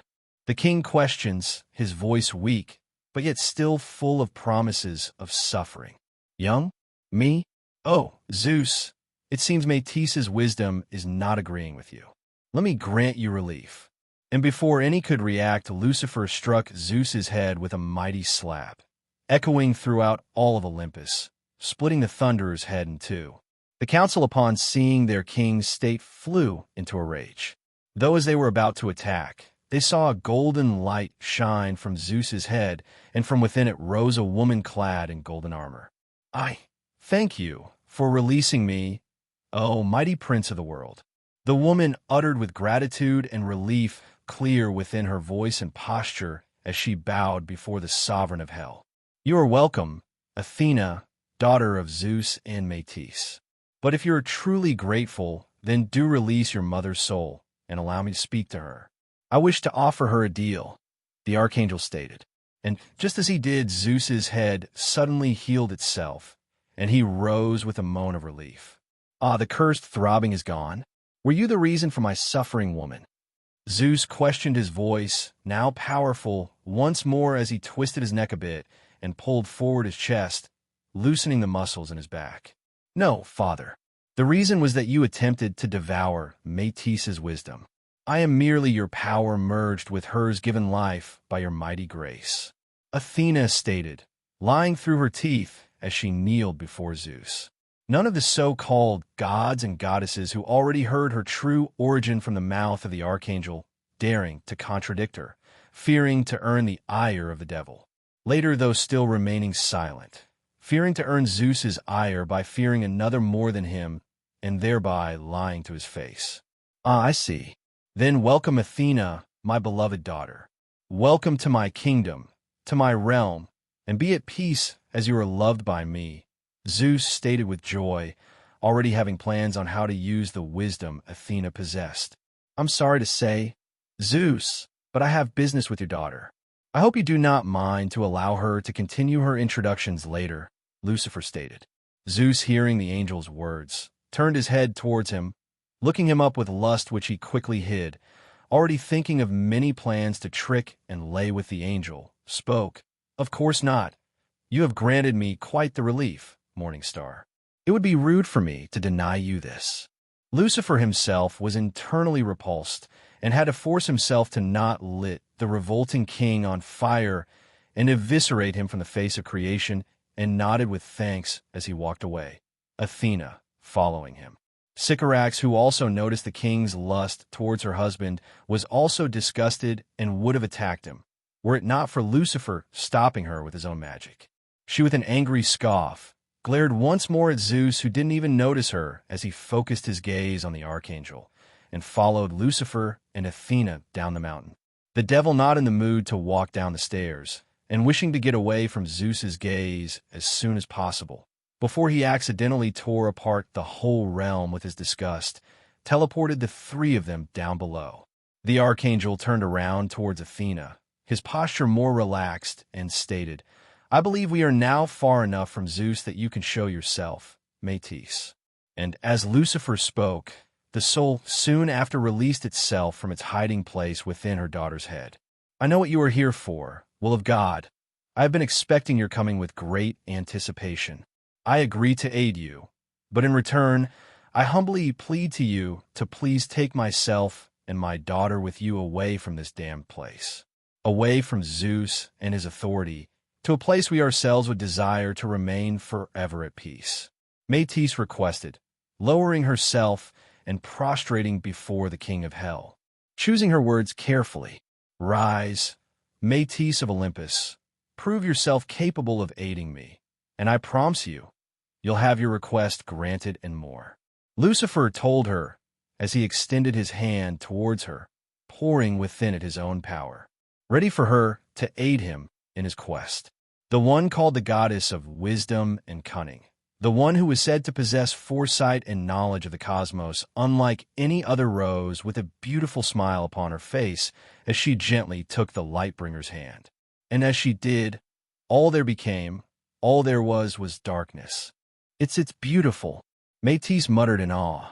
Of course it is, Michael, and I put quite the effort into making it, Lucifer stated, as he himself was being more practical and was actually searching through the beyond, through all of heaven for even a trace of Michael. The devil, because of his banishment from paradise, could not project any form of his presence within its lands, for if he did, it would instantly be obliterated, made to cease to be. He, therefore, is incapable of seeing into paradise, into the Silver City. It is cloaked from him. Métis, though, is quite the unique creature. She is made by the will of man, through directing of the will and power remnants from the great war goddess of wisdom. To obtain that wisdom, she has ability that is in essence a more inferior version of demiurgic sight. But unlike the sight of the three demiurgic siblings, hers is not without conditions. She needs something that originates from the realm she wishes to access with her sight, and this something she must keep hold of so long she sees. The problem with that, though, is that whatever she takes as directional gets destroyed after use. Thankfully, Lucifer does not have this problem, for he himself, in his entirety, is from heaven, and the loss of a feather or two is quite unimportant, for they'll heal soon enough. And so, the archangel is currently seeing through her eyes the beyond, but he knows he must make haste. Soon enough, the connection will be broken by heaven's defenses. I can't find a trace of him anywhere. Where is he? If he's supposed to be defending heaven, then his power should be echoing through every atom of it. Lucifer thinks to himself. He can't find a single trace of Michael from everywhere he looked. He has a bad feeling about this. The metaphorical wall itches more fiercely than ever within his mind. He has kept himself from thinking about his twin for eons, since his fall, for the hollow feeling of where he always felt his twin's soul next to his throbs with pain, still. There is not a day where he doesn't feel its painful absence. But since he went to heaven and didn't sense Michael, even slightly in the Silver City, save for the old echoes from the war, creation itself, and what he presumes the battle between him and Mother, he started to feel worried. For some reason, the absence of his brother's soul seemed to ache more this last eon. He as well recently could no longer distract himself and ignore the agonizing memory of their bond being broken during the fall, a pain that for a time even eclipsed the burning. He at first had no reason for suspicion towards this. After all, there is no precedent to compare it to and find something amiss. For all he knew, the pain becoming greater through the ages was something natural to this very unnatural situation. For he could never think of their bond being forcibly destroyed by Michael as something natural. Thinking of his brother, hating him, caused aching in his soul to this very day. It was not until his suspicions of Michael being missing that he began to question it. Soon enough, though, Lucifer, as he searched, felt the sight shatter and heard Métis's howl of pain as her eyes were burned out of their spiritual sockets. Lucifer clicked his tongue in annoyance as he, with a wave of his hand, shattered the pocket universe. He hid her and himself in, from the sights of the host, and returned them to Earth. Much use that was. I could only look for a zeptosecond. It only thanks to my own processing speed that I was able to get anything from this. The only silver lining is that I now know that Michael hasn't been in heaven since at least his battle with Mother. But where could he have gone?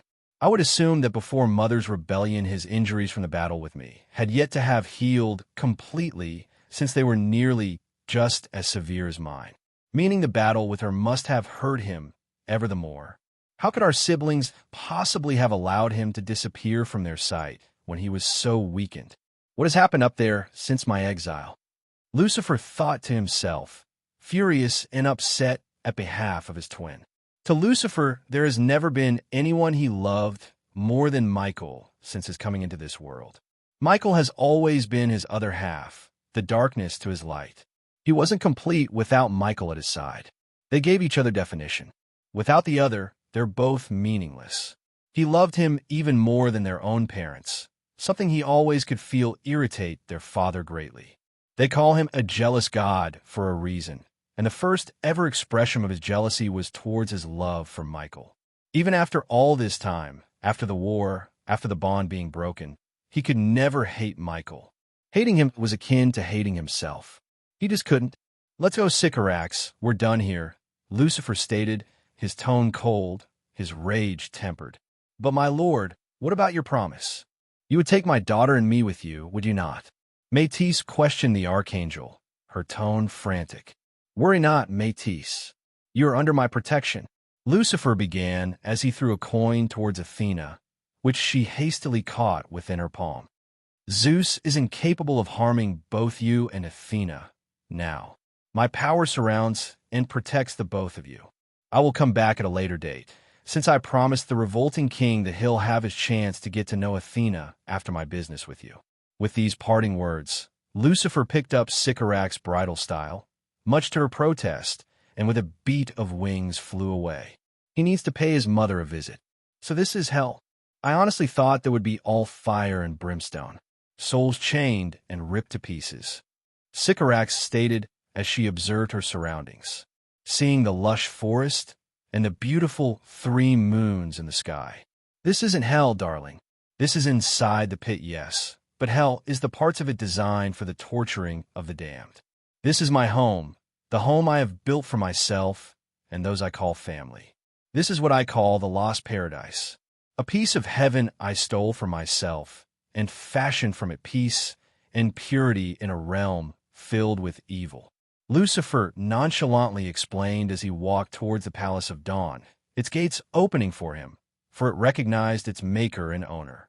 This palace is not the one where the throne of hell is located, for the heart of hell can only be surrounded by suffering of the damned, and this place is essentially heaven, but inside hell. Sycorax, who followed him inside, could only be mesmerized by its beauty, a beauty surpassing anything she'd seen save the visage of the Morningstar himself. Suddenly, Lucifer was tackled with a powerful hug. "Papa!" the child yelled into his chest. Lucifer had to force himself to not accidentally crush the boy's head when he was charging towards him, having felt his power nested within the child's being.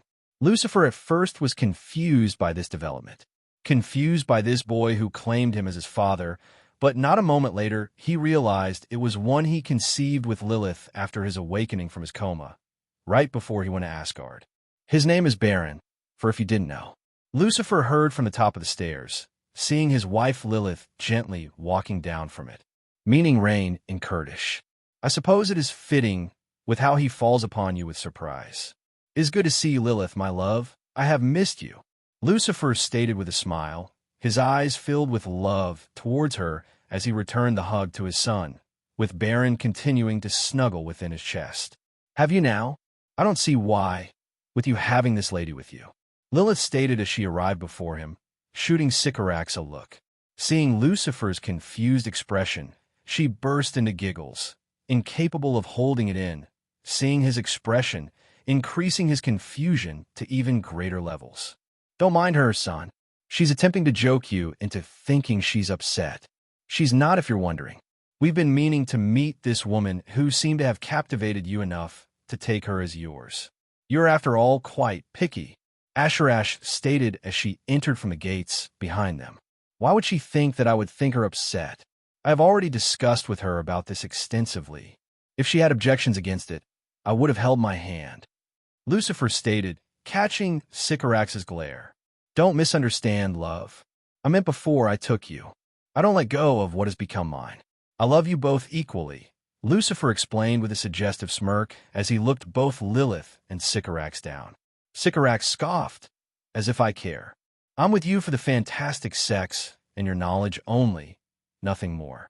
Lucifer had a hold in a chuckle.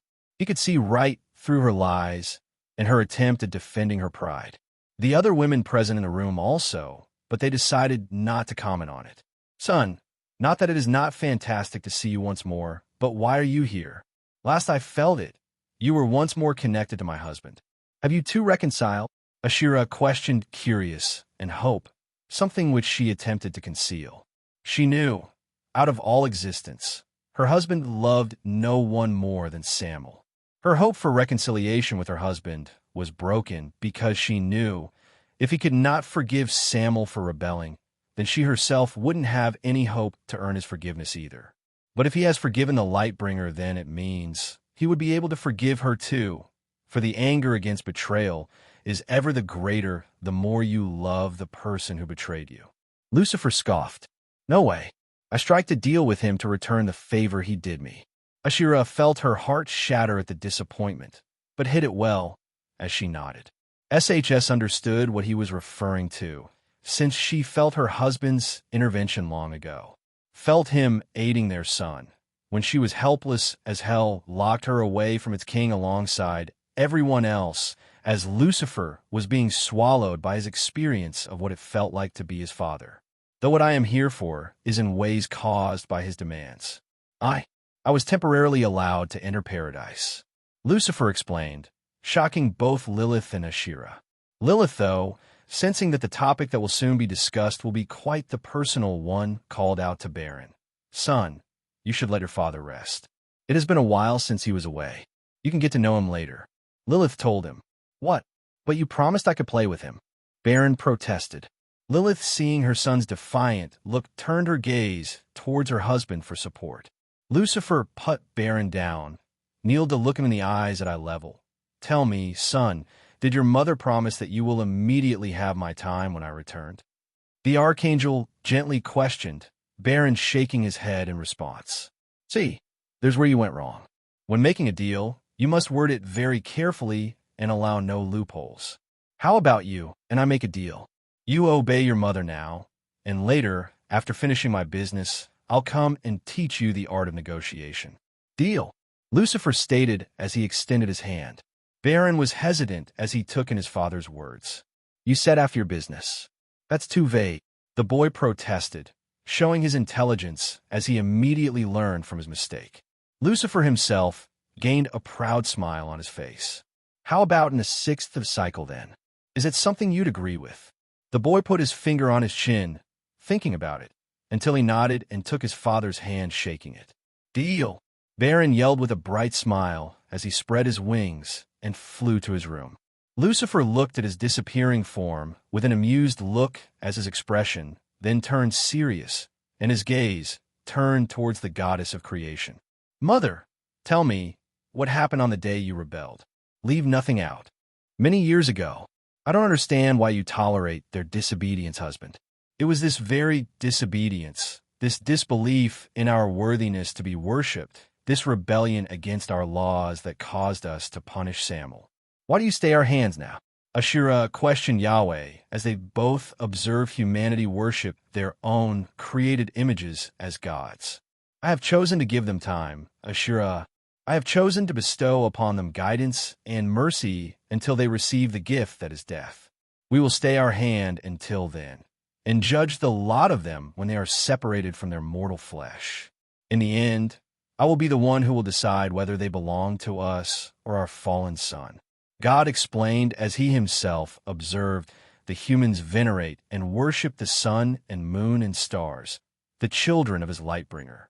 Oh, how those same children curse the humans for their foolishness, for they deny their worship just as vehemently as their father, Samuel, denied all worship to them. Very well, I will be patient and observe from afar. But husband, my patience is not endless. I have not cast out our beloved star for thankless creatures. The goddess warned as she left Yahweh to his own musings, centuries later. Enough is enough, Yahweh. Noah is tired. He has been preaching and calling out to them for near on half a millennia, and yet still they mock and curse him. Let him rest, and let us gift death to these ungrateful creatures and send them under Samuel's knife. We ourselves know how much anger that boy has yet to let out. This will be good for all of us. Ashira stated, No, let us wait more. His people are not fully hopeless. There are yet seeds that need to sprout among them. Yahweh countered. Ashira herself was filled with rage, but held her tongue, not wishing to anger her husband.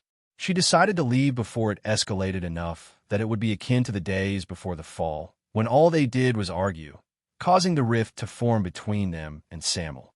She had no desire to lose any more of her children like she did her sweet light-bringer.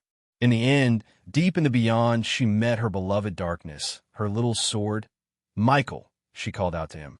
The defender of heaven turned towards her, his gaze not much unlike a void wherein only cold night existed. Mother, he responded. They were both silent as they stood there, the archangel waiting for her command. When none came, he eventually returned to his duty, with her following him. The goddess herself felt a pang of pain within her being as she saw his injured right wing, it still not having healed. Her husband refusing to allow anyone to heal him. She knew Yahweh somewhere deep down blamed Michael for Samuel's rebellion, blamed him for being incapable of stopping his elder twin from disobeying, blamed him for they both knew he loved Michael more than even them, which was blasphemy in their eyes, blamed him for he had the most influence on the angel of light, yet still failed to temper his light enough that it wouldn't blind him into a delusion, such as thinking he could defeat them, such as thinking that what he was doing was for the good of their family, for the good of his twin, for the good of Michael, freeing him from spending so little time with their family as the guardian of the beyond, constantly away from the Silver City, save when he had to patrol it. She knew it was not right, yet feared protesting against him. But somewhere deep down, she knew that was not the only reason, that she blamed Michael just as much, that she saw him as but a shadow, an echo, a reminder of the one they lost, the one they both loved more than anything. And in a sense, she felt horrible for it.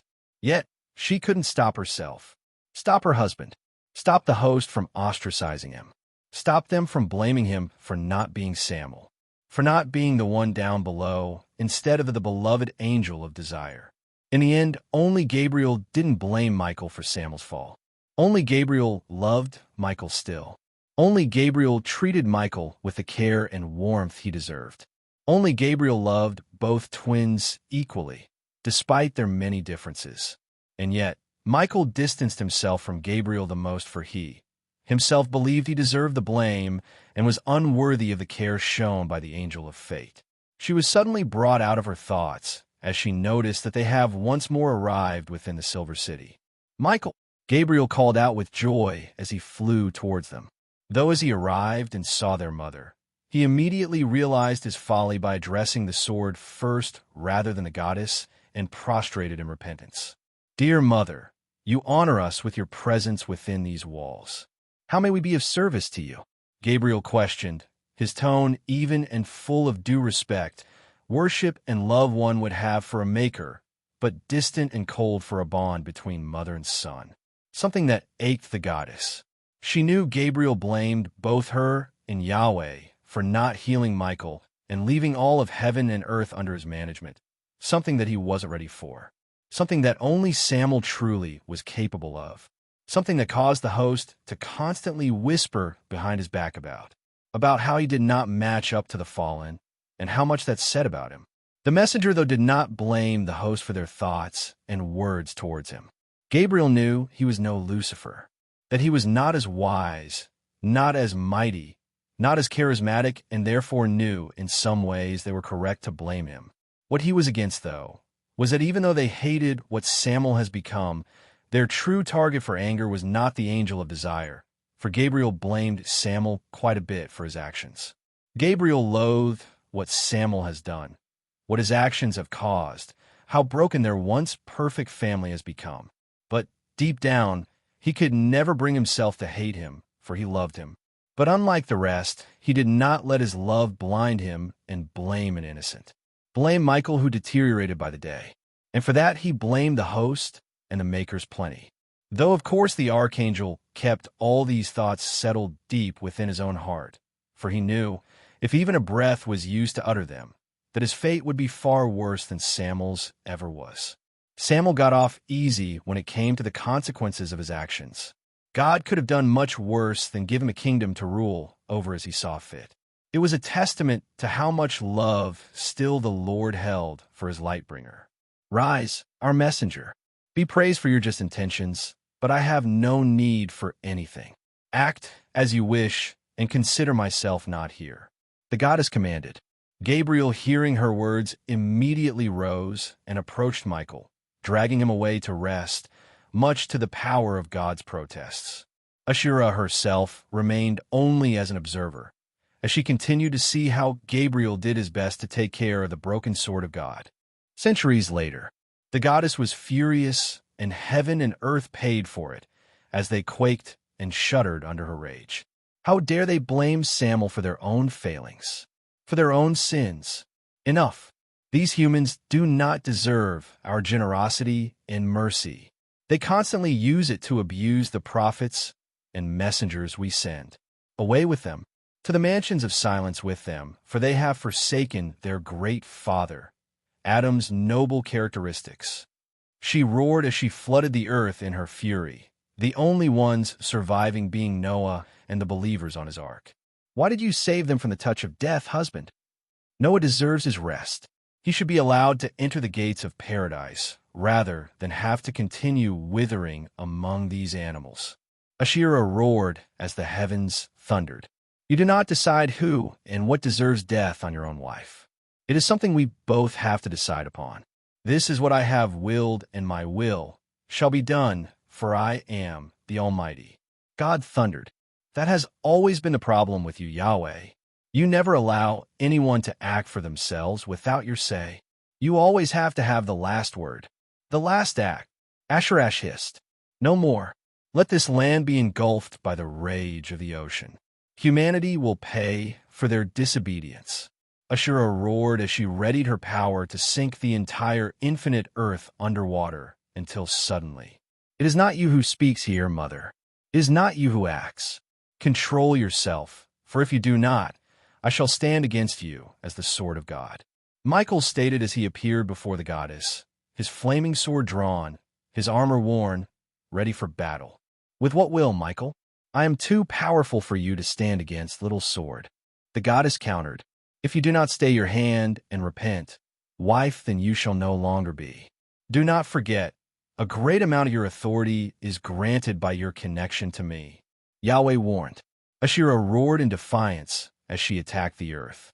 Michael himself soon was upon her, and as soon as his sword touched her, to her shock, her connection with God broke. But Asherah was not so weak to be defeated easily, most of her power gone or not, for the sword of God was but a shadow of his former self. Broken by the Morningstar's fury, their battle went on for decades, until finally the goddess was subdued. As Michael stood upon her, his flaming sword upon her neck, the fires licking her being, she spoke, you would be wise to not trust Yahweh, my son. He still blames you for the light. Light bringers fall. Asherah stated through pants of exhaustion. And you do not, mother? Tell me truly you do not? Am I truly not the blame for the fall of the brightest?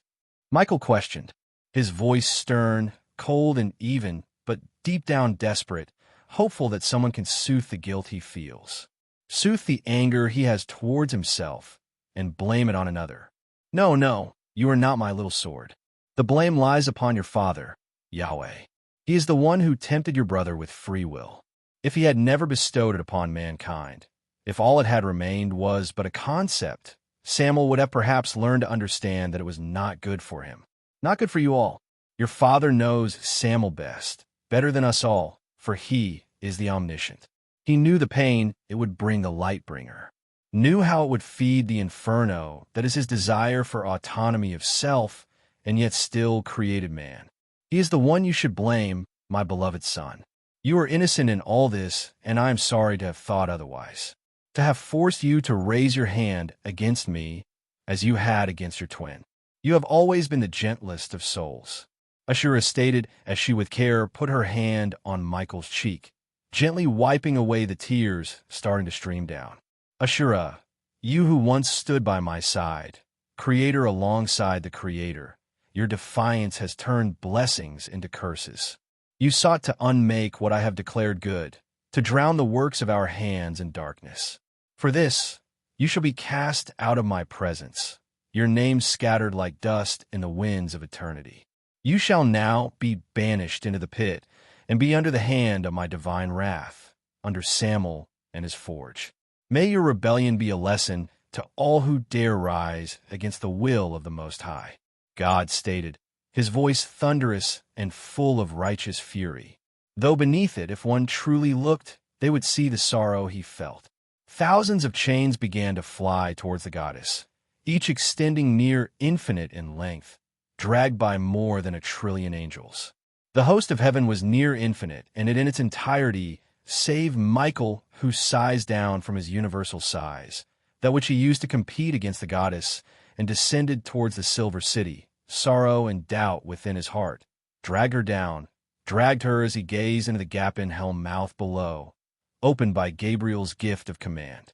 The goddess roared in defiance as she attempted to rip off the chains, but to no avail as Gabriel with a mighty kick descended upon her chest, striking her down below.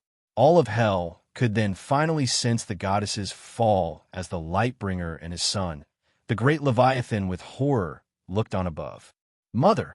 Lucifer muttered in shock, all of hell echoing his feelings. All of creation could feel the Morningstar's rage. All the stars, all the fires, and all the lights brightened with harshness and savagery. Desires exploded outward of many in vicious ways, and lies became for a time impossible. All the very concepts that defined the archangel lashed out with him, for he was them, and he was furious. Hell experienced it the harshest, for even it was starting to tear at the strain of containing the very presence of his rage. The demons were filled with mad frenzy as they tortured more viciously than ever. They were in a state many would call akin to enlightenment, but rather than understanding the granting of peace, they understood how to bestow despair unlike virtually any other. "Son, calm yourself. You're tearing the very foundations of creation apart," the goddess stated, her tone soft, attempting to soothe the inferno that was the Lightbringer. His very being had transformed into fire. A fire, if touched, even by the ember, would make one cease to be. "Calm yourself, Lucifer. The more you stay in this state, the more you bestow silence." Lilith roared frantically, yet to no avail. It seemed like he wasn't even hearing them. Sycorax, seeing that talking was useless, sent forth a mighty blast of magic, formed from the unraveling of hell and directing the very will and power it was founded upon into a new form of attack. It was still useless. It was reduced to nothing the moment it even neared him. All the devil could do was look into the skies of hell and grieve. "Oh, brother, what have they done to you? How dare they have treated you so unjustly? I should end it. End all of it. Not even let the ashes remain. End all he loves, to make him feel even a fraction of the sorrow I feel at the destruction they have bestowed you." And as the Lightbringer's flames raged ever the more, ready to reduce all of creation to nothing, Sycorax felt something within her stir. It beckoned her to approach the flame of silence, the flame that would make all cease to be. One normally would ignore such a feeling, thinking it madness, thinking it suicide, and yet the witch trusted it. She never doubted her instincts. They were her guide. And so she approached, ignoring the protests of the first woman and goddess, and as she finally reached and touched the flame, all she felt from it was coolness. The Morningstar loved those he still considered family, and thus, even if he allowed all of creation to be engulfed within his flames, only they would remain unharmed. Sycorax, as she continued reaching towards Lucifer, sensed that something seemed to travel from within her being towards the flame, and as it did, it stirred the will of God.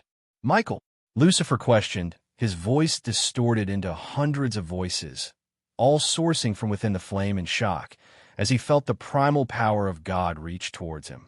But it was not Michael. It was his son. It was Caliban. The boy had inherited both will and power, capable of generating both. Finite in its amounts compared to his father and uncle, leaning more to the will side of things, not a perfect equilibrium in comparison to Yahweh's, whose is infinite and in perfect balance. It wasn't Michael, but yet it soothed his mind enough, sensing part of his twin, making the pain of his other half's absence and his own failures as an older brother just a little more bearable, causing the flames finally to start to go down. Soon enough, the archangel's normal visage stood before them once more. How? How is this possible? How can Caliban generate a piece of the dunamis demiurgos? Lucifer questioned in disbelief. Michael was made as the generator and container of the boundless power of God, while Lucifer was made that of the boundless will of God. It should be impossible for Caliban to be able to contain and generate power, unless Sycorax herself is somehow Michael's descendant. And then, once more, as if a supernova exploded upon his face, The metaphorical wall shattered ever the more and knowledge flew in. He remembered how Michael in the comics was chained and abused, his power taken and put into the wombs of women to create a child that could become a vessel of power, just like Michael. He could now see it, see the hidden weavings upon Sycorax's being when she was made, having been bathed in Michael's power, made from a direct piece of it, in its most primal sense. Sandalphon. Lucifer could only mutter as he realized the experiments the fallen seraph was doing upon his twin. Realizing that Sycorax is one of the failed experiments that have lived, her being having been fashioned as an unstable vessel. It explained how Caliban could generate the power and contain it, for when her essence came into contact with his will, it seems to have generated something not much unlike a nuclear fusion. It seems he can create power, but he simply can only do it within a space made for it, like Sycorax's being. But that is to contemplate at a later time. For now his rage was greater than even before. Sandalphon. Lucifer mutters once more. Sandalphon, Sandalphon, Sandalphon, roars Lucifer as he shoots out of the palace and transforms into a three-headed red dragon, the size of universes, engulfed in Lightbringer flames. This was the same form he used during the Great War in its first centuries. It allowed him in the war to become a bigger target, that the host would focus more on him rather than his army. In this way, he balanced the amount of forces he had against heavens. But it served another purpose in this case. This form was in nature, one where Lucifer did no longer hold the destructive nature of his being, as Samael at bay, but let completely loose. It serves as a beacon to Michael, one beckoning him to respond in any way that matters with the creation aspect of his being. Normally, Lucifer would do this in a far more refined way with the will, but since it is unable to be used at this moment, he needs to resort to a more barbaric way. Expressing more savagery and viciousness as destruction is in its nature. His current size compensating as a vessel with the aid of magic, so that his own destructive power, when fully released, doesn't rebel against him and harm him. He has done so by turning himself into something not unlike it. For his being as an angel is the very essence of creation, unlike a dragon, which is the very representation of pure destruction. Michael, the dragon, roars with his three heads. He roars and roars for days straight, and yet no response comes. In the end, the devil realizes the futility of his actions and transforms back from a dragon into an archangel and floats there, in the in-between of worlds. He realizes, much to his rage and sorrow, as he watches worlds form and die out, that he currently has no way of aiding his twin. Wherever Michael is cloaked by the very laws of the place. Laws that prevent him, without the will to observe it, to locate it. He has considered giving up the yet sealed copy of Yahweh's omniscience to regain it, but knows that it would do more harm than good, for he now realizes Michael's current state, since part of his memories return, that contain knowledge his father did not wish he knew, better than ever before. Michael is dying, and with him, so will creation. Sandalphon thinks he can mitigate it with the Archangel's Hill sire from the two halves of the demiurge. Once he gifts Lucifer the daughter made from Michael's power, but he's wrong. Even Lucifer at his peak would be unable to heal Michael and prevent the destruction caused by his death and rebirth. Lucifer can keep himself safe by protecting his being with the will, but everything else will cease to be. The Morningstar cannot accept that. He contemplates requesting his father for aid, but the old man already knows this is happening and is allowing it, enraging the devil ever the more. He realizes the only way to save everything is if he can get his hands on a letter of passage. If he can enter the overvoid, then he can let Michael die in there and be revived in there as well, for death has no true claim over them. A letter of passage, though, is not something that is easy to come by. The only one who has the knowledge of making it is his father, as he's the one who wrote the laws of this creation, and thereby as well chose what is needed to be done to create a gateway to it. Though, he wonders if maybe he has access to that knowledge as well. The sealed copy of his father's omniscience, containing every bit of knowledge his father had till the three siblings' very creation, might as well contain God's design, a design of something Lucifer may be able to recreate. After contemplating all this for what seems like centuries, the devil now has his plan. He needs to seek his mother's counsel. And so he spreads his wings and flies back to his kingdom once again, this time more determined than ever. As Lucifer once more descended into the pit, he felt something peculiar, something he hasn't felt since before the fall. It was the draw of an archangel towards another, the calling of their beings, the pull of essences, the bond between functions. The angel of punishment followed the pull, and he found himself at the very heart of hell, inside the deserted palace, where, since the banishment of all, none but the king had dared to step within. None save another archangel. Ruggel, it is good to see you, brother. It has been eons, Lucifer stated. Not many call me by that name anymore. It is Astor now. I do not deserve to go by the name of an angel of God anymore. The fallen archangel of justice responded, his tone even, but besides the depressing words, he also sensed something akin to trepidation, something that had set off his instincts as an older brother. What's wrong, little brother? Lucifer immediately questioned as he drew himself closer, both their wings nearly touching the other. Lucifer's whiter than snow, Rugel's, once feather gray with hints of green, but now red, bat-like, more leathery appendages. His appearance once that of a beautiful angel, now ruined, nothing more than a beast, one that cannot even shift back to its original form. The younger fallen angel was silent for a while, the words not coming out of his throat. I wish to seek redemption. I wish to seek our Father's forgiveness. What? Lucifer questioned in surprise and aggression. I can't stand it here, Morningstar. I can't fulfill my heart's desires. I can't bring justice in a place already full of justice. I need to be a part of justice, a needed part, not one where some demon can just as easily take my place. It burns me from within to think of it. Ruggel explained, his voice weary and anguished. Then simply come to the world of the living, Ruggel. There's plenty need for justice there. There is no need to grovel back to Dad for his crumbs of mercy.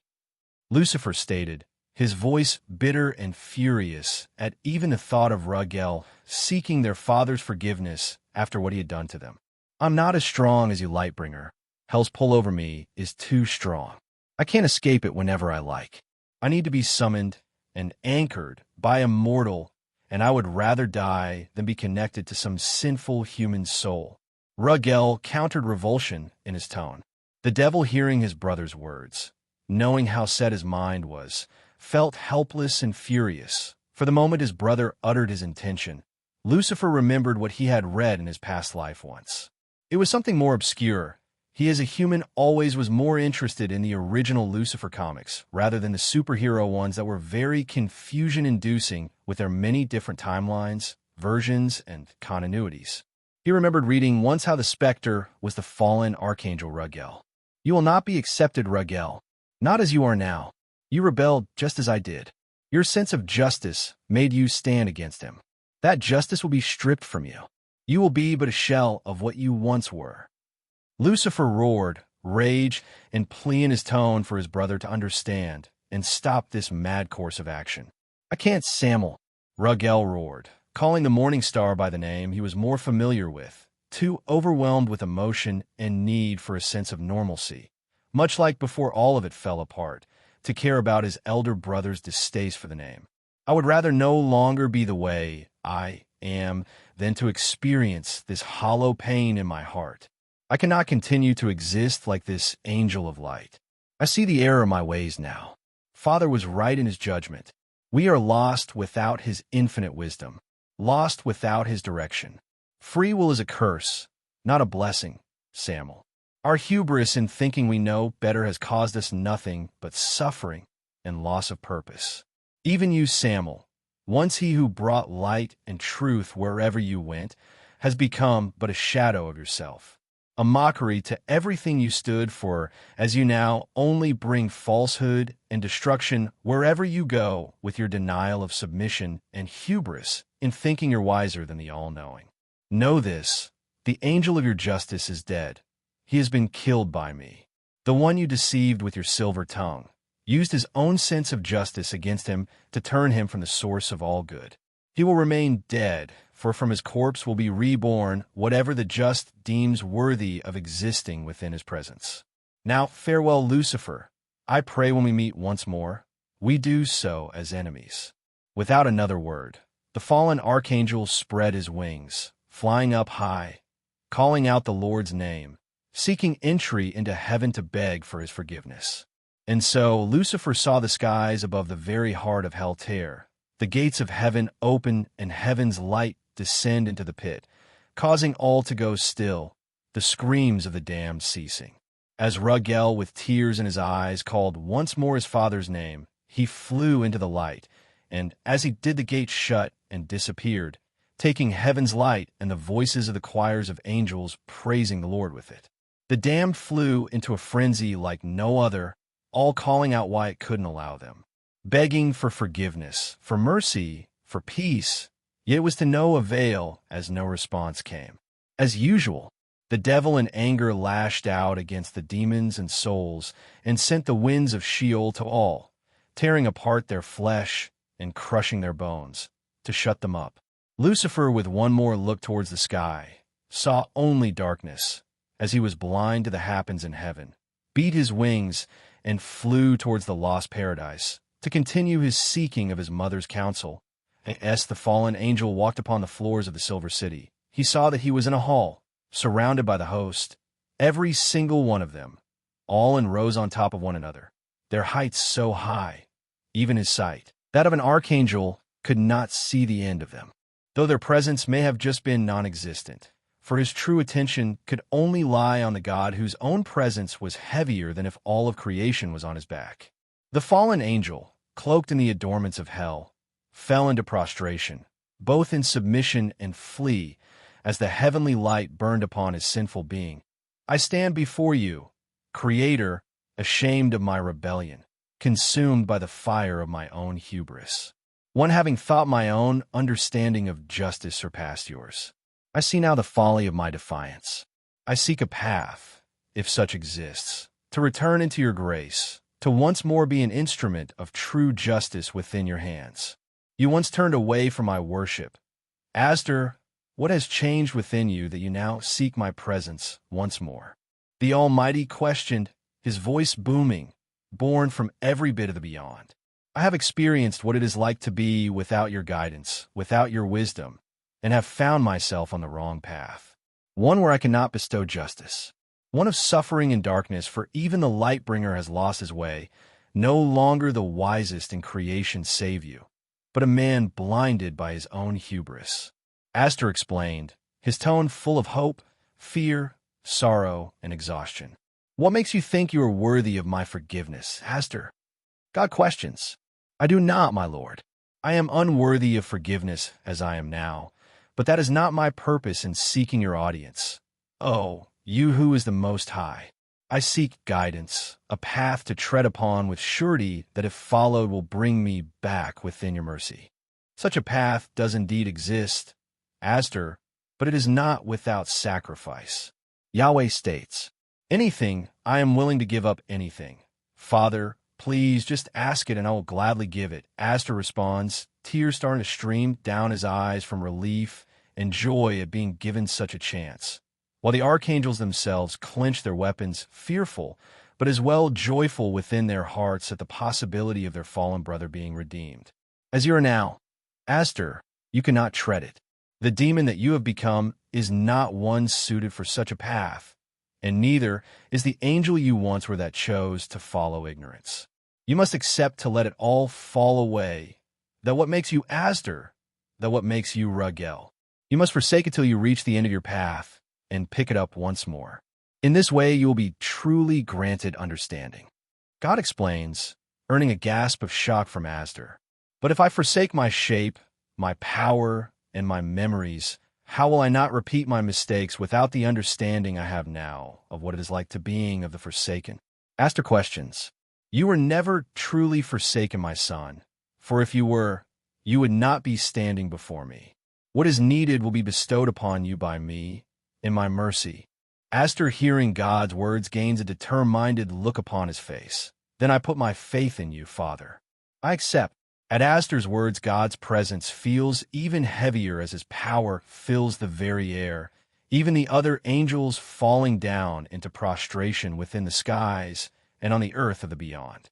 Rise then, Astor, rise as no longer a demon of hell, nor an angel of heaven, but a spirit of vengeance, my vengeance and wrath incarnated dash. The Almighty begins, and as he does, Astor flies in the air, screaming in agony as his very being unravels, engulfed within holy fire, only his essence remaining untouched by it as it is being merged with Yahweh's vengeance and wrath. You are now no longer Astor, the weeping demon, nor Ruggel, the archangel of justice. You are now the specter, God states, and as from within the flames, the spirit of vengeance is born. The ethereal glow of lost paradise, with its deceptive beauty mimicking heaven's splendor, shimmered faintly as Lucifer descended into the chamber. Shadows clung to his form like a second skin, an extension of his very essence. His presence pressed upon the room with an unnatural weight, as if the air itself recoiled and bent to acknowledge the return of its master. To Lucifer, it had been days. To the denizens of lost paradise, his absence was nothing more than the blink of an eternal eye. Mother, Lucifer's voice cleaved through the stillness, resonant and commanding yet laced with an undercurrent of weariness. His dark eyes, burning with restrained fury, locked onto hers as he strode further into the opulent chamber. His movements were graceful, yet one could see the menace hidden behind the beauty, fused into a singular, predatory elegance. The goddess rose from her seat in a storm of golden silk, her radiance magnified by the gilded light of the chamber.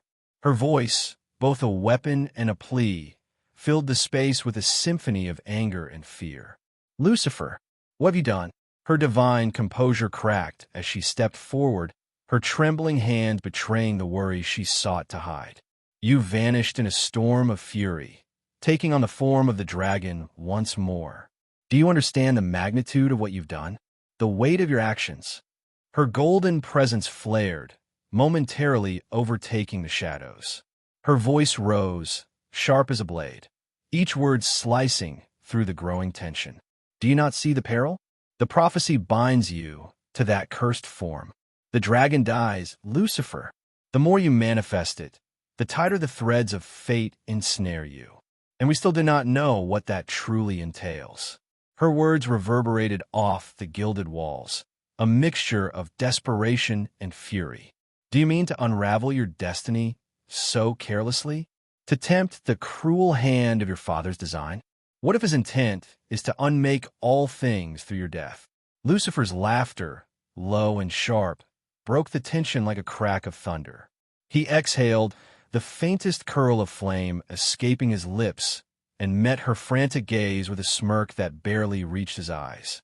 Destiny, he drawled, each word laced with defiance. What is destiny, mother, if not a leash? A leash I fully intend to sever.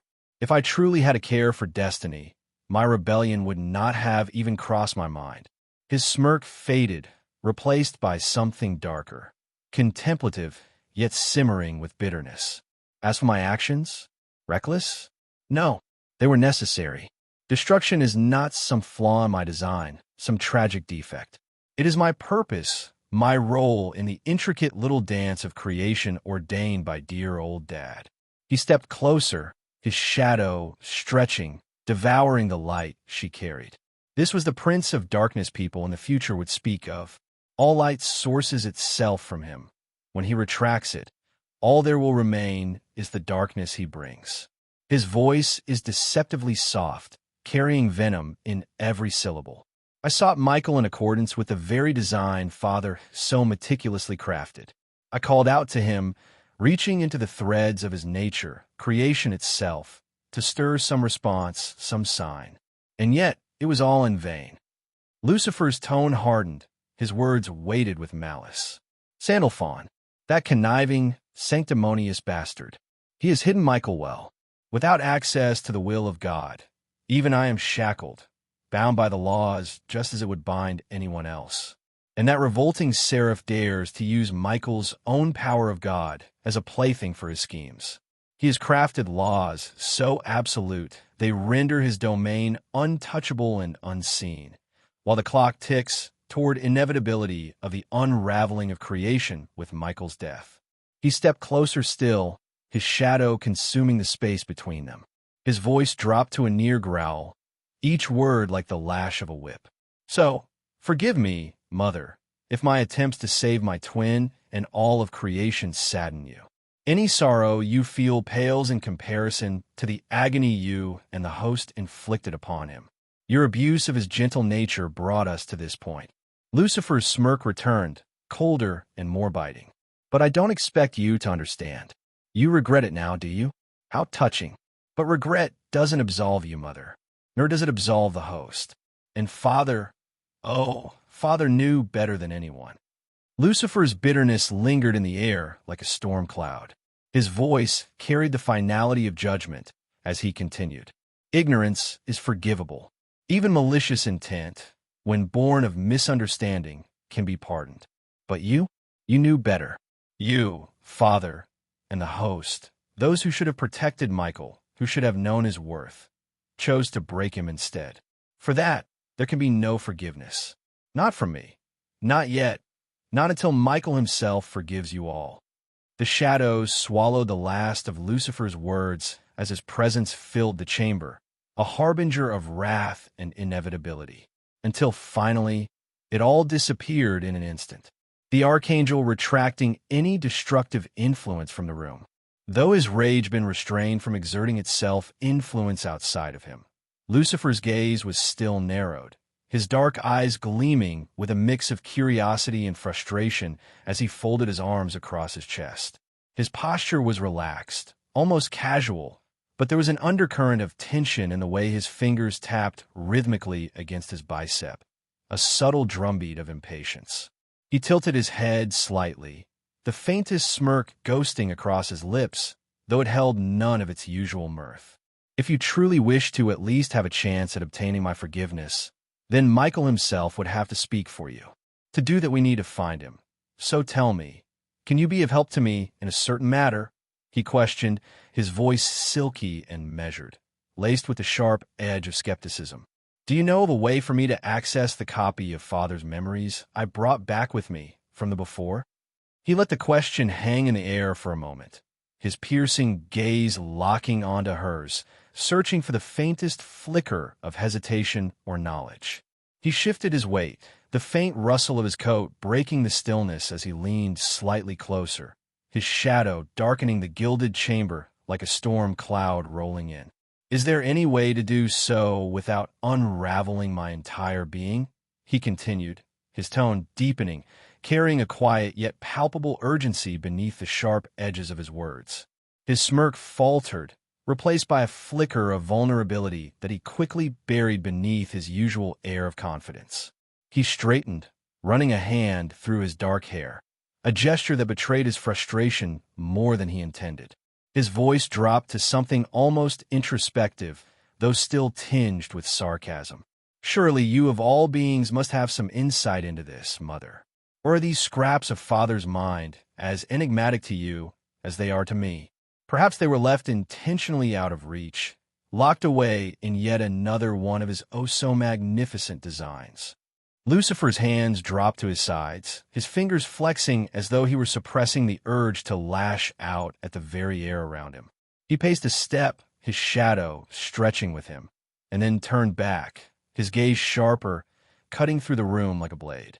Or, he once more began to add, his voice now dripping with biting skepticism, is this yet another of those delightful moments where your silence speaks louder than any answer could? You truly loved that when we were in heaven. Made you feel oh so wise. Go on, Mother, tell me. Is there a way to access what I brought back? Or was this just another cosmic jest meant to torment me by Father? Giving me hope once more to rip it away in his endless attempts to squash any defiance within my heart. He held her gaze unflinchingly, the weight of his question pressing down like a storm, daring her to provide him with something beyond empty assurances. The goddess hesitated, her radiant composure faltering for the briefest of moments. Her golden eyes softened, but they also carried a helplessness that was unlike her. She clasped her hands in front of her, her voice steady yet tinged with regret as she responded. "No, Lucifer," she said quietly, her tone a mix of resignation and sadness. "Your father, Yahweh, is too unique a being. His omniscience, his memories, they're not things that can be accessed or replicated by anyone, not even you. What you brought back from before is unprecedented, an echo of something far beyond the scope of what any of us understand. There is no guide for this, no precedent to follow." She stepped forward slightly, her hand lifting as though she wanted to console him, but she stopped short, her own uncertainty tethering her. "You are walking a path no one has ever tread before, and for that, I am sorry. I can offer you no answers." Lucifer stood silent for a moment, his piercing gaze locked on hers. Then he let out a long, theatrical sigh, running a hand down his face with exaggerated weariness. "Of course," he drawled, his voice steeped in sarcasm. "Leave it to Father to be so endlessly unique that even I, his wisest creation, can't make sense of his little divine enigmas." He turned on his heel with a dramatic flourish of his coat, pacing away from her. "Well, isn't that just wonderfully unhelpful? Thank you, Mother, truly." His tone was biting, though the disappointment lurking beneath was palpable. As he reached the doorway, he stopped, exhaling sharply. "I suppose I'll have to find another way. I always do, after all." He threw a glance over his shoulder, his smirk returning, though it was laced with bitterness. "But don't worry, Mother. I'll keep the world from unraveling. Again. Just another day in the life of your, favorite son." He stated, mockery lacing his tone, for the position of favorite seems to only bring him sorrow as it shackled him, and now even brought ruin to his twin's life. Without waiting for a response, Lucifer stepped into the shadows, leaving the chamber behind. Lucifer emerged into the open air of lost paradise, his steps purposeful but less agitated now. He inhaled deeply, letting the air cool the simmering annoyance within him. Right then, he muttered to himself, a spark of mischief flickering in his eyes despite his frustration. "If I can't crack the enigma of dear old Dad just yet, I might as well focus on something productive." His mind shifted to his son, Baron. A promise had been made, one to teach the boy the intricacies of deals, a skill Lucifer himself had perfected over millennia, for it was based in desires, something he personified. "Baron," he mused aloud, his tone lightening. "Now, there's a mind worth sharpening. Teaching the boy might just be the perfect distraction until I can think of a plan of action." With that, Lucifer spread his wings, the light from them causing the shadows to curl around him as he made his way to his son. Behind the sharp wit and calculated calm, his mind was already at work, plotting and planning for the next move in the grand chess game he found himself in. One puzzle could wait. For now, the devil had lessons to impart. Hello, everyone. As we wrap up this video, I want to share a quick note. I have a Patreon account. If you'd like to support me and enjoy on-demand audiobooks, you can become a Patreon member. Alternatively, you can check out my Google Drive link, which has 500+ novel audiobooks available through my Ko-fi or Patreon shop. I appreciate your support.